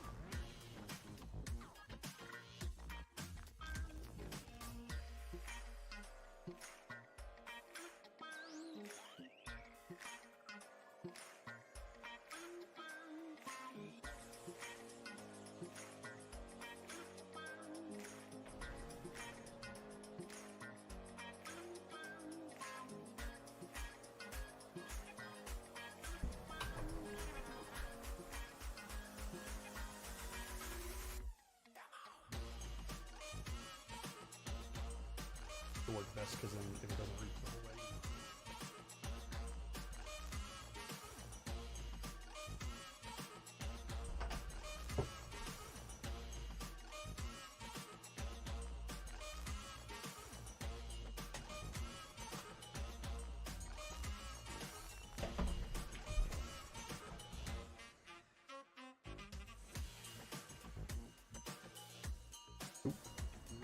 Yep, charging.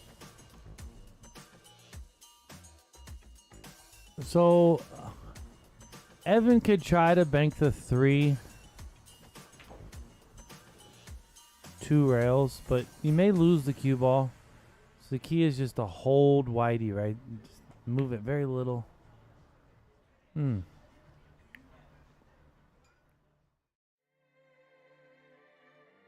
I feel like he's supposed to try to get the cue ball behind the stack and just try to get the 3 to his side. I feel like leaving the cue ball in the open with Alex with his creativity. And how deadly his cue ball is. It's just asking for trouble. Yeah, you don't want to leave him the whole cue ball. You want to get him on the rail. Especially out in the middle of the table, it's like.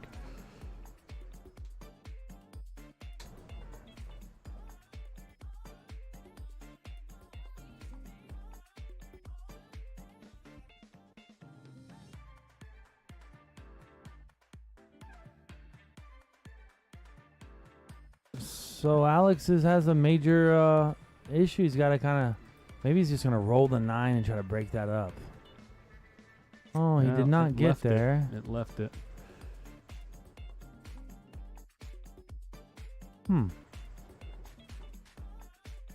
Evan right now checking to see if he can swing that 11 ball over to the dead ball he's got right there, but I think the 12 ball is way too big. Assuming the 11 doesn't go to Alex's hole, I feel like he could bank the stripe that's down table and double them up. Bank this ball here, Colin. Short. and leave Whitey just on the end rail. Mm-hmm. He's eyeing up that dead ball. He's just like, Yeah, how does he get to it though? You know? yeah.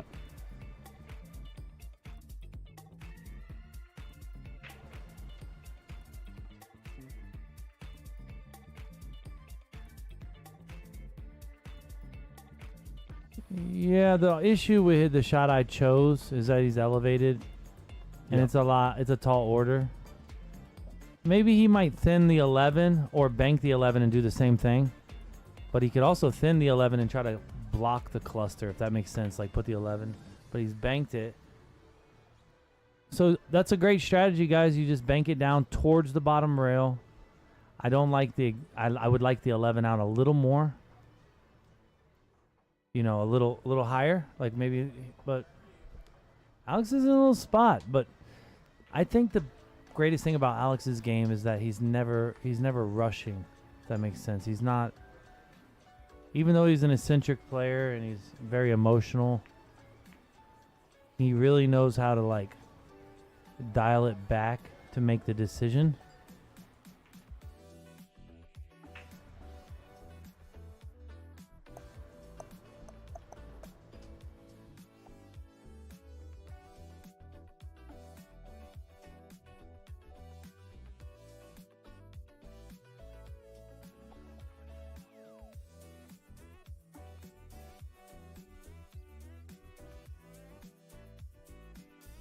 Just some score updates. Tyrell Blauer still 1-0 over Lou DeMarco. The winner of that match is going to play Levan Cortese in the 5th, 6th place match. Tony Chohan right now is waiting on the loser of this match on the one-loss side. Roberto Gomez waiting in the hot seat match position for the winner of this match. I like to bank this 11 and just come out towards the middle of the table. I know the 2's in play for Alex. That's why it's very important to spin the ball, get it way up there so Alex can't. I mean, he could have attacked the 2 if he would have missed, but he kind of gave him a... I like Evan's shot totally there. Now the question is, you play the 9 and run into the 3, which I think if you push the 3 off the rail, it'll help you play position from the 1. So look for him to run into the 3 here.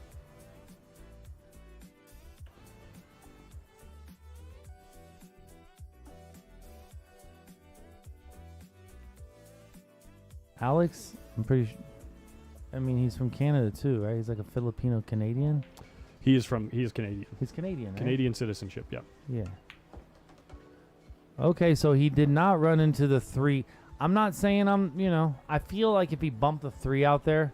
However, this is a drill that a lot of great players shoot. Look, 1, 3, 4. You 2 rail position. You play a heavy angle on every shot. So you play the 1, you get the same angle on the 3, and you go to the 4, 2 rails. Mm-hmm. It's like a drill, like a 2 rail. It's like a yo-yo drill. You just go back and forth, Exactly. The L drill or something like that. Yeah. You ever play the L drill? Yeah, yeah. It's like the L drill on one side, you know? Just.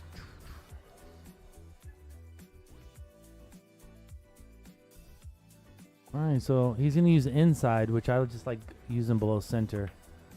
But who can argue? There's always 2 ways to play that shot. Yeah. You ain't lying. And once again, I feel like usually when you're thinner, you play the back and forth more often, and when Yeah. you're fuller on the ball, you play the 3 rails forward. I like that. Yeah. Yeah. Yeah. Usually. Pocket's a lot smaller when you're thinner as it is, so it's like you can't manipulate the cue ball as much, so you can't really deviate from the natural path as much, where when you're thicker on the ball, it's a little easier to get back straighter on the ball. Yeah. When you're thicker, you definitely have more control, that's for sure. Definitely winner's side. They both still have a barrel left.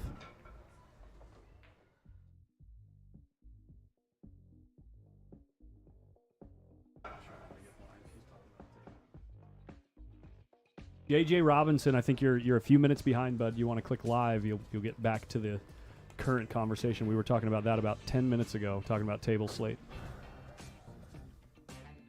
Yeah, I just don't understand why he didn't go to the 4 there. I feel like one pocket's a game, like you're going into the stack. If it doesn't work out for you, 10-6-8, baby. 10-6-8, looking pretty juicy. You like that? What about the 4? Is it the orange to the 2? Does that combo or no? No, I don't think you can get through there cleanly. Even if you went off the 6? Oh, the 10's impeding it, isn't it? Yeah, it is. Yeah, you can't get the cue ball through there.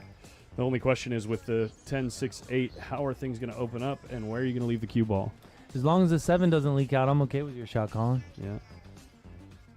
He could just roll the 14 and freeze him, but I think Alex will move him from here.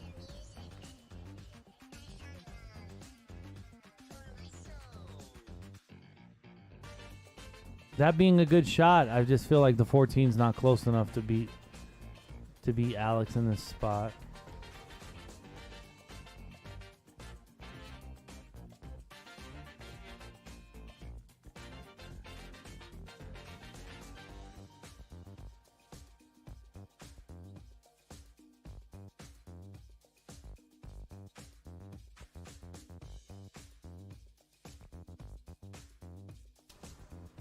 What do you think about that?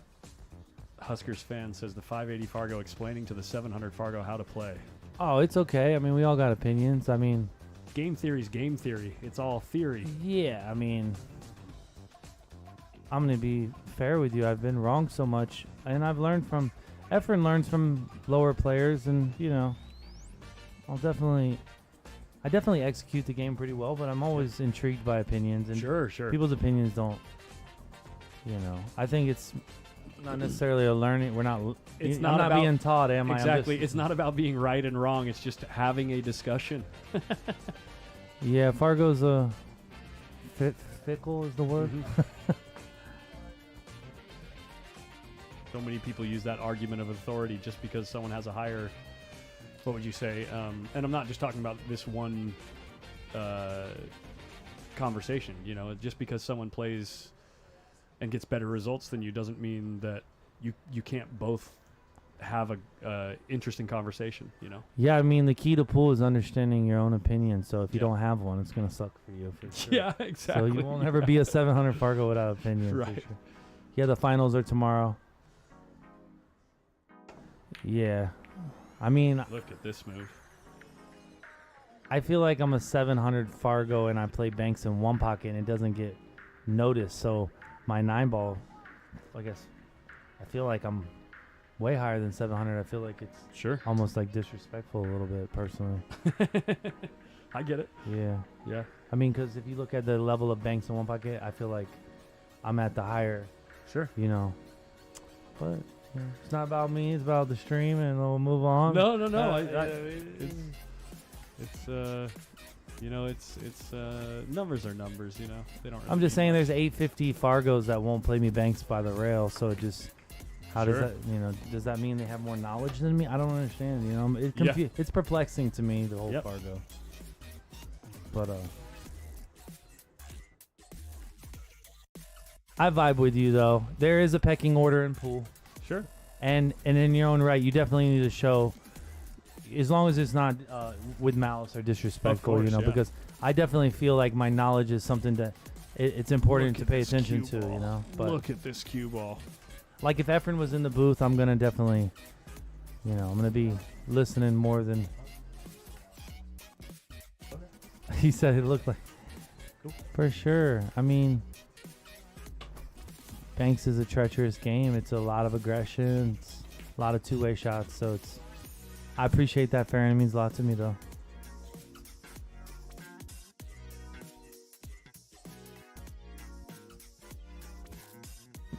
Is he gonna try to get a rail here? Yeah, he got a rail. Wow. Cute little shot there. Pretty potent. And Evan's got 5. I ain't trying to tell Evan what to do, but I do know Evan's game pretty good.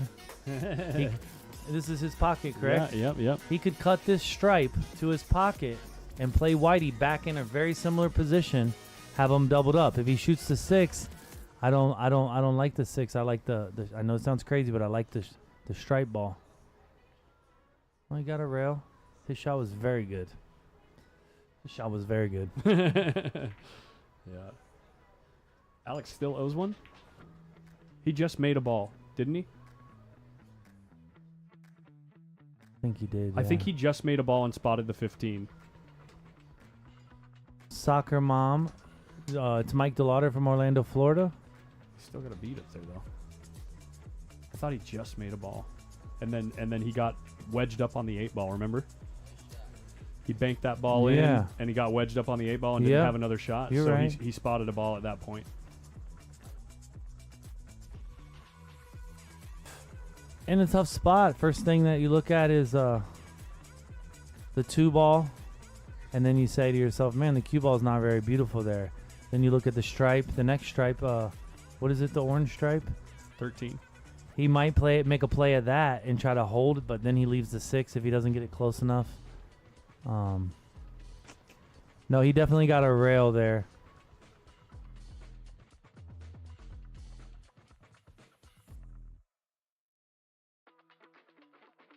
I like that shot. Oh, he took a foul. That's right. He did take a foul. To kick up behind that ball that he ended up jacking up. Thanks, Garrett. Appreciate that. Yeah.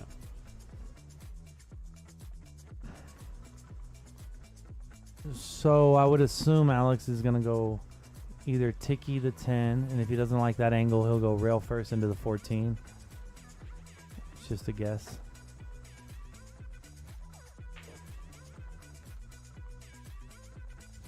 Yes, thank you, Halo fans. We corrected the score. Alex did make 1 ball, but then he took a foul. So now he is still at -1. Thank you so much. The Appreciate score the is help, correct. guys. Picking up behind this 15 ball, trying to wedge him on the 6. It looks like, or 14, yeah. Either or. Keeps things tied up, too. Ties up the 6 and 14. I mean, it's playable, but not from many positions. No, I don't think he fouled twice, did he, Colin? Did he foul twice?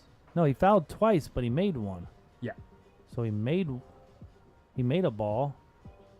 He made the ball and then kicked 3 rails up behind the other ball and took a foul there. Yes, Alex paid, Yeah. exactly. Yeah.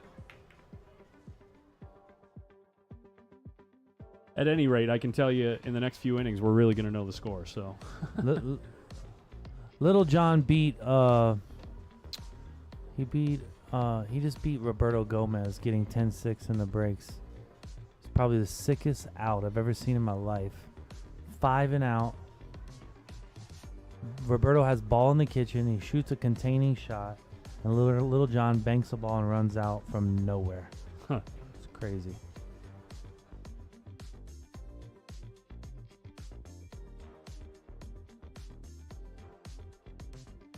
Thanks, Jonathan. Yeah, I played a lot of competitive banks, so I feel like I'm more connected to the game. I wish I had my same style that I play banks with. Mike, I know that the 13 ball is a little bit safer, but the combo, this is one of the few places on the table that the combo might be pocketable and fairly safe. Yeah, the issue is if you play that combo, you're probably going to run into the 15. What do you think about? You gonna run into 15? Yeah. You can't really spin around. It's gonna be hard because your angle is gonna come here, so your spin, you're probably not even gonna get to. It's a little sketchy. He'd have to draw the ball. Maybe he can drag it and just straight kill it. Two rails. He's looking at it. He's looked at it a few times. I think he's going back and forth between the 13 and the 6-14 combo. Yeah, I mean, I think Alex is a much better player than Federer in one pocket, but I'm sure people will laugh at me for that. I don't want to get you guys all stirred up, but I'm He's 40. going. Can he get around it? Oh my gosh! I called it, baby. You called it, and One but time. how close was it to 15? I told you. Yeah, no, it was close. You know, you had me second guessing it. You had to spin the crap out of the ball. Bumping that 15 though, like if you don't get an angle on anything, I mean, it was a lot. That was a very good shot. Brilliant. Very good shot. I get it. One closer to Hill. Jeffrey, bro, I agree with you, bro. Just something different in Alex. I think he studies the game. He knows the game more. Yeah, but once again, you know, who do you choose? Do you choose the guy that shoots straight? Yeah, do you choose the guy that's just not going to miss when he has a full length, you know what I mean, full table length shot and has to punch the ball super hard to get on the next ball and then run 6? Yeah. You know what I mean? It's like, it's tough. But Alex has been the GOAT, in my opinion, for a long time. Yeah. You know, Federer is in the conversation, and he's a great player. but in all reality, he's still just a young man. You know what I mean? And Sure. he needs to He's play not- for about 15 more years before he. He's not necessarily playing the game itself at the level that, like the game within the game of One Pocket, of knowing all the shots and picking. Federer makes great decisions. I'm not disputing that. I'm just saying, damn, Alex is just, he knows tickies and caroms and he knows the stack better. I don't know. Maybe I Yeah. should just be Alex's caddy. I probably got a crush on him. He's a legend. I love his style. I love everything about Alex. You know what I mean? Yeah.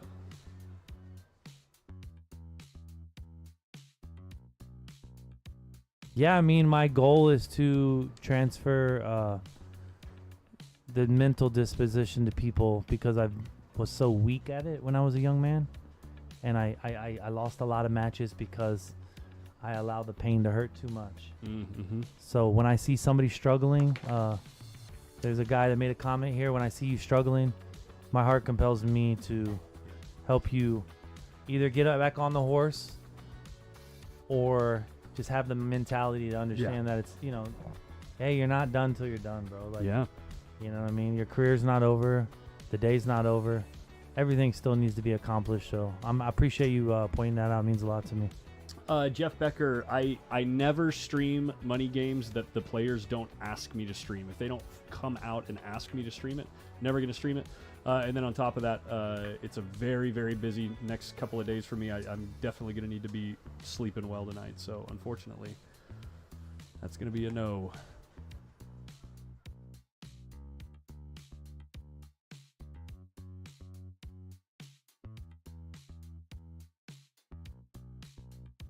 Jeffrey, just hit the live button. Hit the live button because I think you're lagging. So just. Join up. He And says Mike Evans- speaks like he's 70. I mean, should have seen me when I was drinking. People were like, "This guy's an asshole." Now they're like, "He's an old man." I'm like, "Hey, pick your side, bro." Yeah. You know what I mean? Like, What do we do here? What do we do here? Looks like he's gonna shoot the 2 and stun it into the 8 or something. That looks wild. 4-5 combo bank. No, he's No shooting way. the 2, whacking it into the stack, high behind the 4. Like I said, the stun was on there. That's a good cue ball.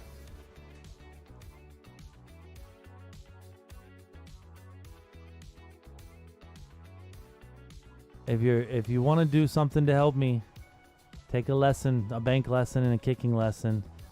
I'll give you some more pep talks. I can assure you, even the high-level players all need to work on banking, kicking, and conditions. There's never going to be a time in your career where you've mastered all conditions. There's never going to be a time in your career where you don't have to work on your weaknesses.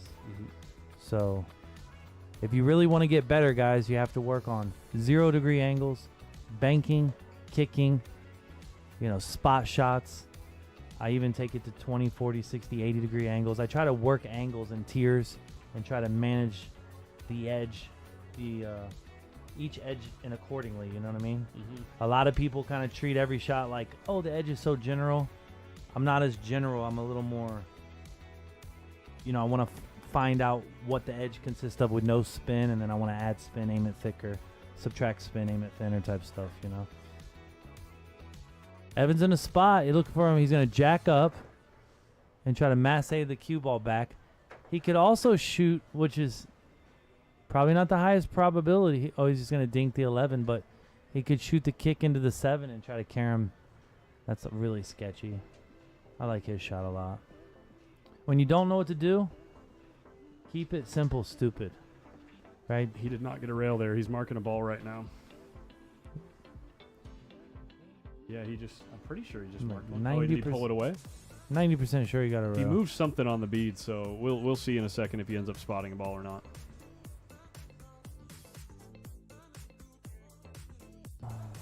I think he can just shoot this ball 2 rails to his side. Who was streaming all the money matches a couple weekends ago? That was pay-per-view. That was Pool Action TV pay-per-view. Game over, guys. Game, set, match. Evan just tried to bank the 11 to his side, I believe, right? Yeah, Evan's side's over caught yonder. did he catch the point of the pocket? He did, yeah, Yeah. for sure. Yeah, and while that stream was up, all the players knew if they came here to play a money match, there was a chance that they'd be streamed. It's kind of like the Derby City action room. They know if they go in there, there's a good chance they'll be streamed. This is not the same situation. That's why I don't stream the money matches unless they tell me to. And nobody did this time. Yeah, I never got fortunate enough to play John Brumback. However, I watched him win all his titles at Derby. So, on the new conditions, he's a bad mamma jamma. He's a bad dude to beat.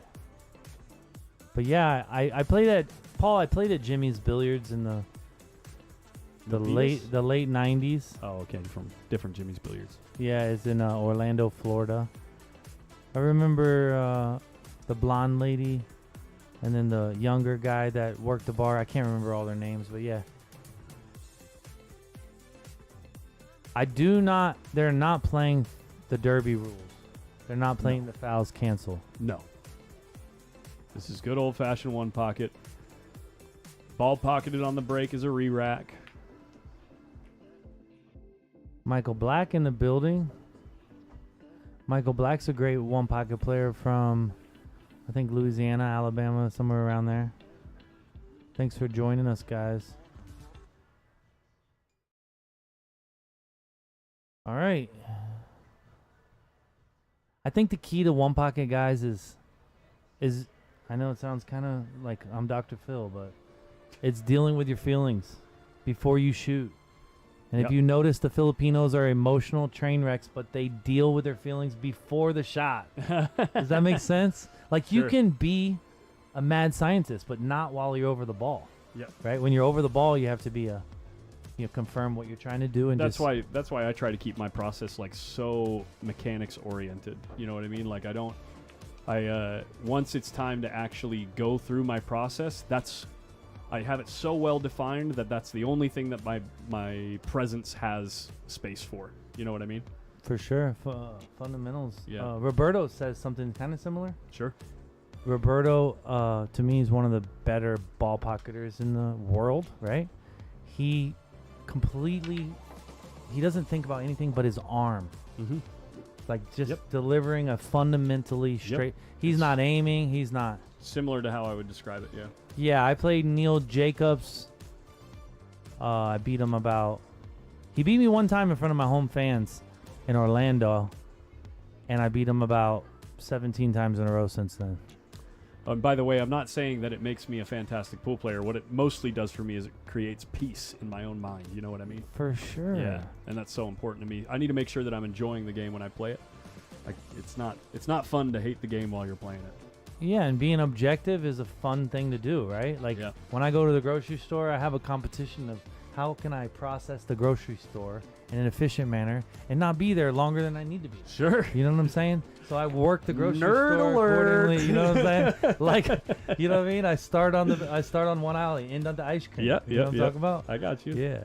So this is for the hot seat match. Alex PAGULAYAN, ladies and gentlemen. go, Alex Ale PAGULAYAN, the GOAT, 90 pounds, and he will knock you out. Yeah, I mean, let's talk about Federer and Alex real quick. All right. Since we're on the topic, somebody brought it up. Sure. If Alex was the same age as Federer, he don't like it. What do you think? Yeah. Am I tripping? Federer doesn't like it? I'm saying if they could go in a time machine and be the same age, like say they could be like 27 or something. I mean, Alex is a star when he was younger. I mean, he was winning everything. Yeah. When I was a young man, he was doing what Federer's doing now. Yeah. I'm saying it would have been would have been interesting for sure. I mean, I know people are obsessed with just that beautiful long stroke, but I'm trying to tell you guys, measuring your stroke like a golfer, like a quarter stroke, a half stroke, I feel like you got more cue ball. You even said Alex's cue ball's brilliant. Yeah. Maybe he's not pocketing the balls quite as good, but his breakdown of his stroke, he has more clarity. Dude, where he puts the cue ball in those like lockup spots, the difference that he gets out of like the extra third of a ball or whatever closer, it's just so damaging. It's so potent. Hot seat match. We're going straight into the hot seat match, guys. Alex is not done yet. Don't go anywhere. This thing here? Don't touch that dial, Oh, this folks. is We've got the hot seat match coming up next. That'd be about 45 pounds. You got me doing cardio.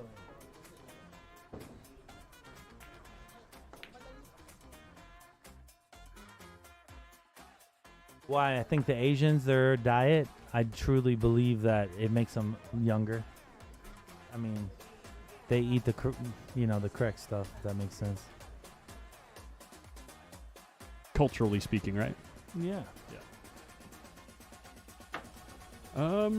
We got Roberto. No, it is Roberto Gomez. Yeah.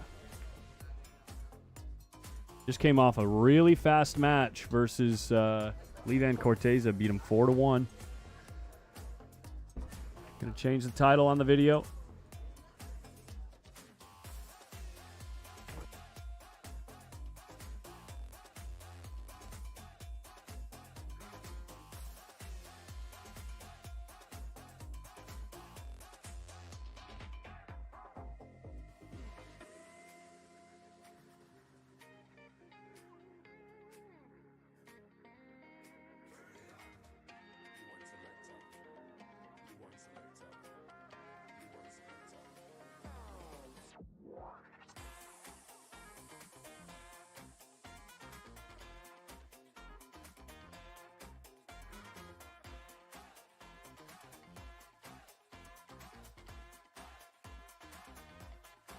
Now you can talk.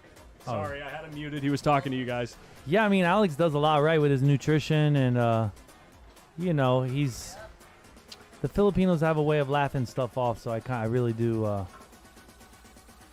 enjoy that about them. You know what I mean? They sing, they dance, they take life not too seriously, and then when they play pool, they're the most serious people you've ever seen in your life. It's kind of like a monster's inside of them, just waiting to be let out. I'm gonna go order something. Of course, yeah. All right, guys, I'm going to put a new thumbnail on the video so people find it easier to find the hot seat match here.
Yeah, Mike sure does bring a fantastic energy to the booth, doesn't he?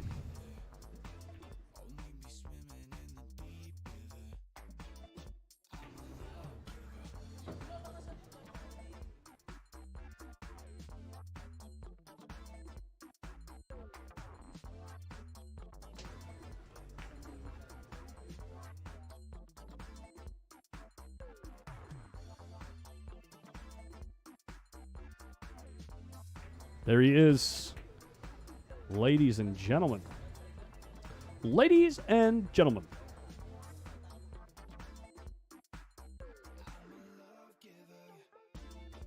Tyrell Blowers up 2-1 on Lou DeMarco.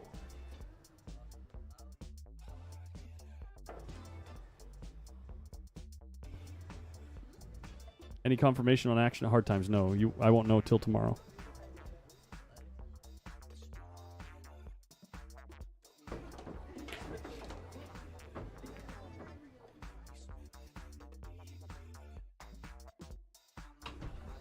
All right, here we go, folks, for the lag this year at the 2025 U.S. Open One Pocket Championship. This is the hot seat match.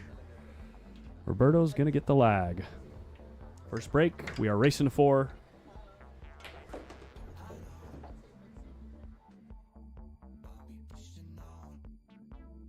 Roberto is discussing something with Alex.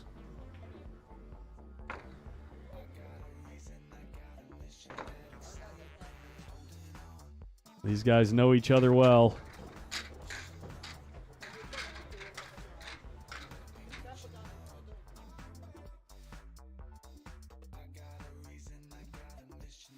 I think he's asking, which side do you like?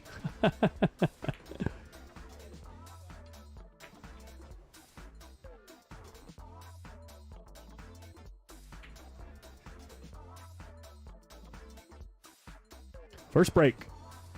See if he lays that cue ball up real nice and tight to the rail. Doesn't get a whole lot of motion out of the stack. And the first thing that Alex looks to deal with is relieving a little pressure from that 7 ball.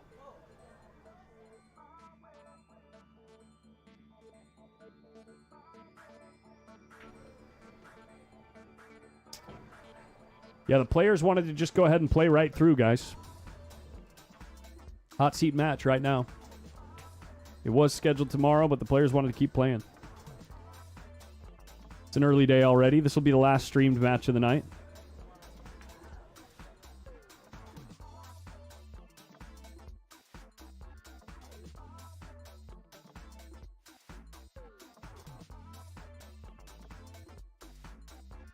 Roberto just immediately looking at Z-Bank in this 14 ball. Oh, just nudging it close. Oh my gosh, that is so...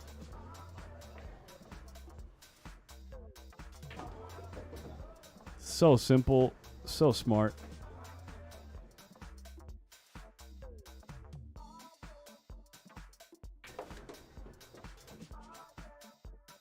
Oh yeah, that'd be a shot. Off the back of the 7 into the 14 to move the 14 out of the hole without scratching. Yikes. You can hear the music in the room.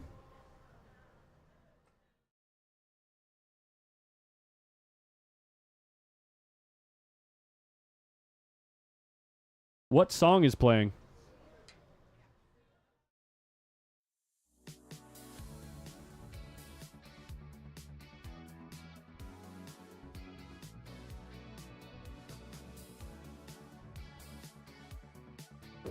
Alex just gestured at kicking at the 7 ball at pace to move the 14 out of the hole with the cue ball.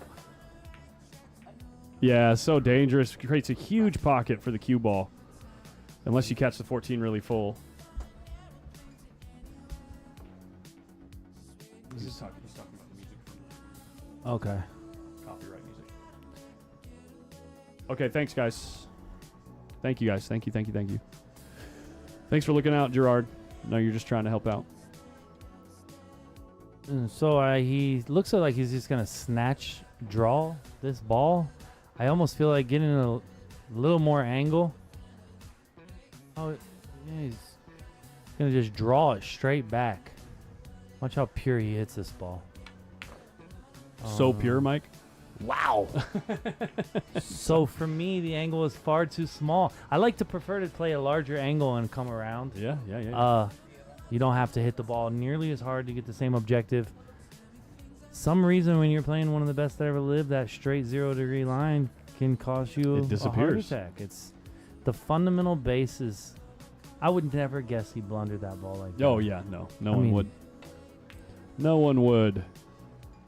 10 ball skips out, leaves Roberto an out ball. Obviously going to maybe he can bank the 14 and kind of go forward into the stack.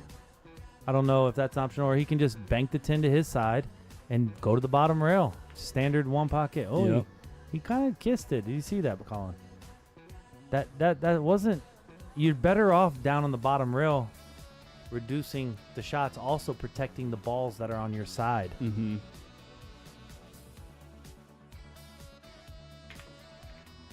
You see what I'm saying? He didn't protect his value, and look, he's made 2 mistakes. Well, Roberto's made 2 mistakes in a row. Yeah. So you just got to be aware of when you're making mistakes, regroup, because not all the time does everybody know, hey, Colin, you made a mistake. Only you know. And when you know you've made a mistake and the shot has not come out the way you've desired, go ahead and regroup. Go outside, take some air, relax. Roberto just wants to keep his foot on the gas here. Look at this. Yeah, this is wired. He's going to pound it, hit the one, and he's probably going to go back to his side if I had to guess. Okay. Yeah, he went right back to his side, didn't he? Huh? Yeah, exactly. Didn't get a whole lot out of it. I bet you if he would have known that cue ball was going to land on his side, he might have not taken on that shot. However, he's on the one. The key here is to not leave one of the greatest players ever lived, the 11, 15, or the 5. So I look for him to bank this ball kind of into the 2 ball and creep it up onto the 4. Now, a lot of players overhit this ball and sell out the 4. A lot of players underhit this ball and sell out the 11, 15, 5. So there's a lot of information on this shot.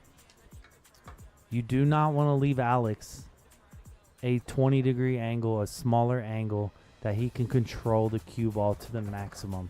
So let's see how Roberto decides to play the cue ball. I think that's going to be the story in this shot. He's playing low. No, he's not. He's going to hit side spin. If he plays low...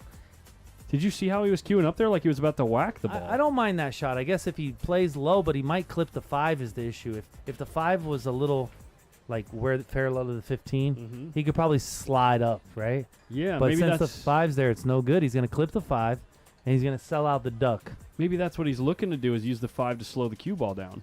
Now it looks like he's banking the 1 into the 15 and putting the cue ball on the rail. Oh yeah. Oh my. Oh yeah. It's a nice cue ball. I don't. You know what? That shot's good against a guy that's a local in the hometown, but that shot's not good against Alex PAGULAYAN. He has to get balls near his hole, and he should have protected by putting the cue ball on the 4. You know what I mean? Yeah. Uh-oh, scratch. Perfect shot. Look at him. Look at him. He can't move. Yeah, frozen in time. So whether you guys know it, if you look at the exchange, like when when you watch a boxer fight and you see the exchange of punches, you're like, man, I know who's gonna win this fight. Well, if I was watching this as like an MMA fight, I would say that Roberto's not gonna hold up here because 3 mistakes in a row that he's got unpunished, if that makes sense. Mm-hmm. Monty, I lost to Lee Van Corteza, Hill. And I also lost to Cashton Keaton. The best pool room is Rax Billiards in Sanford. It's just outside.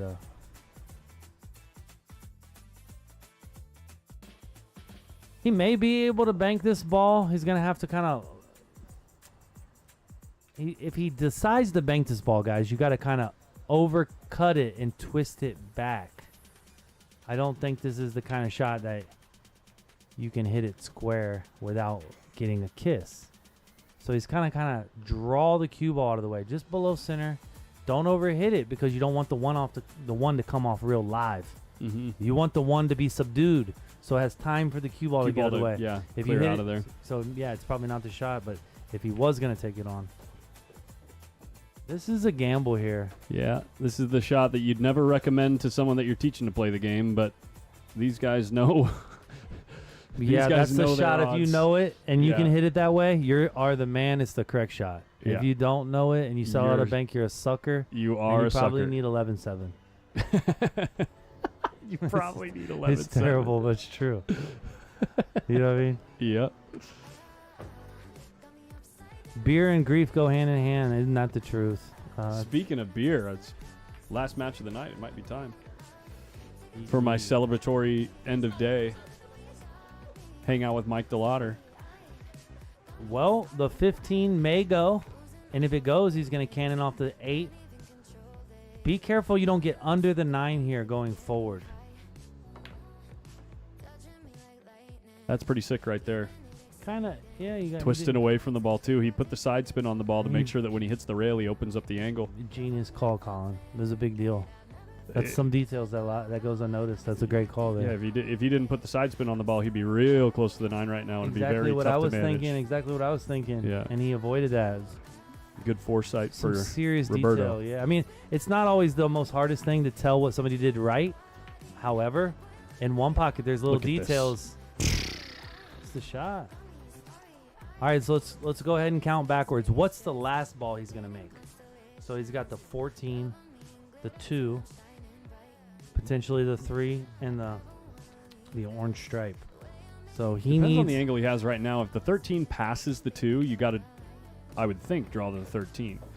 But the 2's a nice shot too with the steep angle. This is too much angle for my liking. Yeah, He very well could get too much angle, like over there by the 11 ball, yeah, and kind of trap himself a little. yeah. This ball's kind of hard to kill. You're coming across the shot line too when you're coming back from the He rail. might play shape to the 4 ball here, actually, if you think about it. Straight across table with inside. God, he's just playing so good. Yeah, it's another heavy angle. Another heavy angle. I almost feel I like think this is game ball, right? This is game ball. yeah.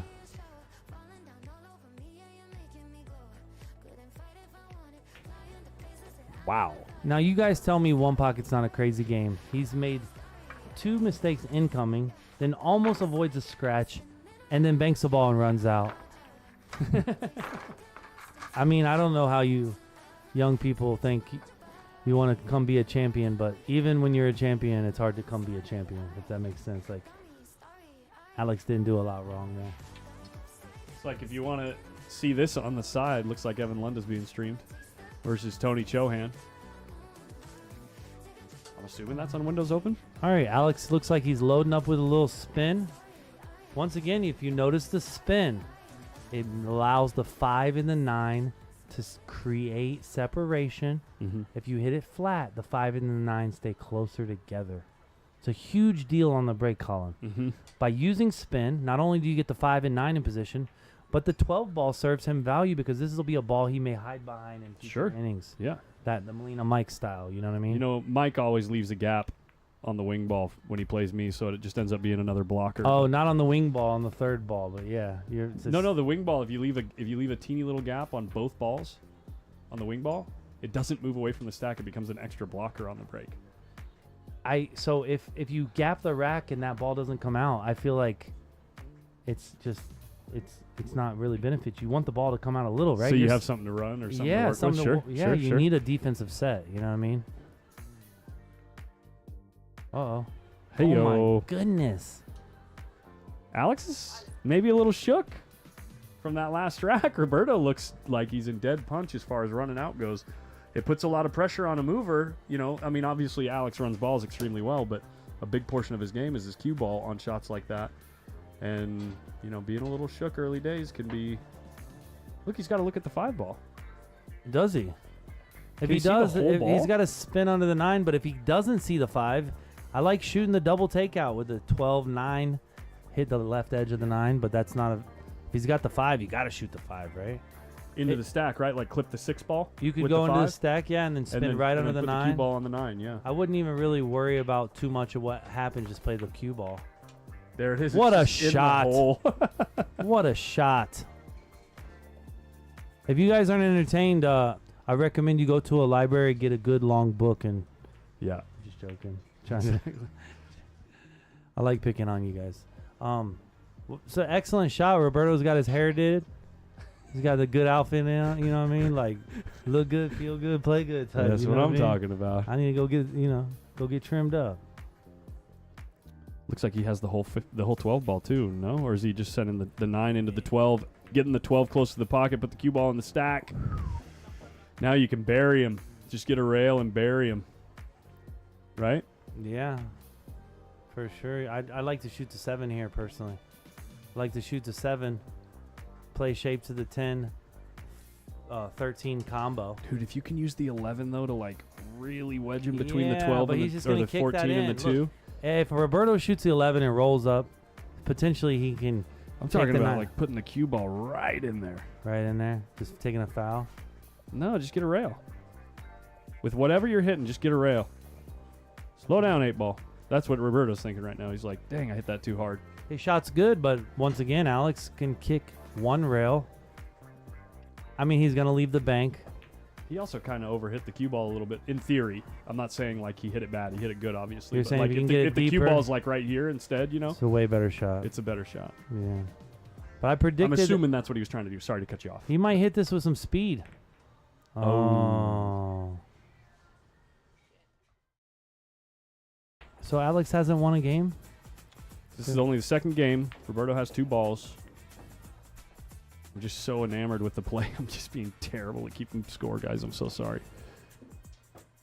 All right, Roberto's back off to the races. I think he will shoot the 4, try to go into the 6, If you split can- the 6-2. Yeah, if you can split the 6-2, that rack is and- open. He just runs it softly. I just don't see the equity moving forward. Maybe he can get on a bank on the 1 ball next.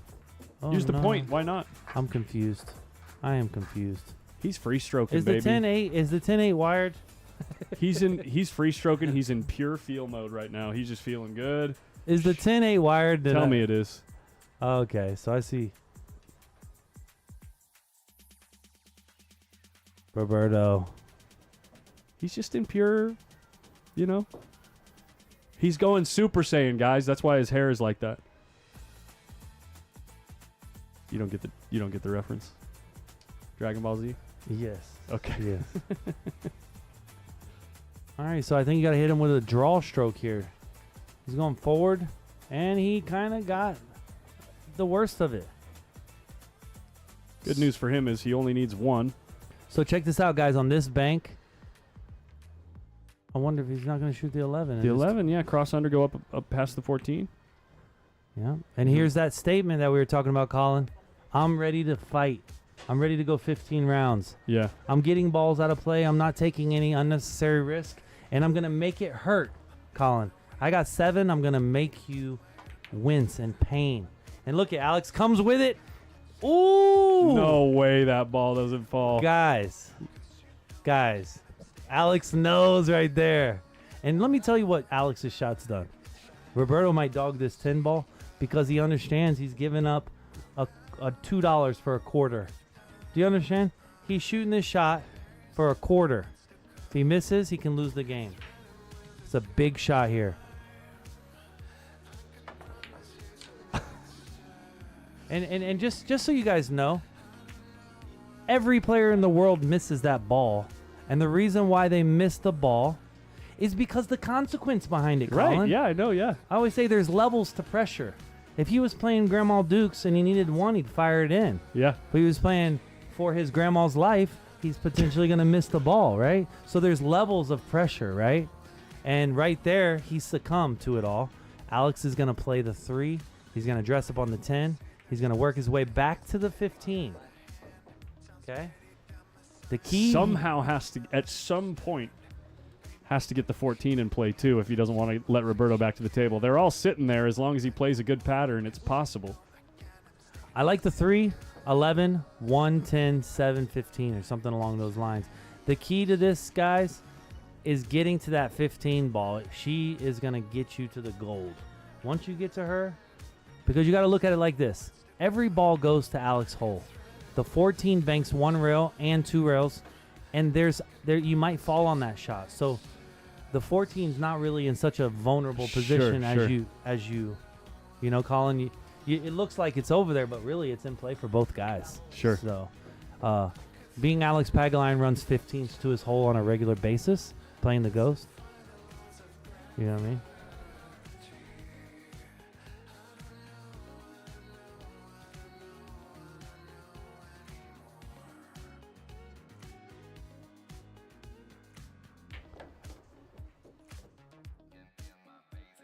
Got chicken wings in this.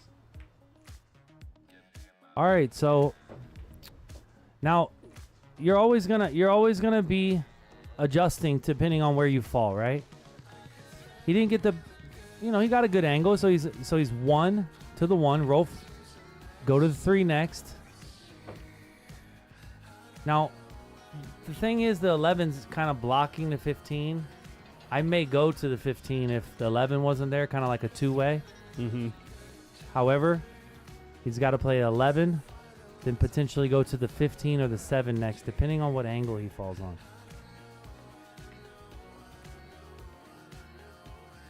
So he went out for the 7. Okay, and he's going to keep that same angle. If you could imagine the 7, if you just stop the cue ball there, that's going to give you just enough angle on the 11 to get to the 15. He's going to the short rail. Is he? Look, he's queuing way high on the cue ball. He's going to go forward. Okay, well, he went forward and got the same exact angle we were talking about. He could have stopped the ball and got the same result. But he's a little heavier angle than the No stop way shot. he's looking at... Look what he's doing right now. No, look. He just pointed right here on the rail, which makes me believe he's thinking about playing the cue ball here, here, here, here, and back over here.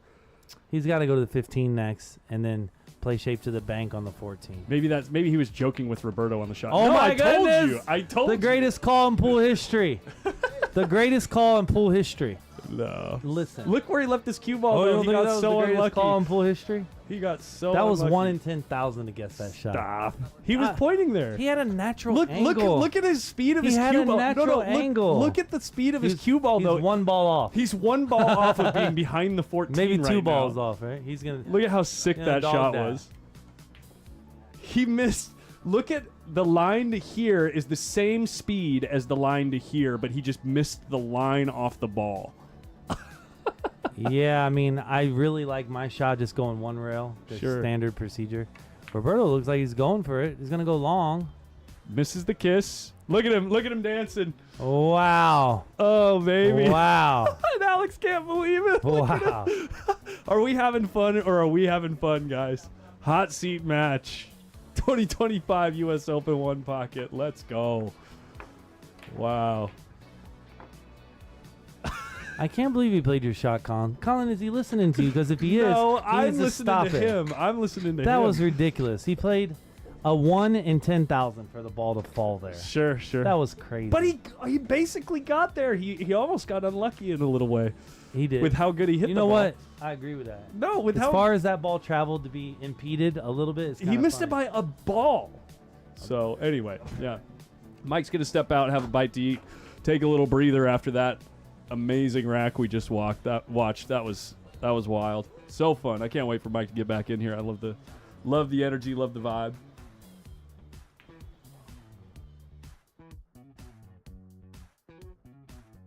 What a wild ending to that rack. Let's see if Alex can fight his way back into this set. He's kicking the 14 ball right off the bat, and maybe just thinning off the 7 to put him underneath the 14. Wow. Just come with the kick shot, bury him in the stack. 14 is just a little bit too fast, though. Unlucky.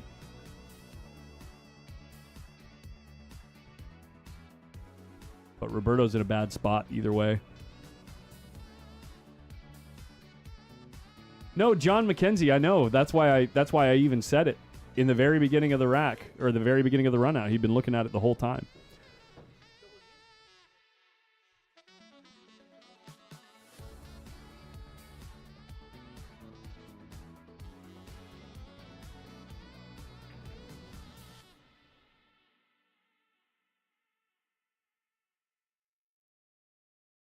Look at this. What did he leave him a look at? Oh my god. They're just razzing each other the whole time.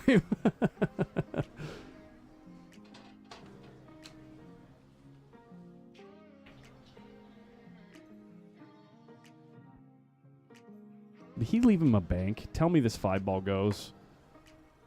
Tell me this 5-ball goes. How sick is this match, dude? How sick is this match so far?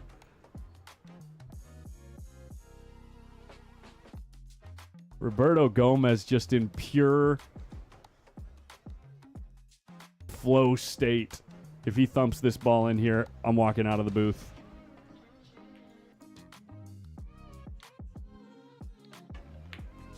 Oh. It's like Mike talked about. Pressure. The pressure of the moment. The pressure of playing the lion. You know he's going to punish you. You know he's going to punish you. What's up, the Kid Hunter? Welcome to the stream, buddy. Looking to make this 9-ball, I'm guessing. The 9 ball kind of had a corral. If you would have hit the short rail before contacting that other stripe, the 9 would have had a really good chance. But instead, Roberto Gomez got to do something about that 9 ball.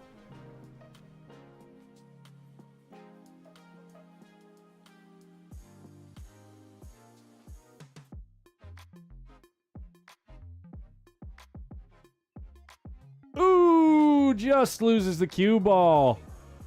And Alex with a chance.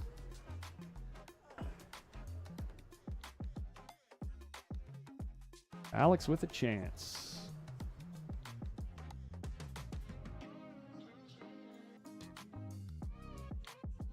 Three ball plays, 4 ball plays, 12 ball plays, 15 ball plays, 9 ball plays as a bank. That's 5 balls right there that are playable without having to disturb the stack at all. I'm assuming he's going to start with the 3. Work his way probably to the 12 next, maybe? Or is he going to have to use the 4 to float down to play the 12 and then the bank? And then you play the 15 after you play the 9. Unless you... Yeah, the 15 doesn't pass the 12 as it stands right now. So let's see what he does. Roberto owes 1? No. Does he really? Because he had a ball already, didn't he? Didn't he spot a ball? When he fouled right there?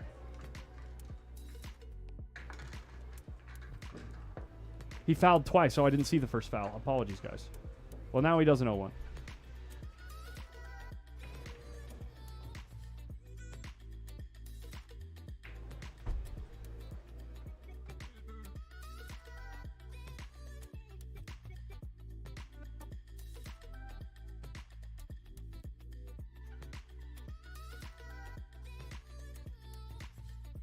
Big spot, big pocket for Roberto to make this 13 ball.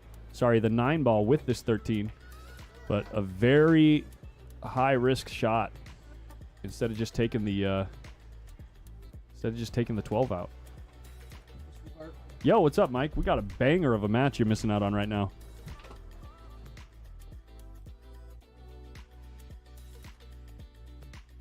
The pool's so good that this is officially my worst scorekeeping day on record. Oh, so you're just my entire life. huh? My entire life. I can't get a single ball count right all day. Well, help me out here. Fill me in on what I missed. Where do I even start, man? Well, let's start with this Roberto's playing God mode. Okay. Just everything he shoots at works, except he's completely blundered 2 shots because he's kind of relying on that feel. Alex Missed that one. Yeah, Alex had a chance to... Roberto was on 7 last game, and Alex had a chance to run 8 balls, but he got a little greedy with position, trying to get really, really, really tight position on a 14 ball on the left side of the table, but missed it by a ball's width and ended up losing the game because of that. Like sending the cue ball 14 feet around the table to land in a 1 ball sized window and almost got there. Nice. Lost the rack because of it, though. And now Alex has a super thin shot on the 14 ball if he wants to get aggressive with 2 balls sitting in Roberto's hole. They've been firing missiles at each other. Let me just put it that way. It's been super entertaining, and they've been laughing the whole time like this. Look at them. Yeah, they're really good friends. So I really appreciate these guys, the way they keep it lighthearted. I think, in my opinion, these 2 guys. I wish I had a million more pool players, professional pool players like these 2 that would play each other the way that these guys do. Yeah, it's so entertaining, and they really fire at stuff because they feel loose with each other. You know, yeah, they're comfortable and they're confident, and they can execute. Look at this fire in the 10-12 combo with the 9 and 15 sitting in your opponent's hole, and you've got maybe 5-6 balls that you can run because of it, if you can get there. Hey, look, this is the hot seat match. Let's give away some stuff, man, while I'm Let's here. do it. I don't know how much longer I'm going to be here, but... What do you want to give away, bud? Let's give away some chalk and Kamui tip. All right, how do you want to do it? Let's do... I don't know. I don't know. It's a good question. Moving the 8 ball here, getting on the 11, and now he can get on the 8 here as well. A shot there from Alex. Or actually, he can swing around for these other balls if he wants to. Yeah, you can play the 8, can play the 1, can play the... Looks like the 3 goes. I don't think the 7 goes. It's just a matter of how he's feeling. You know, if he wants to get into that tight gap between the 15 and the 8 ball there to land on it. I kind of like when I'm using the rake, you know, to get through the ball. So that's the main focus. I don't want to hold the stroke any, but look at the way he hit that ball thick, and he held it pretty good, man. So, Kid Hunter, what's up? Yeah, figure out a trivia question. Let's do it, man. I'll give away like a three pack of the Pro Series Turning Point Chalk, so the soft, medium, and hard, and then I'll do a Kamui tip as well. Let's see. This is actually going to be a little bit favored for... I'm going to ask you off mic.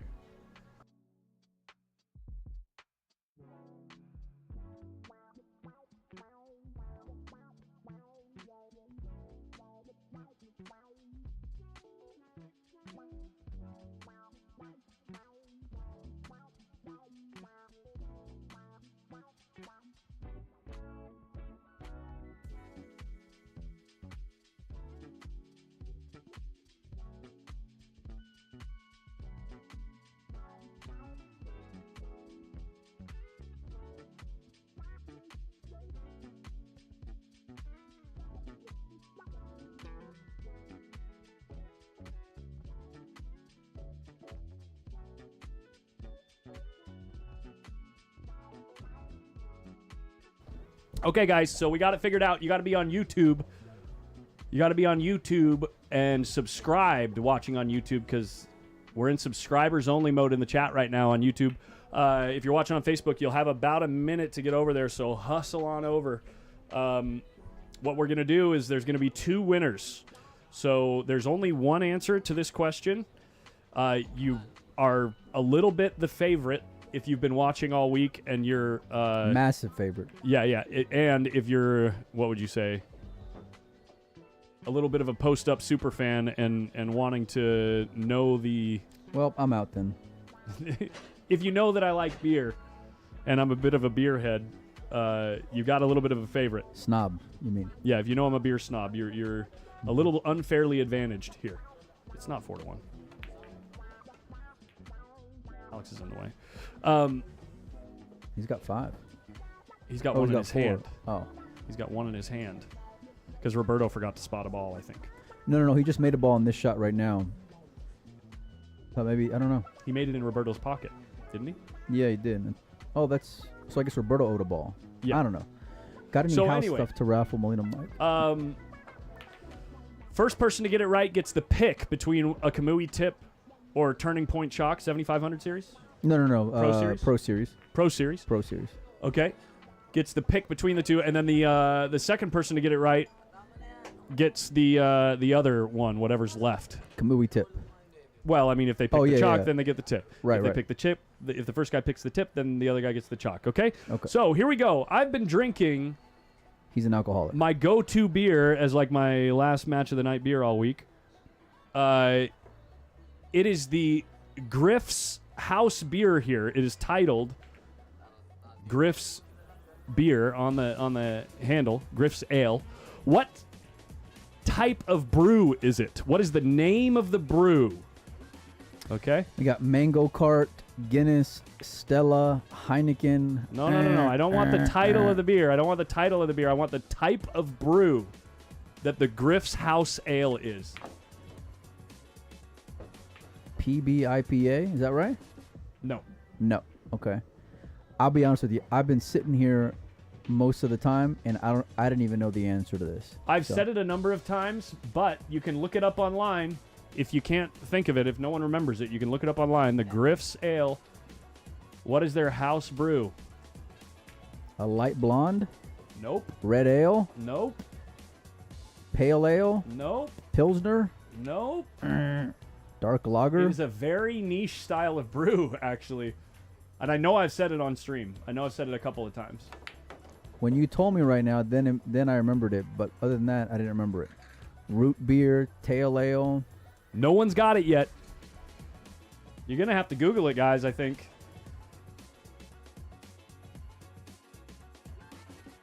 And I'm not keeping score because I'm looking right at the chat, guys.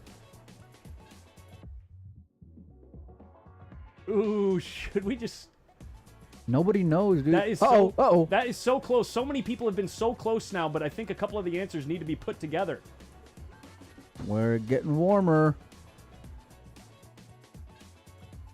Like, I see answers that have half the answer, and both halves of the answer have been said.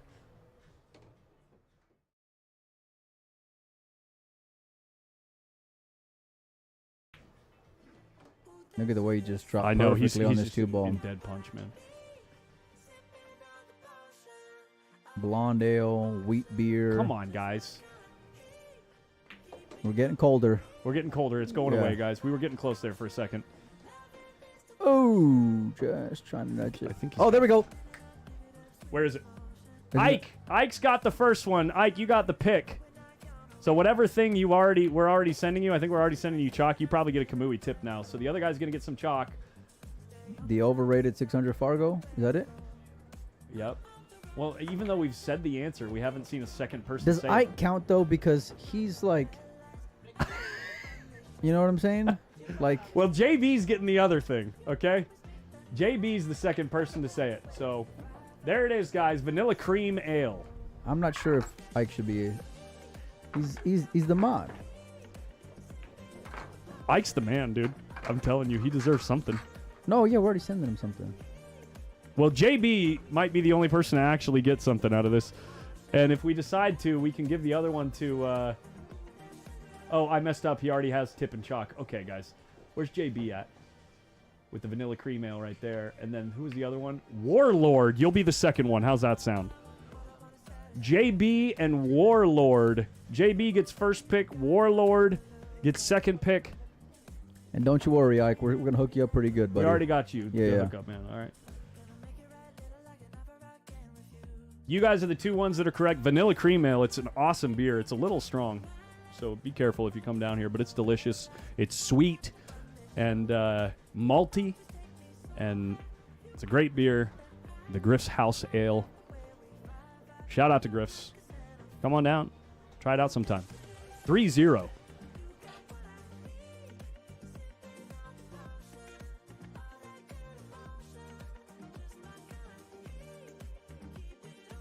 Here we go. What are we doing? We got to change it off of subscribers only mode here. There's no way I would have gotten that answer right, by the way. Of course, Ike is the one that gets it. Yeah. Shocking. I mean, like, come on, guys. I tried to help the chat. Nice one, Ike. Well, you did.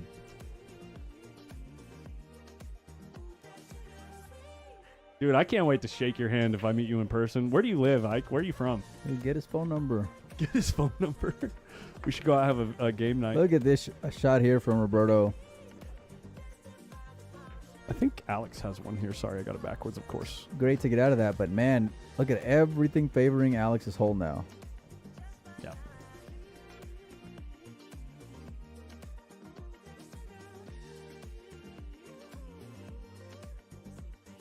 Ike literally probably hasn't missed. I mean, how many? If we've been live for 2 weeks at 50 hours a week or 55 hours a week, how many hours do you think you've missed? Like 3? I'll take the under. Big congrats to JB and Warlords. Oh, hit me up on Facebook. Make sure you hit up Melina Mike on Facebook and prove that that's your YouTube account. And Let me know what you won and your shipping information. Yep. Alex got really favorable table position. The 10, 5, 13, and 1 all go to his hole. How can he capitalize?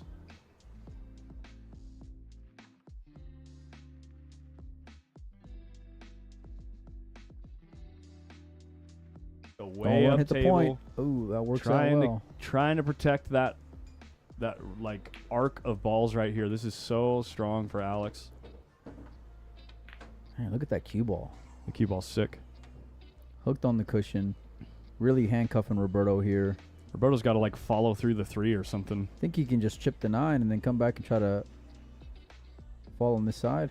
Did he just look at cutting the 11 in the hole? I'll be No chance. so upset.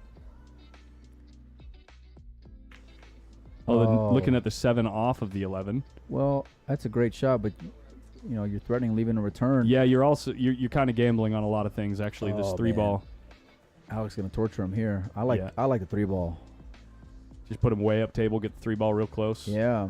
Because if you end up shooting the 15, you're still sending stuff closer to Alex's hole. Well, maybe Like not. if you leave the cue ball over here, right?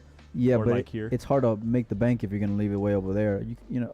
Or yeah. you're talking about like this is the best you can get out of it.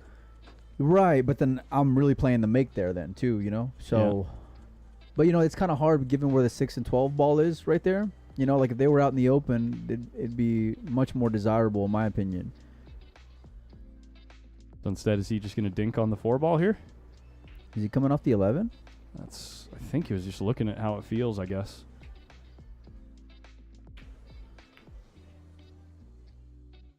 Rocking that PAGULAYAN gear.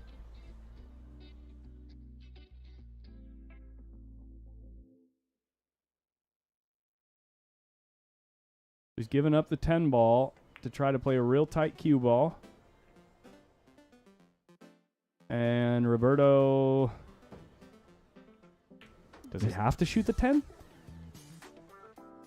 No, That's what Alex is goading him with, obviously. for sure he's baiting him there.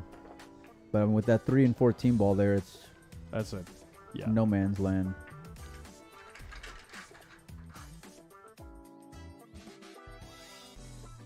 Now, depending on how hard you hit this, some things could come back down table and turn out not good for Roberto. So he played it pretty well. Yeah, did play it pretty good. Mm-hmm.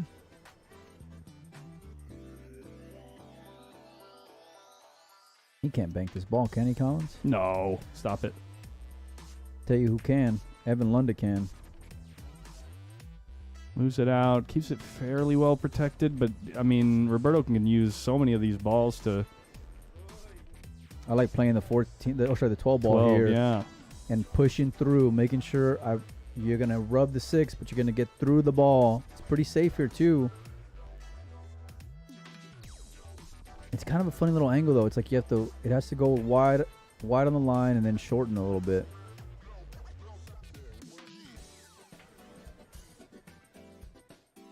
How about never mind. And he sold out the 1 ball here.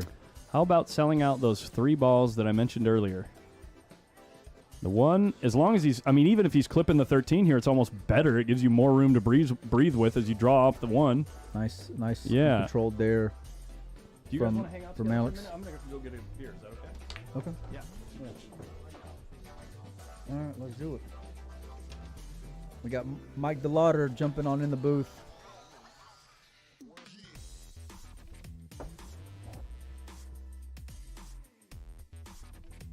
All right.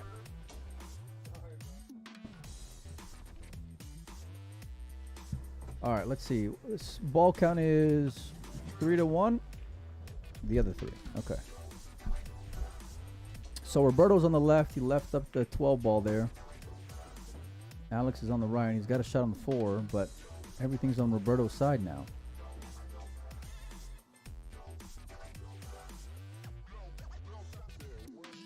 Might be able to spin it 2 rails, play shape to the 7, and work his way back under the 15-5. You got to get through that ball, and you got to make it. And he knows it. You can tell by that look on his face. I'll tell you what, Mike. This may be a short stop for you because Roberto can win the game, can win the match right here, right now. If you were to tell me that he was going to lose 4-0, I would have. Oh, it would have. That probably would have been like if you were to handicap, let's say, every possible scenario, right? Like they do in some sports. It's like the Lakers like 20 in to 1 4. on money. That would 4-0 Roberto would have been the highest paying odds 24 for sure. Yeah. Because all the all the Alex is the GOAT. Alex would have been the favorite. Yeah. Alex is the GOAT. That's why. Roberto's been giving It's him like the trying to business. bet against Jordan in the finals. Yeah, that's what I'm saying though. Alex normally, like, the years that I've watched Alex play, It would have been like the He Jazz dominates. winning like the Jazz winning 4-0 or something. You know what I mean? Yeah, It no just chance. it don't happen. no chance. Yeah. Like I was telling Colin earlier, being in action, playing for 5,000-10,000 last night, Roberto played Little John. I saw that. Yeah. Mm-hmm. Little John made it the greatest out in pool history. Hill. Yeah. Roberto was down 4-2, and Little John. Roberto had ball in the kitchen. He had no shot. He shot a containing shot, and Little John ran the table from his containing shot. It was the sickest out I've ever seen in my life. Well, speaking of Little John, I heard he's going to Sacramento to get in some high stakes action in one pocket out there in the next few days. Who's that? Who's he gonna play? I don't know if I can put that information out there. If you're from Sacramento or know Sacramento, then I'm sure you can figure out who are the usual suspects or suspect. 246. Alex has one. That's game. I think it's game. Maybe not. Okay. Roberto needs 2, so I've Alex had 2 then. I'm way looks off. like he has man. 3. Oh yeah, Alex has 3 Yeah, balls. Okay, Alex has 3. Oh, he miscued. Oh god. That's really like a foul though. That's crazy. All right. I'm not sure what the hell's going on here. We got 2, 4, 6 balls. 6-3. 6-3. Okay. Yeah, and Alex has another shot that he could literally it could bobble trying to force this ball around the table, or force it forward per se. It's a tough shot. He got through it, man. Tough shot. That's a very similar shot he just missed. I agree. Yeah, I was just thinking the exact same thing, Mike. And it's so hard to keep your line. I mean, for a guy like me, it's so hard to like keep your line pure on that. And when you're hitting the ball harder, it tends to cut the ball more. And when you're elevated, it can even do more complicated stuff. You know what I mean? I'm a big advocate that speed cuts the ball. So when you guys are using a power stun stroke going forward, you have to aim the ball a little thicker than you anticipate. I gotcha. You know what I'm saying? Well, I wish I would have known that for the last 10 years. Appreciate the insight now. It's though. huge. Yeah, it's huge. You know, especially when you have a smaller angle. Missed it. Wow. All right. This game ain't over yet. Wait, so then I'm still off on the ball count, am I? 3. 5, Four. 6. 5 to 6. Okay, 5, 6. So we're good here. 4 balls on the table. We're good here. But yeah, if we get word that match is going to happen, Collins may stream it. We'll put it out there. Well, I'm going to tell you guys something. Roberto and Alex are such close friends. Somebody said that Alex only had 2.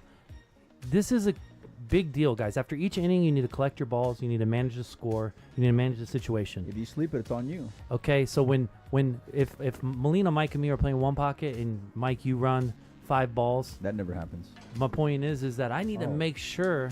What is going on? You need to make sure you get your balls. You need to make sure that you do your due diligence so you don't get not even cheated. It can be an incidental error Right. that you lose a ball, and that may have been what happened. I'm not 100%, but it's so important. It's called post-shot routine. Think about what the score is. Think about getting your balls, And it's moving your the responsibility. coins, all that stuff. You Yeah. know, it's like paying your bills on time. Right. Yeah. You know what I mean? Fair enough. Oh, and you're absolutely right. I mean, it's so vital because you can have a 7-1 lead and see it disappear, and then how important is that one ball? You know, And and then it if happens you- all the time. A scratch occurs, Right. and then the tables are turned, Mhm. and now it's 6-5. Oh, I instead saw of- like a sick out earlier where it was like, you know, one kid was on 7, and then before you know it, it's flipped the other way around, 7-5 the other way after a foul. And anyway, my point is, to Mike's point, you know, he's absolutely right. I'll tell you what, guys, when you're in a basic fundamental principle move of one pocket is when, if you notice, Alex didn't have a great shot, so he moved the ball off Roberto's side. He banked it a foot short, but close to his pocket, but not where there's a return bank, if that Right. makes sense. Yeah. You can gamble here and bank the 3, but that's just super sketchy having a small lead.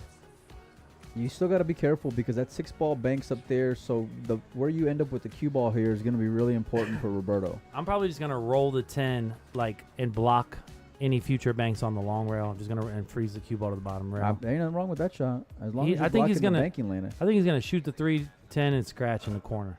If that's ooh, Well, you It's had close. yeah, it it was close. You were in the neighborhood, that's for sure. Roberto wants to hook him on the 9-ball, but he's not going to get it.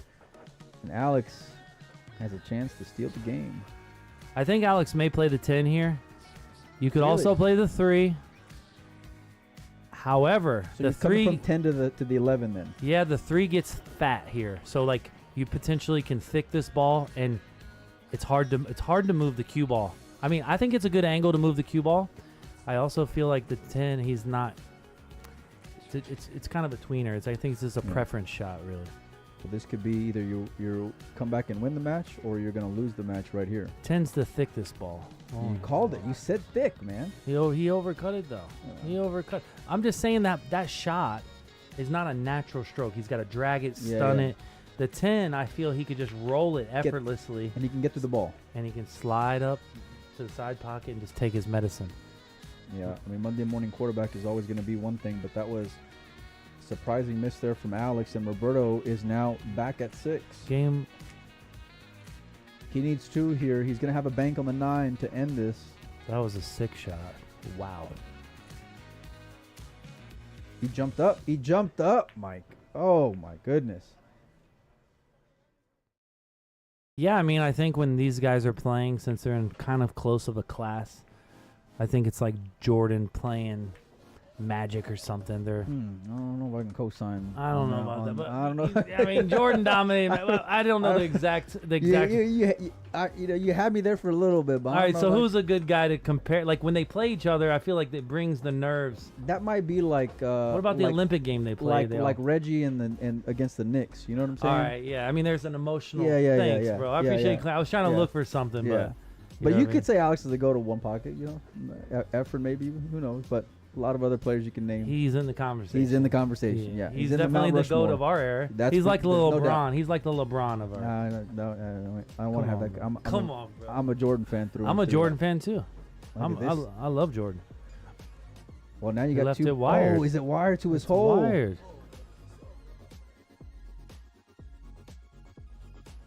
Well, this is wild. This is a wild ending. If that ball's wired, that's just a Yeah, it's not it's just. crazy end. And he just sold out. I don't understand what's going on here. This is a little funny, DeLauder. I mean, He could foul here. You had like 3 chances to win, and he's just. There's no way Roberto dogs it that many times.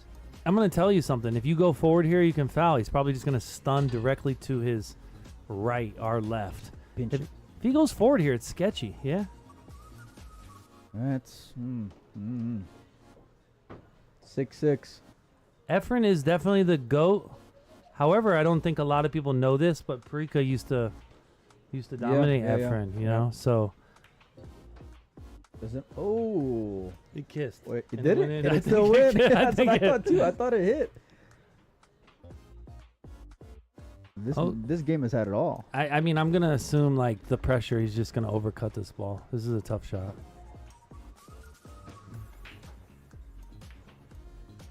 You called it, Mike. So, yeah, I mean, that shot's a... Listen. You're almost better just letting your stroke out there. Yeah. Rolling Yeah, that yeah, ball, it's a tough line. The ball deviates when you roll it. He wasn't For off the by win. much. No, he needs 2. Oh, he needs 2? He needs both of them, yeah. Roberto's had... No, I don't want to hit that point. He's had a lot of chances. All right. I mean, I feel like the 10 kind of leaked out, so maybe the 10's no good. If the 10 would have been on the bottom rail, I would have banked the 9. But he's going to go rail first. I just stopped his rock. This may not be good, guys. You can bank the 9 here. Magic and Bird. That's what I was looking for. Magic and Bird. Can I get an amen? Yeah, okay. All right, I'm with you there. I mean, it's hard to compare Jordan. I feel you. Yeah. That's why I like Molina Mike, because he grooms me. You know, he knows when to correct me. I'm listening over here. You know? You let me run, and then if I'm out of line, that's what I like about you. I just try to be honest to me. You know what I mean? So whatever I'm feeling, I'm feeling. But I like the comparison, and they're both elite one pocket players. I mean, obviously Alex has been like widely considered the number 1 player over the last 10 2 years, decades? probably. Yeah. I mean, you can go there. Nobody's jumping in line to go and play in one pocket. For sure. He's So- always making posts like, if you want the business, come get it. Yeah, and he's legit about it. I was there 2 years ago at Derby when him and Shane were barking at each other. I was one to talk to him at the Rio this past year whenever he said I'm willing to play everyone, and then Federer started saying okay, I'm in, because he wants the money. So, and there's a lot of money to be made, and especially given the fact that we were kind of robbed of that chance to see Alex versus Dennis. That Federer matchup makes a lot more sense today. Let me I'm ask a happy. question. What do you think about Federer calling out SVB after Shane already beat him in the race to 100? Shane's my age, right? He accepted the challenge. He won. Mm-hmm. Is he supposed to just keep playing until Federer beats him? Or is he supposed to just... Well, I'm not mad at Shane if he doesn't want to play again, but it's going to be a decent payday either way for him. Yes, but is Federer out... What is going on here, man? This is wild. Is Federer out of line is what I'm asking. Is Federer out of line for calling out arguably one of the greatest rotation players Look, ever? I had a front row seat to that matchup. Federer should have won, and I was rooting for Shane. So... And I agree with you, but it's what I'm saying in terms of respecting your elders. Oh, yeah. No, but Is it just banter, trying to create... No, they're trying to promote a fight. Trying to promote it. They're trying to promote the fight for sure. I respect that. Yeah. Because I see Federer kind of pops off every once in a while. And Well, it's so weird because neither one of them are known for like the shit talking. Shit. That's what I'm saying. Like it's out of It character. didn't for them. match it. Yeah, no. It's not their vibe. It's not their. It's not their flavor. I thought calling out Shane after you've lost that set. No. I think you got to kind of relax and let that just develop. It's coming though. It's not gonna. It'll probably be during the summer, is what Shane said. They're both willing to do it. The money's too good in the middle. There'll be a lot of money bet on the side, and I'm not a huge fan of long rotation matches, but that one was one of the best ones that I've seen, and I've seen Dennis come back from 20 on Shane. Hill, You a few see years Sky ago. Woodward, Dennis? I saw this. I was there at that matchup too. And It was in a great Oklahoma, match. was it? Yeah, no, I think that was in Dallas No, on the bar table. On the bar Dennis table. played in Oklahoma. Oh yeah, but he got Dennis. Who did he No, play? he played Carlo. No, I think Sky played Carlo in Oklahoma. Look at this shot there. Yeah, I can't remember. I know I was there, but I can't remember who played. Yeah, it was during like COVID or something, I think, if I remember right. I feel like it was Sky and a Filipino Well, Sky played Dennis on the bar table. in Oklahoma. No, that was in Dallas. Okay. DFW. Some sticks and stones. Maybe it was Dallas. I just was. Yeah, maybe I'm tripping. close enough. Yeah. You know what I mean? It was I think I'm somewhere in tripping right now. But I like seeing these guys match up, especially in where they're in games that are close to even, or at least they're competitive from a betting standpoint. Yeah, I mean, as long as it's just natural banter and they're enjoying, because I think it's unhealthy for them as teammates to be trying to overly compete against each other. I know it's good to compete, but like in the public eye, I feel like it creates separation a little bit. I think they're both me guys. They're mentally stable, They're so both- it's not even that serious. Yeah, I mean, they're both just about themselves. You know Yeah. what I mean? And that's kind of like what pool is. Pool's an individual sport, you know? And that's why it's so out of character for them when they're in the Moscone to, like, have it, because for the whole year, it's dog eat dog, you know? Yeah. So, but, listen, I think both sides are going to like getting their money in again in the middle, which is great. Look at that shot there. Nice one from Roberto. But I picked Shane in the first one. I feel like I got lucky to win that one. I like Federer in the rematch, but Shane is. Those dudes are like wired differently, man. It's like they gotta look for a really good reason to get up, and when the young buck's barking at him, that's a good reason for him to get up. And you better be careful what you wish for, Yeah. because that dog can still hunt. Yeah.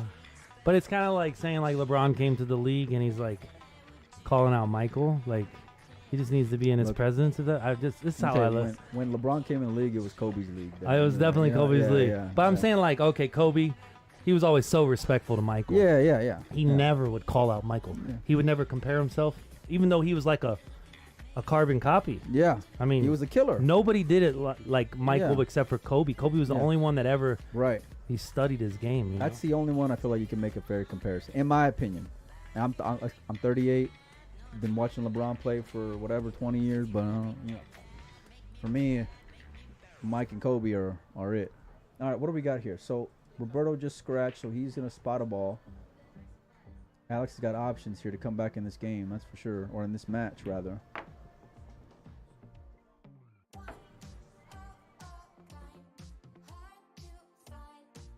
I'd love to see, to be honest, and I told Collins this earlier, I'd like to see Federer and Shane. For me, it makes more sense for Federer to play Shane in one pocket before Federer plays Alex in one pocket, just to go up the totem pole, in my opinion. So, but hopefully, from the fan standpoint, we can make it happen because we all want to sweat it.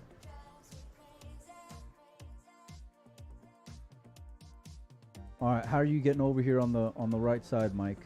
If you're Alex, are you starting off right away, or you're gonna get the 11 and 8 first, right? So you want to leave an angle for the 8 ball to come across the table. Yeah, 15, 8. That's what I meant, 15. Yeah, My bad. Yeah, I like what you're saying. Make sure you get a large angle so you don't have to hit the ball hard to move the cue ball, right? Yeah. That bigger angle gives you kind of a grace, in my opinion, because it allows the object ball to be slow entering the pocket and also still moving the cue ball. So the key to two-way shots is not small angles stunning the ball, right? You got to play at the angle that accommodates the speed of the cue ball. I like that. That's a great way of looking at it. That's a real smart way of looking at it. And meanwhile, he just spears it in and scratches. Oh, man. What the fuck is I can't going take on this. here? I This is can't take wild, this. man. Buddy, I'm out. We gone. it doesn't make sense to me that when I play these guys, You sound like a pool player. I'm saying I'm hill with Lee Yeah, Van, and he yeah. just runs 8 and out like I'm a Yeah, sucker. yeah. Right here, look at this. I mean, 12 shots to Sunday. It's what crazy. are we doing? Yeah. I'm sick right now. This Sometimes is- sometimes I feel like pools. Well, it's that kind of game. Yeah. Sometimes it doesn't make any sense. It's not See- like we're cursed, but we just got to be tortured a little to get to the end of the rainbow. We got a I few guess. screws loose to be in level pool anyway. Oh my Yeah. goodness, you All are right. not wrong. So is he drawing back out here for the Yeah. 12? Remember, this is the shot he missed earlier in the first game, guys. He's got to hit below center. Don't overhit it. There you go. Get the bigger angle. See, He's been struggling though, Mike. I mean, you know, he set up a small angle earlier, and he just shot it straight into the rails. Crazy. I've Ball seen in the this kitchen Roberto first game. plenty of times where he starts getting all twitchy and let's see how he hits the ball. Okay, all right. Now he can breathe a little easier now. He got the first one down. He very well may draw this ball 3 rails out for the pink 4. Got to get tortured for sure. Uh-oh. Oh no! I can't take this. Listen, This is just crazy, man. I cannot take What this, Steve in the Griffin. world is going on today? Pool is a beautiful game played by mostly ugly people. Man. Hopefully Earl's watching. Earl. Man, that's crazy. Look at that. He hits him All right, upside I the got a head. story. I got a story with Earl. one Okay, time. let's hear it. I played Earl Strickland in Tunica, Mississippi World Championship, and I'm so nervous to play the guy. I'm like scared to look at him because he's such an emotional guy. I keep my head down the whole time. I'm up 5-0, right? And I break dry, and Earl makes like the greatest out you've ever seen, right? And he says, I just make the greatest out in pool history, and you guys don't even cheer for me. He says, you should be ashamed of yourself. You're ruining my confidence. I said, oh my God. He's right? talking shit to the fans. Meanwhile, I can't even look at the guy. Like, I'm like petrified, right? I wound up beating him in the money round in the Tunica, Mississippi. I'm sure he loved that. And it was pretty special. It was a special match. That's pretty awesome, man. Yeah. Look at this. Cue ball. That kind of helped Alex out a little bit. It says it's the Coke. He kind of helped him out, I feel like. That 9 ball is big, though, for Alex. What up, Joe Hyatt? How you doing? How's your break working? Future champion coming up in the making. Sorry if I'm out on. Tony's out, lost 3-2. All right, let me go turn off that stream over there, and then you hang out for a minute, Mike. I'll be right back. All right. Listen, I play golf with Earl. He tapes his fingers up. He has like Daisy Duke shorts on. And it was just like the funniest thing watching him swing a golf club. The most unorthodox swing you've ever seen.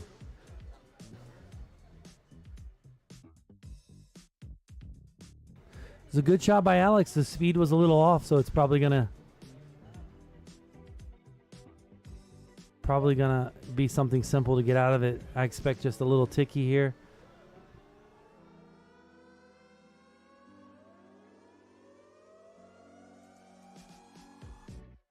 My golf ball days are over, guys. My throwing the golf ball days are over. I used to be able to throw it from end zone through the field goal, somewhere around Stop it. a little over 100. And I was there 30 one time yards. whenever you did that. yeah, I probably lost that time. Oh my goodness, Roberto sold out. Guys, LeBron flops, but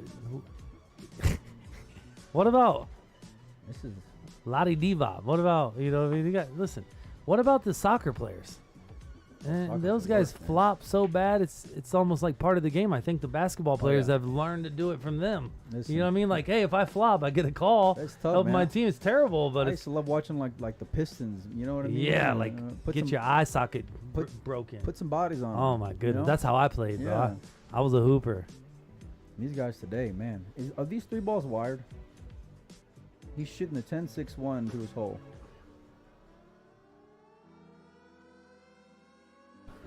Roberto's gonna be. I mean, Sick. to be fair, the way Alex has been playing, he's not out of the doghouse yet. Everybody says, "Oh, this 3 ball's great."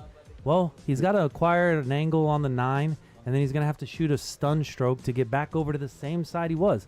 If he would have got the 10, it would have been, you know. I think you can get full and miss the 9, then you can come out one rail if you can fade the 9 to get on the 11 here. Oh, he just drew out of it. Great shot there. Oh, from you're Alex. right. And I like the way he shot that shot because I feel outside English, stunning the ball, it's going to be more predictable object ball. It's going to go in, right? Yeah, If yeah. you just roll that ball, Oh, I'm scared to death. I 'cause- feel like, yeah. it could Yeah. skid. Yeah, exactly. Your elbow gets heavy. You drop, Mhm. you know, just terrible fundamentals can come out. Casey says I made 2,000 off of Mike in Aiken, South Carolina, throwing a golf ball. I was there at that event. I remember everyone ran out of the pool room there. Yeah, I mean, that's the only time I've ever lost, and I was definitely misjudged the distance for sure.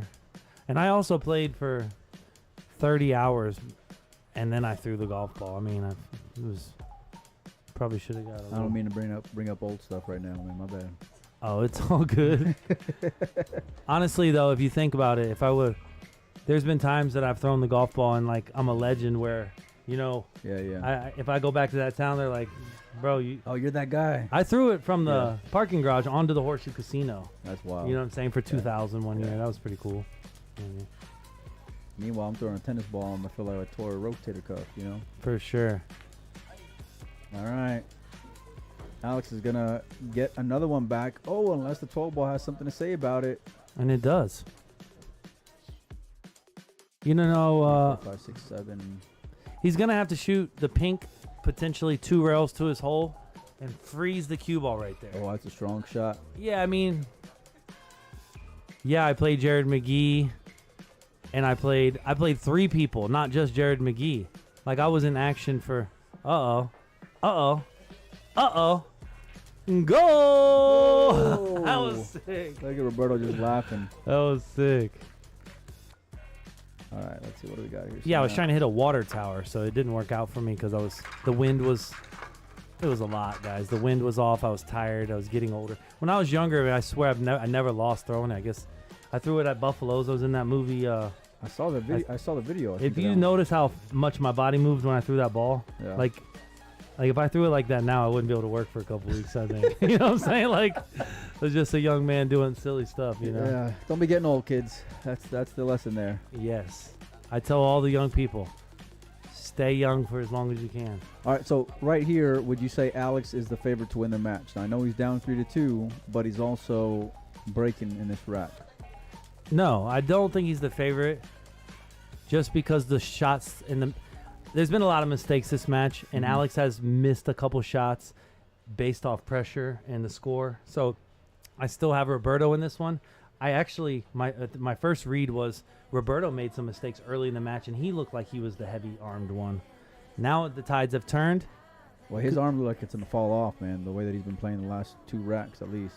Yeah, I mean, he could have closed out Alex there 4-0. Now he's 3-2 with the guy coming in his rearview mirror. Is Alex kicking here? he's gonna thin it and go into the stack. Okay. So if you notice how he got him on the high side of the stack, now let's just pretend he puts him on the 6 ball. That's going to be a very much easier to get out of. Here he's on the high side. He's much more limited to what he can do, right? You can't glance off the 7 because you sell out, right? So potentially he can kick this ball 2 rails. I'd like to know if the 11 ball is frozen. And we're going to kick it 2 rails short of the corner pocket and just come and nestle up on the 11. You wouldn't try to aim for this, whatever it is, the orange ball on the right? You could take an intentional foul. Look, if you could show the viewers, just go straight back No, and I take. start pressing buttons. It looks like this. You know what I mean? Oh, okay, Yeah, okay. yeah. You could take an intentional foul You can go 3 rails into the stripe ball also, which is a good shot. Yep. You see it? 3 rails into the stripe ball. He didn't get there. No, came from behind. He's gonna own one now. I think I like glazing off the 11 ball here. Wait, And- did he feather off the ball then? No, it was a foul for sure. Okay. Do you guys like clipping the 11 and kind of going 2 rails, either back into the stack or 1 rail? He's taking a foul back to him. Hmm. He really loves this position. Did he sell out a bank though? Yeah, I think Roberto has. I think Alex has improved his position unless Roberto has a bank on the 1. Like You if the gotta 1. be careful though. You don't want to sell out the 11 here. Yeah. That's a ballsy shot there, Mike. 1 to give up 4, 5, 6, 7, 8. It's just that's what not. I'm saying. Yeah. And I'm not trying to say I know everything about Right. the odds and probability, but I feel that math didn't add up. He just sold out a bank here. Depending on where this ball spots. So Roberto's back to even now. Alex. has the $10 ball. million man. Wasn't it 11 racks in a row? Yikes! Dude. Look at that! Look at that gap to put it in. Like a It's glove. It's not hill, but it could be. So, what side? What side is Alex over? Alex is on the right side. Alex is on the right side, so he can shoot the 4 with left spin and go up table. He can also protect those 2 balls that he has in play on his side by trying to continue to defend that position. But I don't think it's going to improve, so I like going ahead and taking on the 4. But you got to at least take a look at the stack, observe what potentially could create for you, and decide from there. I think shooting the 15 is no good because it serves value to Alex already, right? So what about chipping off the 12 and then just trying to keep him off these balls and see if you can work something for another 3-4 innings down the line? I don't know. Chipping off the 12, heaven forbid, it kind of brushes the 6 and you sell out a cross. Yeah. That'll be okay. free. I really like the 4 here. You overcut it with inside English, bring the cue ball to the long rail or the bottom rail, depending on how much spin he puts on it. Upper left is where he's trying to get that cue ball. See, that was my fear, Mike, was running into that strike ball there. Yeah, I like to use just left English, and then it will open the cue ball more. If you Okay. he kind of used like a little low on the cue ball, so the spin didn't grab as much. You understand what I'm saying? I got you. Yeah, he yeah. kind of took he See, hit the 'cause my rail higher natural up. instinct is to hit low and left in that shot to get it to bite sharper, you know? Yeah, but left is going to make the cue ball miss the object ball he's trying to miss, and Yeah, it's yeah. going to get it to go higher up. I mean, if you want to miss the cue ball, the other ball there, you need inside English to do that. I mean, Well, what are you doing here, Mike? Are you crossing this ball over? and going back into the stack maybe with outside English. Oh, I like that shot a lot. That's a really good shot. Yeah. He went under it. So his shot definitely wasn't necessarily. It was a great containing shot. However, the fact that the ball didn't get to the hole kind of told you how difficult the shot was. Yep. You know what I Yep. mean? And what did I say about that 15 for later?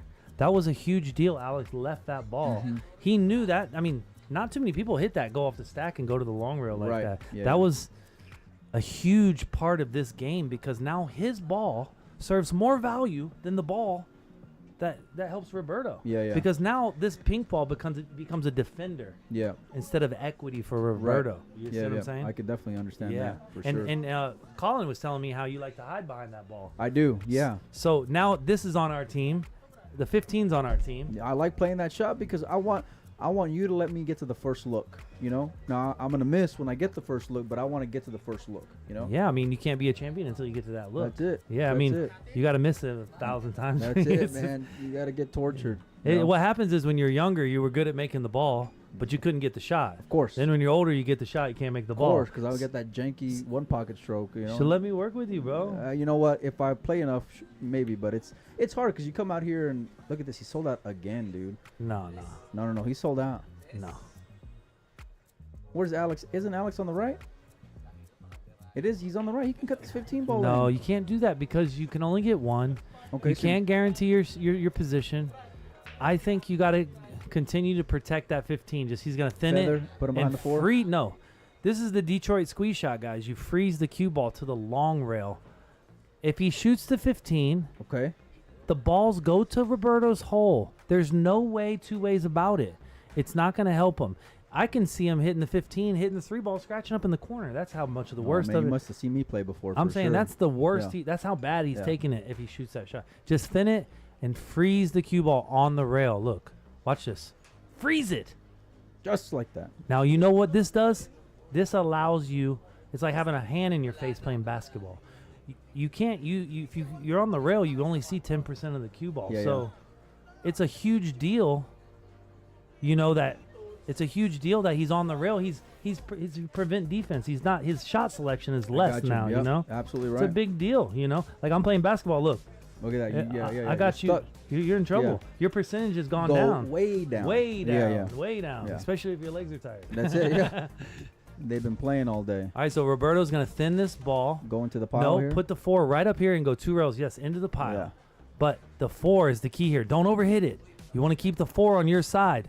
Now, if you noticed, if he would have hit the 4 a little less, now the table would have favored him more. But since the 15 and the 4 are on the same kind of line, it's like a well-balanced I value. agree. Yeah. They both have kind of relative equity. You're trying to catch thin and come around, keep him off the ball. It's an effective shot. Even better, keeping it on the rail. Look at these boys just laughing over here. He said he needs to spot the 1. They didn't spot the 1 No. I think because it says negative. Well, maybe my count was off then. I'm pretty sure Alex had a foul earlier, but the hell do I know? I ain't paying attention. Let me see here. All right, well, dude, who's got the ball then? It's on Roberto's side. So Roberto's got 1. Yeah. Right? Yeah. Okay. All right, we'll keep it like that. So, yeah, I mean, I want you guys both to understand both these balls have value for both guys. So the 15 banks to one opponent's hole, the 4 banks. So these balls mean everything. You know what I mean? It's Are you taking a foul here? Are you going 2 rows at the 3? I think I'm probably just gonna glance off the 13 and just. Oh, okay. You gonna dare Alex to shoot though? So this is Roberto. Yeah. Roberto's over here on the left.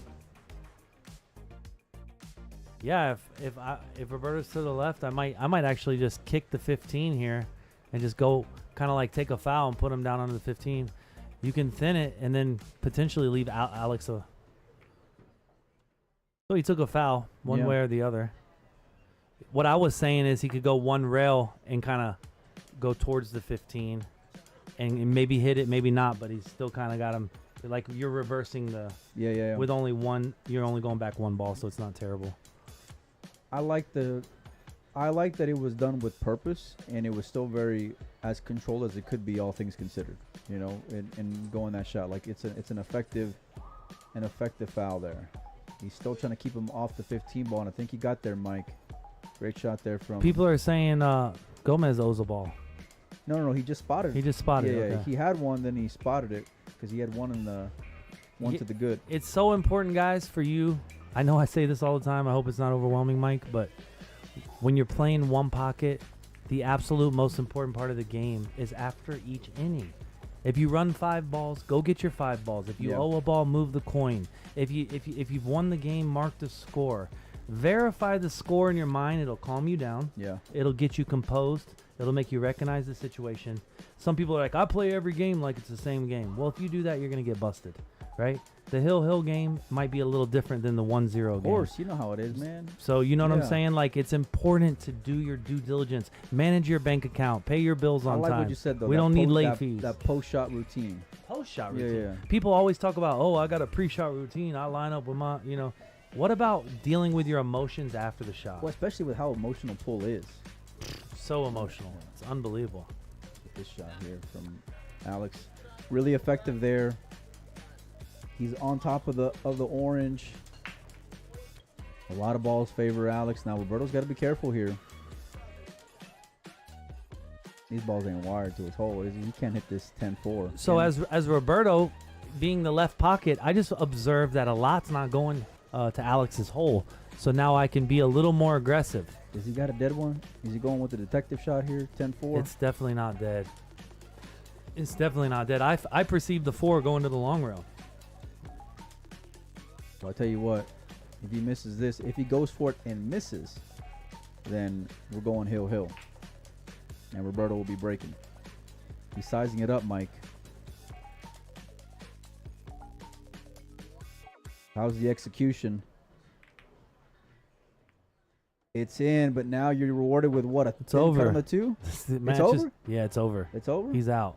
Mike D's calling. He said You're it's going to a run wrap. into the 1 here, go into the 5. If the 10 goes, it's a... Oh, what about the combo? He's got 2 combos at going to night, his hole. everything. Unbelievable.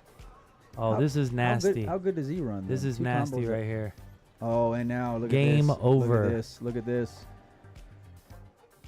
All right, Roberto's got 2. Let's see, 2, 4, 6, 8, 10, 12, 13. Yeah, he's got 2. Okay.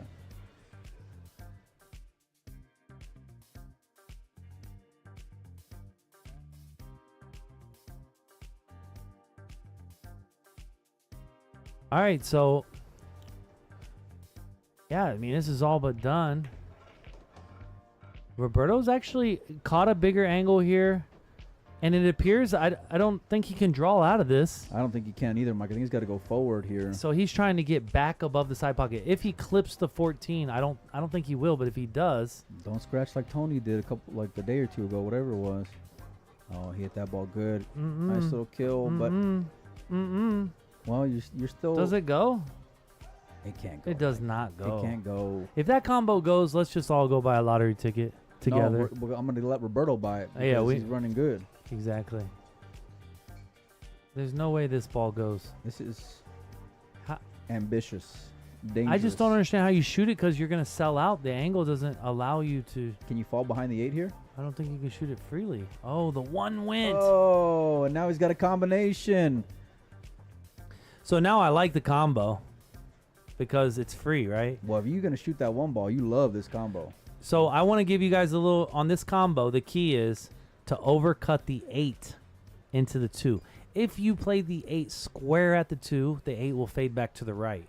Now, a lot of people say, well, I'll just use spin here. But this is a kill stroke. So if you're playing a kill stroke, like a low and just killing it above the side pocket, you have to overcut the 8 because it's going to induce the 8 more. It's going to push it back to the right. If he misses, I could perceive him missing the 2 ball fat, right? Yeah. You got to make sure you cut the 8 more than you think because it's a kill stroke. It induces Still it more. thick there, Mike. Yeah, just like what I said. But he kept them off of it. Do you understand that's physics? Yeah. Right? Because the combo, the 8 ball is fading back to the right. That's why he thicked it. Because the kill stroke makes the induced collision happen at the slower speed. Right? If he was just use a natural stroke, the induced collision wouldn't affected him there. Well, that's above my pay grade, but either way, you called the thick hit, and it was thick, and it was missed. And is Alex going to repay the favor? He is not, because that 5's Dang, going to Alex. go. Who doesn't want to see that go? Now he's going to shoot the 11-2, right? Don't you got to shoot the 11-2? Or can you? Yeah, the players are in charge of their score, guys. We're just over here trying to, vibe with you guys. Catch a vibe. If you can help us with the score, it's wrong, but we're not going to go tell them. No, you know what I we're mean? It's staying none of out our it. damn Yeah, business. no, hell no, They got that's Filipino mafia people Yeah. cut us up, man. Look, we're man. we're over here What just are you chilling. doing here, Mike? That banking that 15 ball is such a big pocket because of where the 2 ball is on the right side. It's a terrible shot if he banks the 15. You think? Yeah, terrible. Okay, all right. Terrible. I'm learning over. I'm taking notes. Got to from you, make Mike. the 5, right? I thought he was gonna bank the 11 into He's the 2. all in right here. That's a terrible shot. Oh my god! Listen, that's the worst shot in pool history, and Alex knows it. Man, That's the worst shot in pool history. he's over here breaking records. A lot are saying. I hope he doesn't watch this back because I'm not talking bad about him. I don't think I could beat the guy. I'm just saying. Man, Samuel Stewart, has your bank game improved?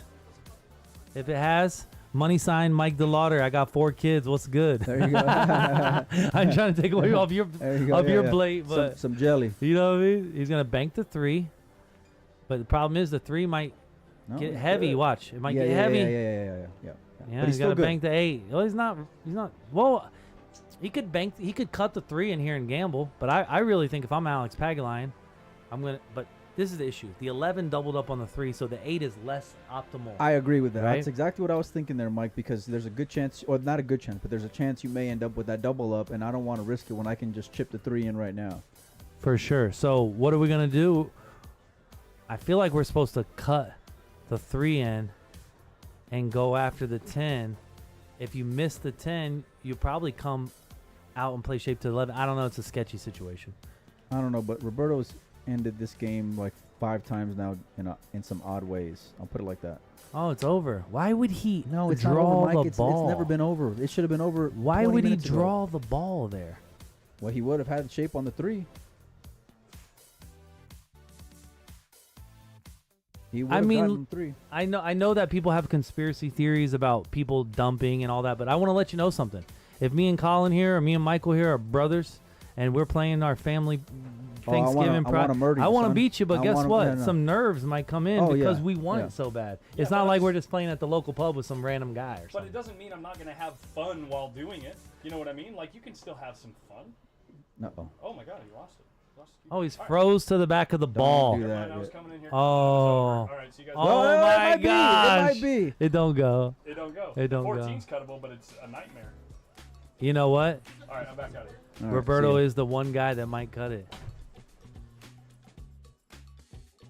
The over-under in the booth, I hope it's high. Sometimes I have moments of, obviously I'm not always correct. I do enjoy physics. I do enjoy a good conversation about the game that I've dedicated my whole life to. So I hope I'm presenting it to you guys in a beautiful manner. I'm not trying to, ruffle feathers. I'm trying to grow the American culture of pool, you Just know? be you. Yeah, I want pool to be like I want to change the culture of pool with banking and kicking. Well, And, you're know doing what it I'm one conversation, one ending at a time at the table, depending on where you're at. What is he doing here, Mike? Is he gonna cut this 14 ball in?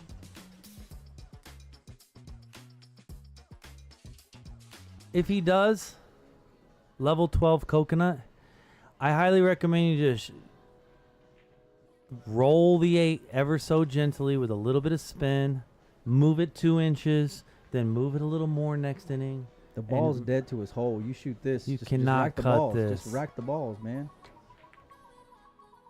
He just doesn't want to win. It's a terrible shot. There's been like a series of terrible shots here, Mike. Like going back to whenever you should have won 4-0.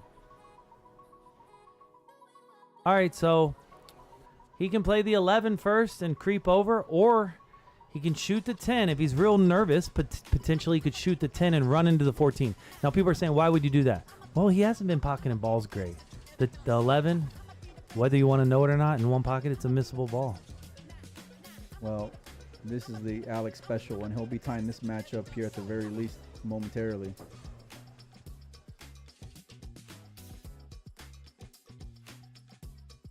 He said it's too chatty. That's all right. He can't please them all, Mike. For sure. All right, he's got a nice angle here on the 8.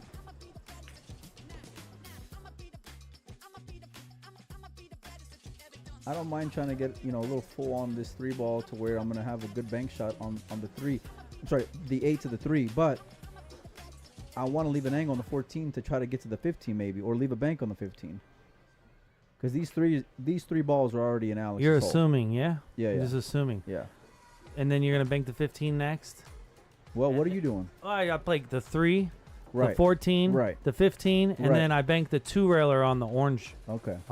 ball because you can't dress up for the orange ball with Roberto. It's a bounce. You can't go forward after you bank the 15 Yeah. because he's gonna cut that 14 in on you. Well, it's about to be 6-6 here in a minute because Alex is at the very least going to leave this ball hanging in his hole.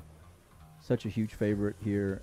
I can't believe the worst case scenario. It's been a meltdown by Roberto. I like to aim this one short with right English and just slowly push the ball. Look at this. And he got behind it. He did. He's got a shot. Okay, here's a great 6-6. shot. You're going to go ahead and bank the orange stripe, Mm-hmm. and you're going to play the cue ball, 2 rails, frozen to the bottom rail, and you're going to double up the 15 on the orange. So right spin, watch the cue ball just gracefully slither to the bottom rail. This dude said gracefully slither. Oh, yeah, he didn't hit it. He didn't hit it like that. No, it wasn't too graceful there. I feel as if he moves Whitey under the 15. I think it's a better shot. Yeah. However, his angle probably wasn't as large as we might have Fair. anticipated. That's fair.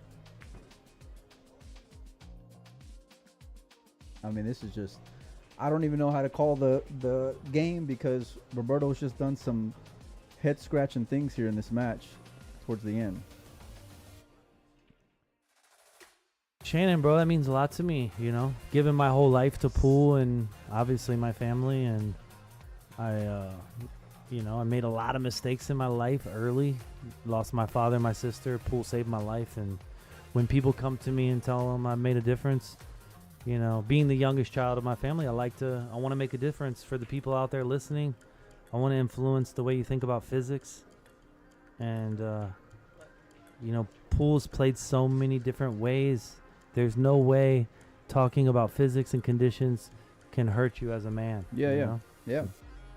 Everyone's got their way that they hit the ball and what works for them, you know. But it's great to hear other people discuss it because it can open up, you know, your realm of possibilities. Yeah, and there's no wrong answer, right? Like a European player plays vertically on the cue ball, top, middle, and bottom. So what I'm saying is they manufacture the angle by bowing the cue ball, where a Filipino will use outside and inside and take more straighter lines to play position, right? Like tangent lines. Right. Where a European player will bend the ball with top, middle, and bottom. You know? Two-railer here by Roberto. Pretty good effort here to leave it by his hole, but Alex can get this ball out.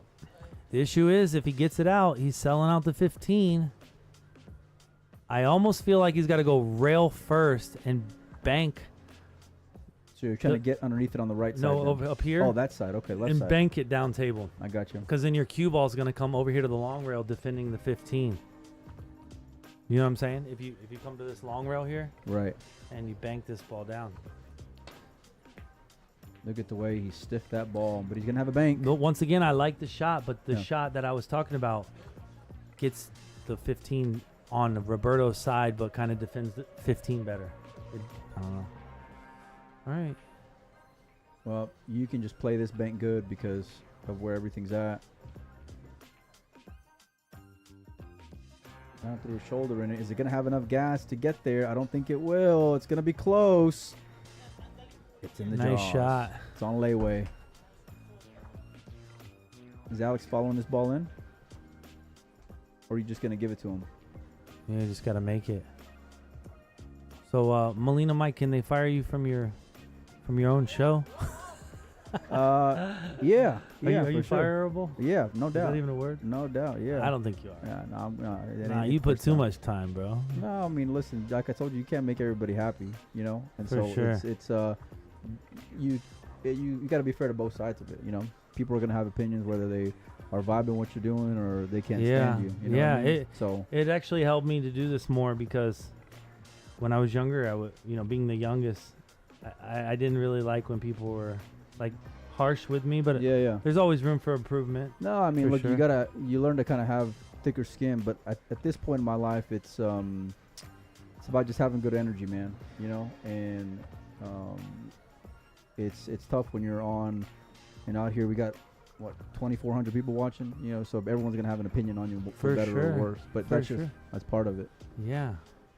All right, how you playing this one, Mike? Oh, that's what? I'm hurting inside right now. I don't know what's going on. So that ball spots up. I've never seen this before in my life of watching professional pool. Ever. This is the hot seat match. If anybody wants to match up while they're at Griff's, and I won't commentate during the whole match, we can play some 300, 400, 500 a game. He is open for the next couple days. That's what I do. Yeah. I normally just play. So the commentating, I definitely need a little grooming. You know what I mean? Nah, man, you're doing a great job. Yeah, you're doing a great job. We appreciate you making time for us. I don't like coming across the face of this ball. Alex just chose to stiff it. Oh, sorry, my score's off here, so it should be 7-7 there.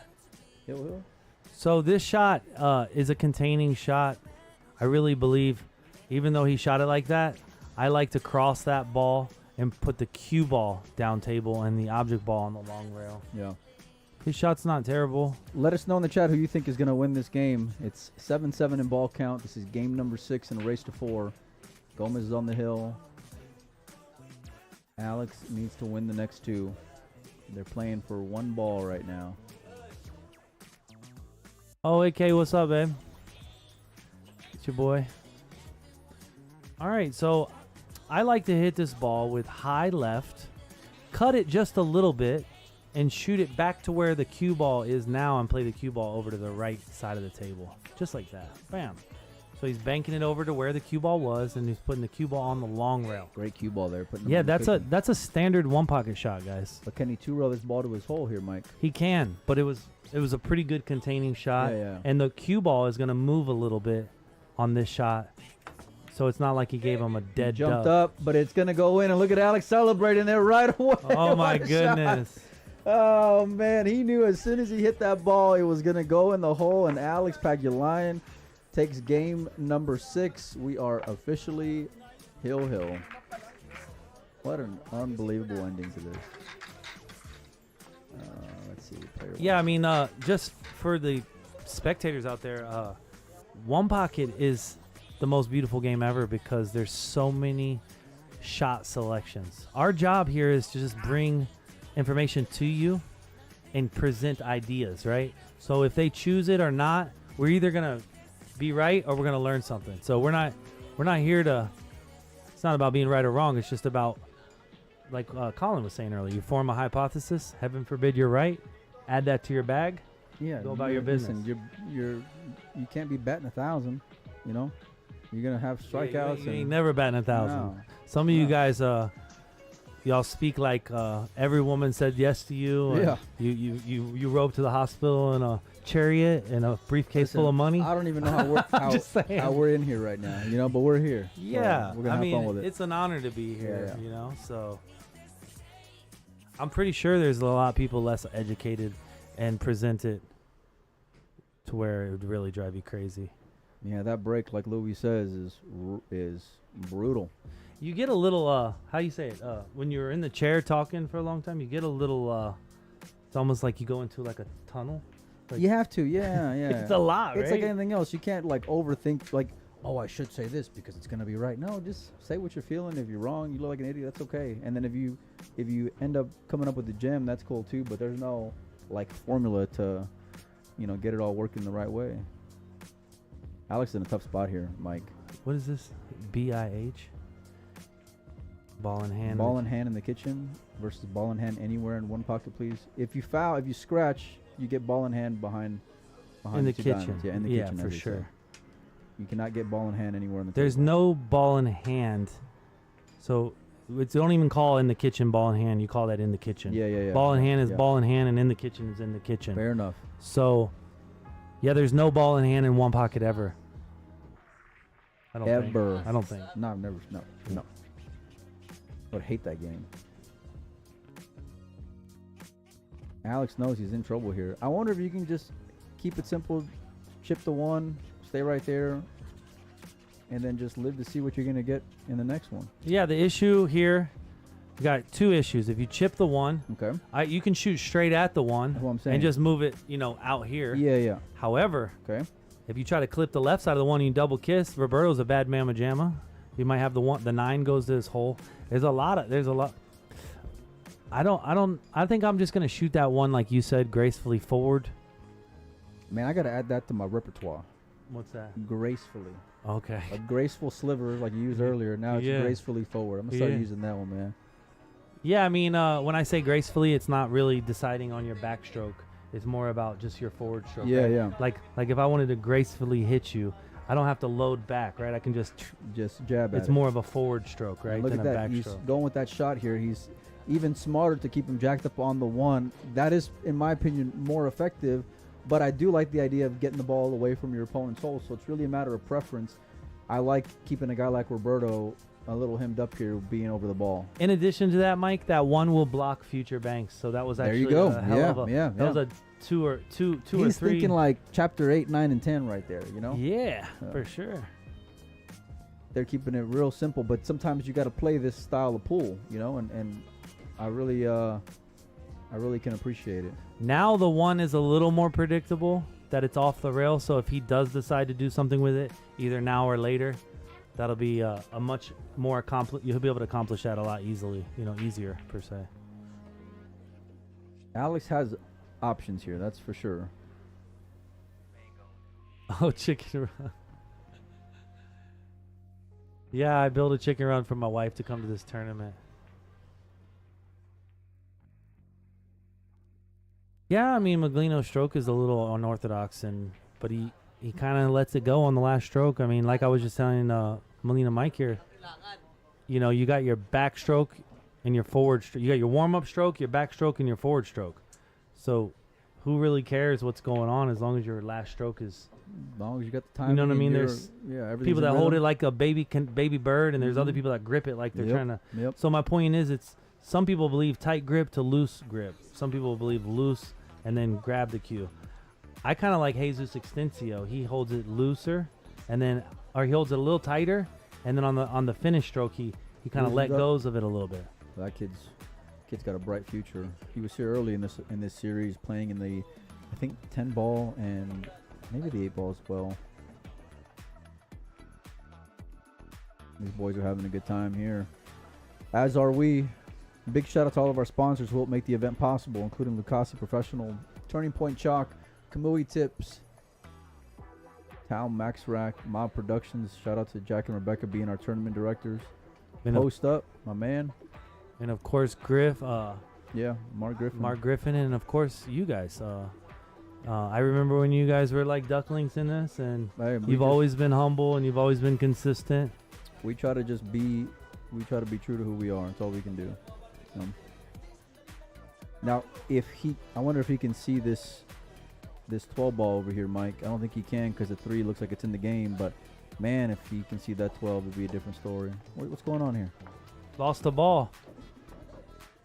They're using other balls to get this ball. They need to go check the other side. I think it came out. Dustin Terry, I got your message. We'll write out your tickets here in a little bit. David, I appreciate that. Thanks for spelling my name correctly. And I'm not for everybody, but I am for somebody. And your compliment means a lot, bro. So, yeah, shout out to Mark White.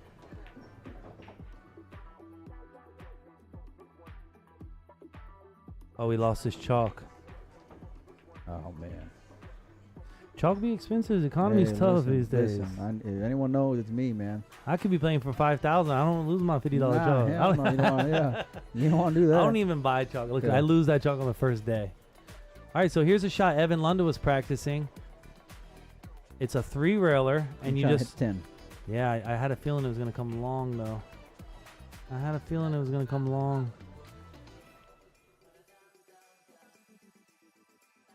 Well, this is a bad spot for Alex, guys. He's going to play this with right English, overcut it, and work it back to the 10, getting the cue ball above the stack. Oh, man. Alex is in trouble, Mike. He's not in trouble at all. No? Not even a little bit. He's gonna kick that 10 ball 1 rail, or 2 rails if you consider the long rail, the rail connected to the pocket. He's going to kick it 1, 2, and just move the 10 about 4 inches. He could play the combo and double him up on the 110. I like this because then I want to get that 9 over to my side, though. I might have hit it with just a little bit more pace so I get that 9 ball all the way over. But what about if he banks that shot and slides down table and doubles you up? Ooh, okay. That's a Richie Rich special. Yeah. I mean, that's a possible.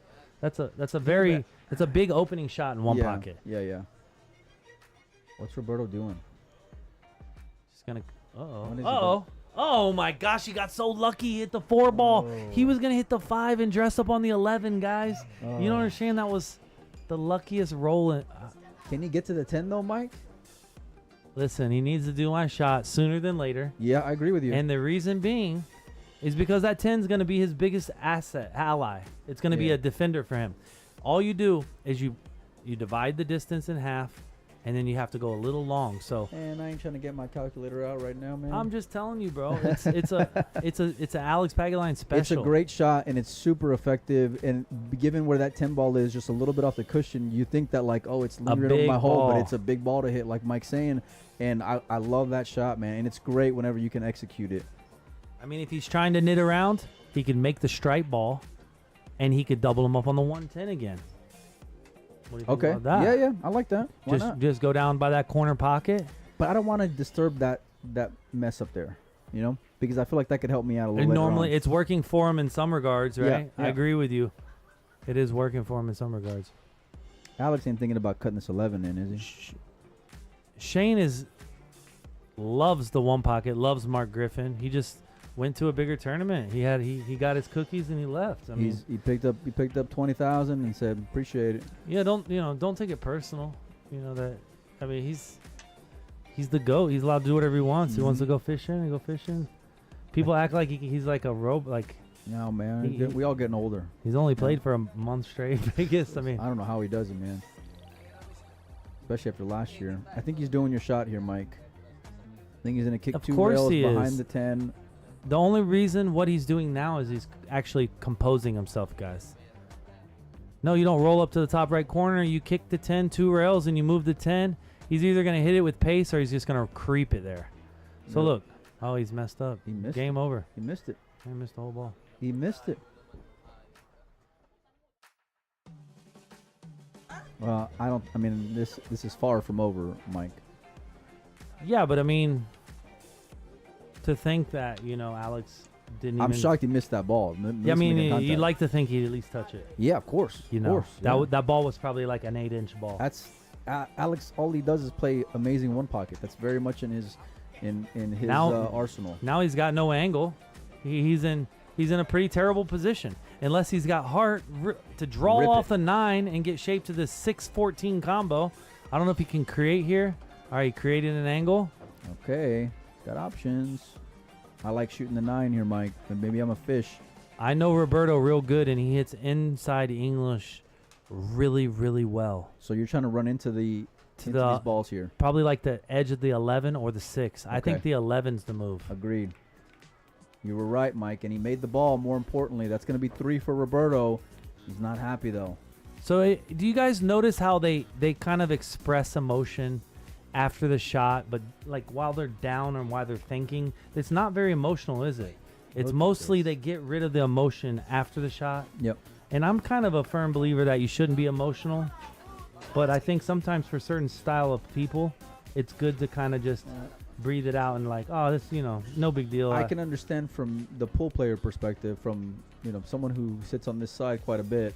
I love it. I love guys showing personality personally. That's just and I feel like the game needs more personality. Like I said before, I wish I had 1,000 Robertos and Alex in the game because, as great as some players are, man, they can be a little rough, like talking to or being comfortable, behind the mic or in front of a camera or whatever. So Yeah. did he leave this bank here, Mike? He's probably going to kiss the cue ball. He's going to overcut the 15, and the 5's going to hit the long rail. And I feel like the kiss. So what happens is if you shoot the 5 straight, there's no kiss. But if you cut the 15 to the right of the 5 ball, You're going to have to a little it's bit. going to come, and you're going to have to a little bit exactly. Yeah, you're going to have to. So it's going to introduce the kiss. I truly feel this is not the shot. I feel if he takes on the 5 right here, he's got to cut the 15 too much, and the kiss is more prevalent. So then that cue ball is going to go down just a little bit, potentially going in the path of the 5. This 14 ball is kind of huge too, because if you chip that, look out, it's a wrap. It's a big deal, yeah. Yeah, it's a huge spot. Even though the guy owes 2, it's Alex PAGULAYAN you're dealing with here. He went for it, and you were right. It barely my faded the gosh. kiss. You were right though. That's why he hit it at the speed he did though. Wow. Great What are you shot talking there. about? That could not be the way he was trying to hit it. That's Like, exactly what it he came was trying to do. straight and all, Look like at the way 1 he millimeter. babied the cue Oh. ball just in case. That was That a great was- shot, man. He's that on was- 4. He's that about was to be on amazing. 5. He's got to put him away though. Now Mike. he's back. Yeah, he's out. 4, 7, 10. He's got 5. Okay. He's got the 15 ball here. 15 ball. Then I'm banking the 14 ball. And then I'm taking a deep breath and, drinking some water. Oh yeah, you gotta just roll the 15. Remember, you're still playing one pocket. Roll it. Play shape to the bank, like Mike said. And this match is all but over. All right, so when you're playing one pocket, you want to aim this ball short, hit it with high ball, and just let it open up just a little bit. He got it down, DeLauder. He needs one more. Hill after Alex fought back from a 3-0 deficit in games. We gotta be careful here. Okay, I like this. Just send them all up table. Don't be in any rush.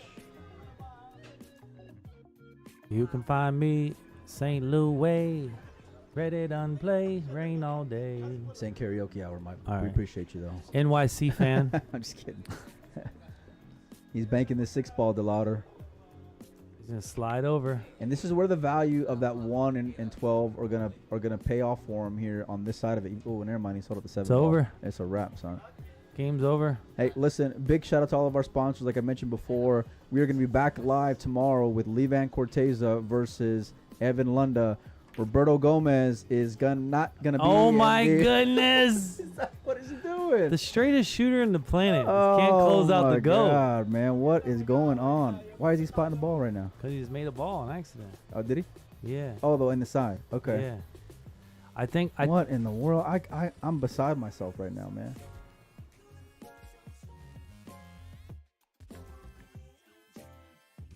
Well, what are you going to do here? You want to protect the 6, but it's tough to do. I mean, for me, yeah, I feel like he could shoot the 1, like 2 rails over to his side and slide up the long rail. It's kind of sketchy. Man, I can't believe he missed I don't that like ball, this man. shot. I don't like this shot. Double him up on behind the 12 ball up there. He's going to be straight in on this ball. Straight in on the ball. All you got to do is roll it now. And it's free. Wow. It's completely free. Wow. I liked my shot better on the 1. I'm trying to.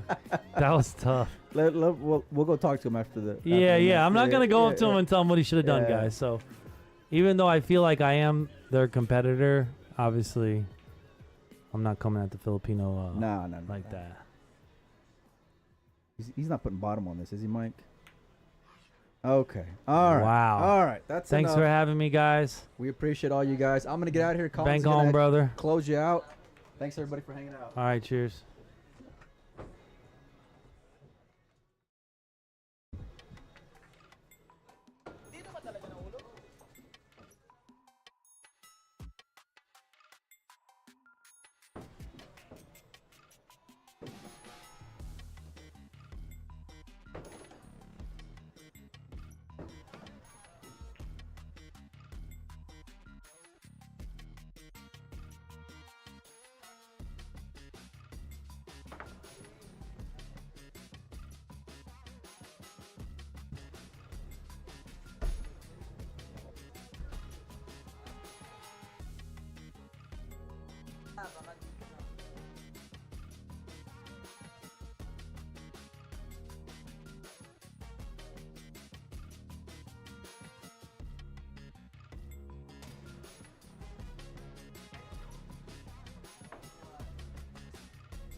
Got that.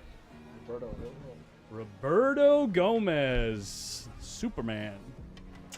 Well, guys, that's going to be the sign-off for tonight. Got a big day tomorrow. What, 1, 2, 3 players, 4 players left? First match we'll have Levan Corteza versus Evan Lunda. Winner of that plays Alex Pagulayan, and then Roberto Gomez waiting to play that race to 5 in the finals. Right on. Shout out to Mike DeLauder for hanging out in the booth for so long. Glad he had a good time. Glad you guys had a good time. We all had a good time. We'll see you guys tomorrow at noon. Have a good night.